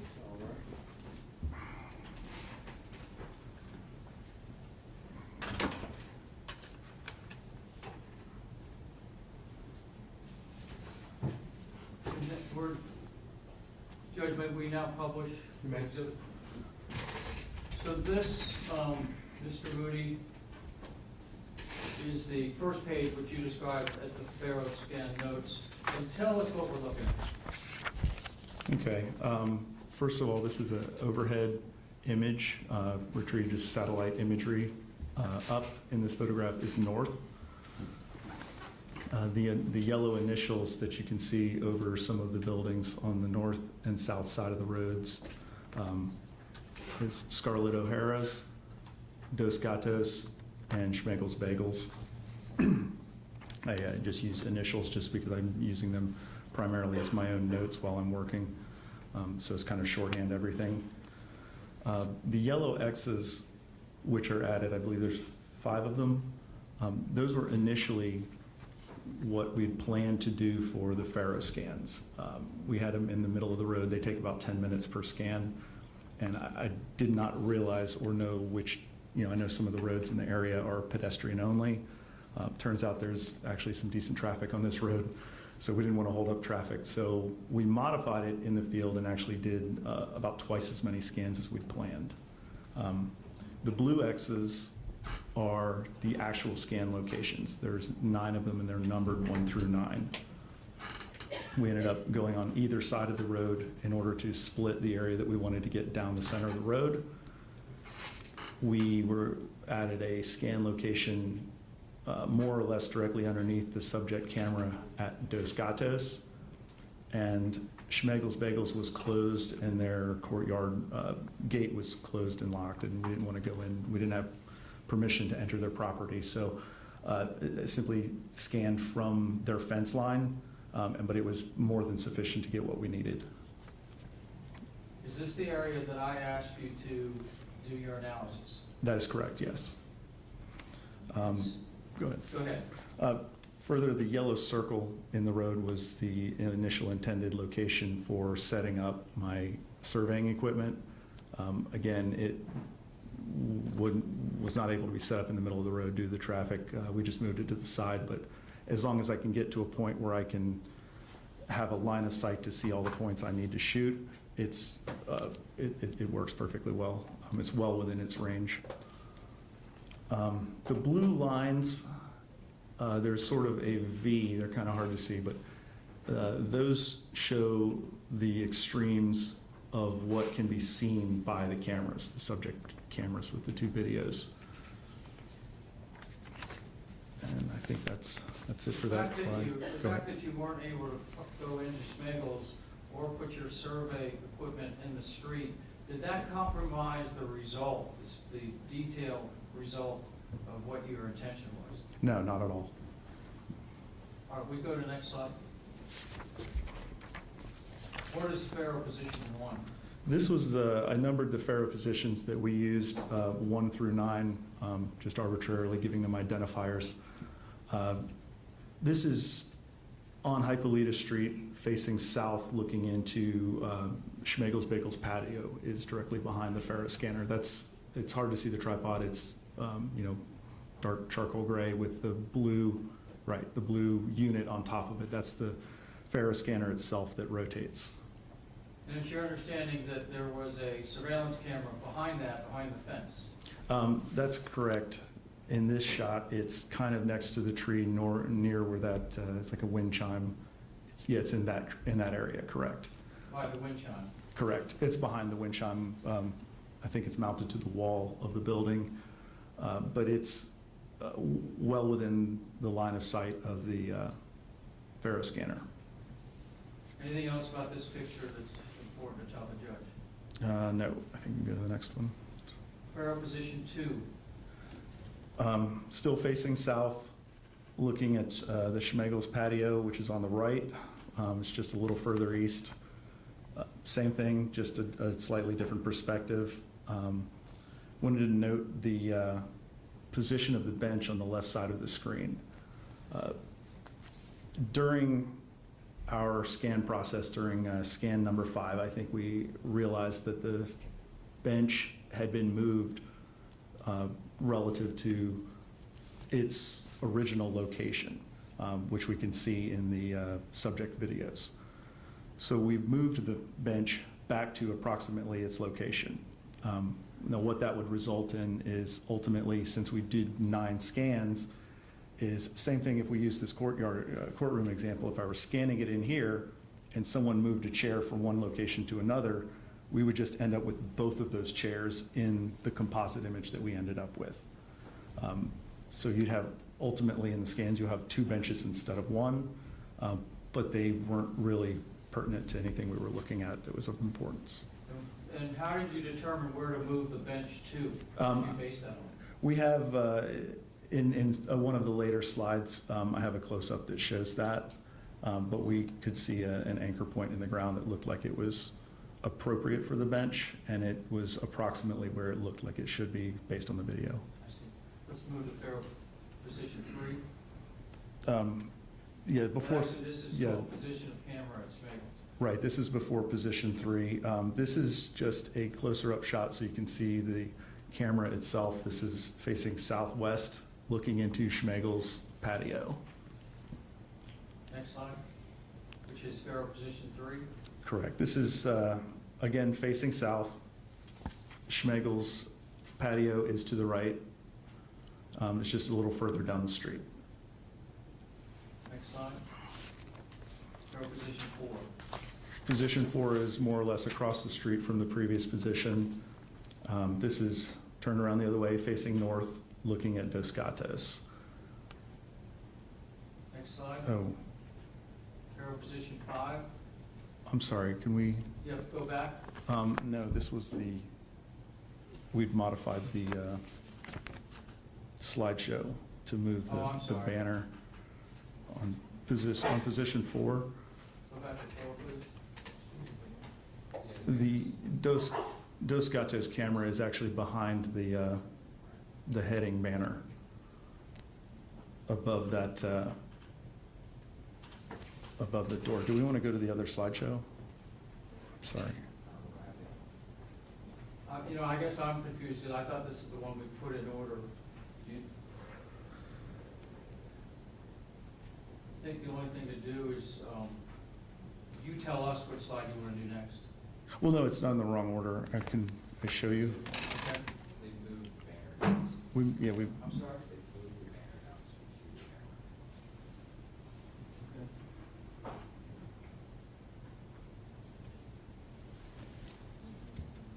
Could you, let me approach, Judge? You may, but I mean, I think there's a stipulation that the camera is where it is. Do we need to get that? Well, there were other modifications that we did to the slideshow for similar reasons. Yeah. Well, let's just go through what we have and you just Okay. explain what we have. Okay, okay. Let's just move on to the next slide. Can you explain Pharaoh position 5? Okay, fair position 5 is only a few feet away from position 4, but position 5 is specifically positioned as close as practical to underneath the camera from Dos Gatos. The surveillance camera at Dos Gatos. Correct, yes. Okay. Next slide. 6. Position 6 is still facing north, looking at Dos Gatos on the right, and Scarlett O'Hara's is to the left. 7.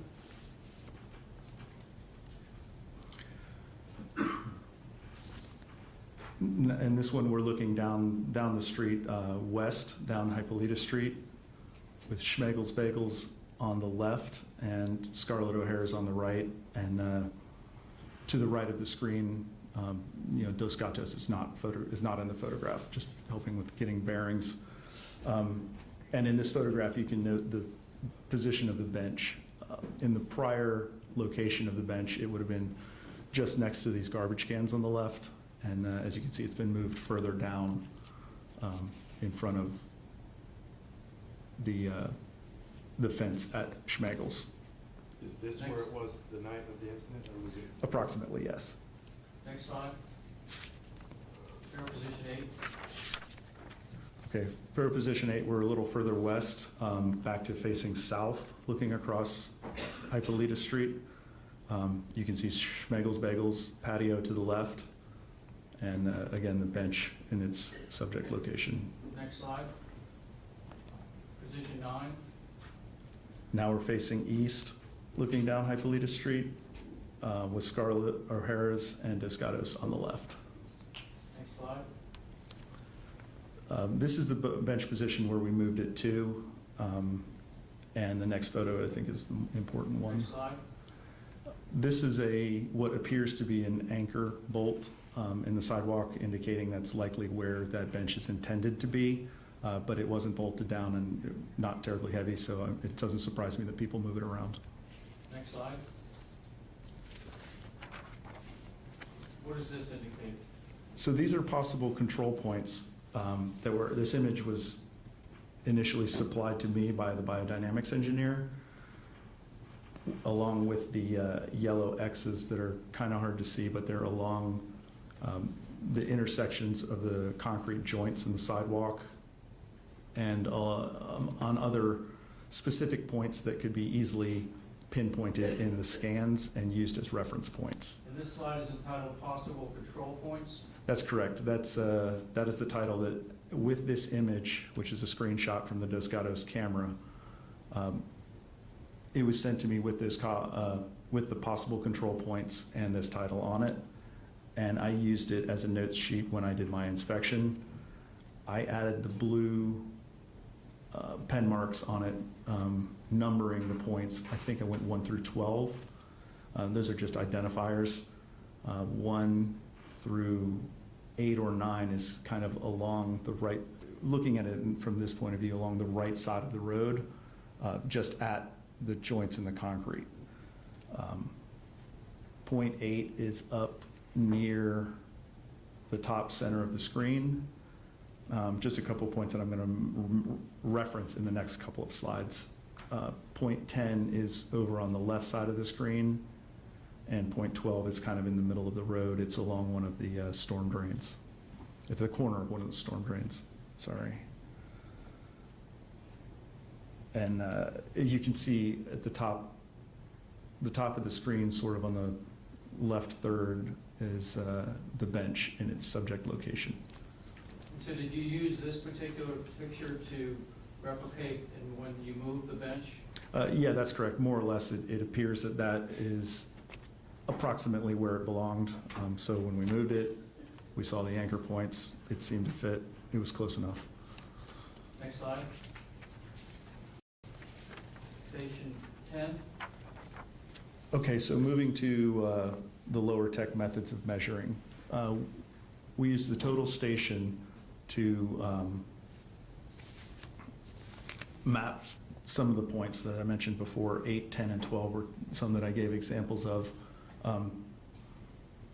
This photograph, the banner is actually covering the chalk mark, but there's a concrete joint and it has a chalk number 10 next to it. And you can see in the top center of the screen the yellow tripod. That's where I set up my total station equipment. So this is, we're no longer doing the Faro positions. This is the total station, which would be the tripod that we see. That's correct.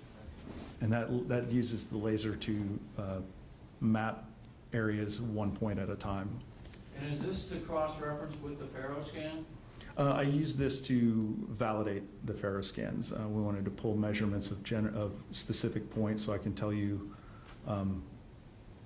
we can pull, it'll give you X, Y, Z coordinates relative to where the center is of the tripod, and those can be used to measure distances between the points. One could then go into the Faro scans and verify that they're the same. I see. Next slide. Points 10 and 12. So this is facing southeast towards Schmegel's Bagels again with the total station tripod in the top of the screen towards the right. And at the closest point of that sewer drain Great. That's point number 12. You can see the chalk mark that I added, and over to the left of the screen, that's point number 10. I used chalk to mark them so that we could see them in the photographs. They'll wash away. I didn't want to paint the roadway. And small reflective stickers just to put on the point itself that makes it easier to shoot with the laser, which are easy to clean up, not leave any mess behind. And I think that's it for the total station. Total station points on scale diagram. Okay, so this is ultimately the product of the total station. Well, aside from having the list of points and their X and Y and Z coordinates, when plotted into an AutoCAD program and overlaid with a scale diagram, we can line everything up. Points 1, 8, 10, 11, and 12 are noted as some of the more important points that I just grabbed, which are just points in space that had photographs of, so they're easily identifiable. I also noted a couple of sewer caps for reference, which help to just line everything up so you can verify that we have everything aligned properly on the scale diagram. The Dos Gatos camera is at the top center of the screen. The Schmegel's camera is actually off the screen. That was one of the modifications. It's just in this image just south of the edge of the screen. And the total station tripod location is kind of to the left of the tree on the sidewalk. It's three-pointed, looks like a Mercedes-Benz logo.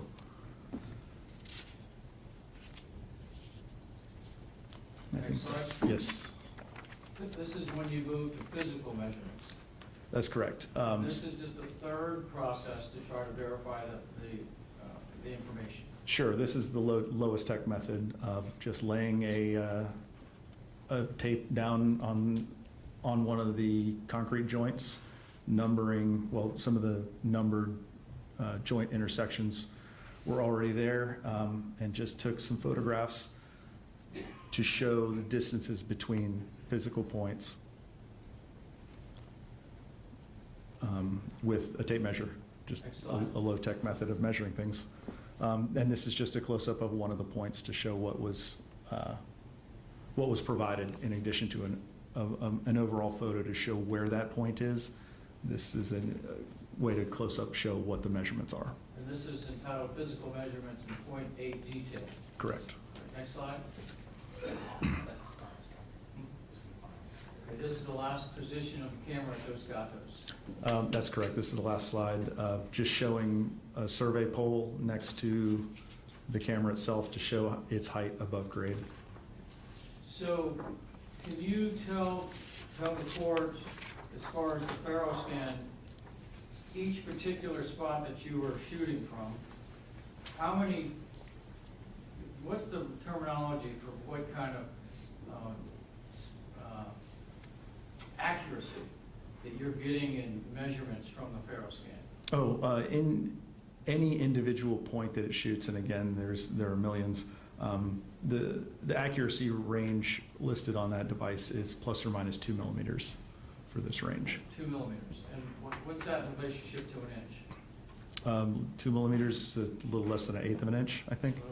So what's the final product that you end up here with when you put all the three processes together?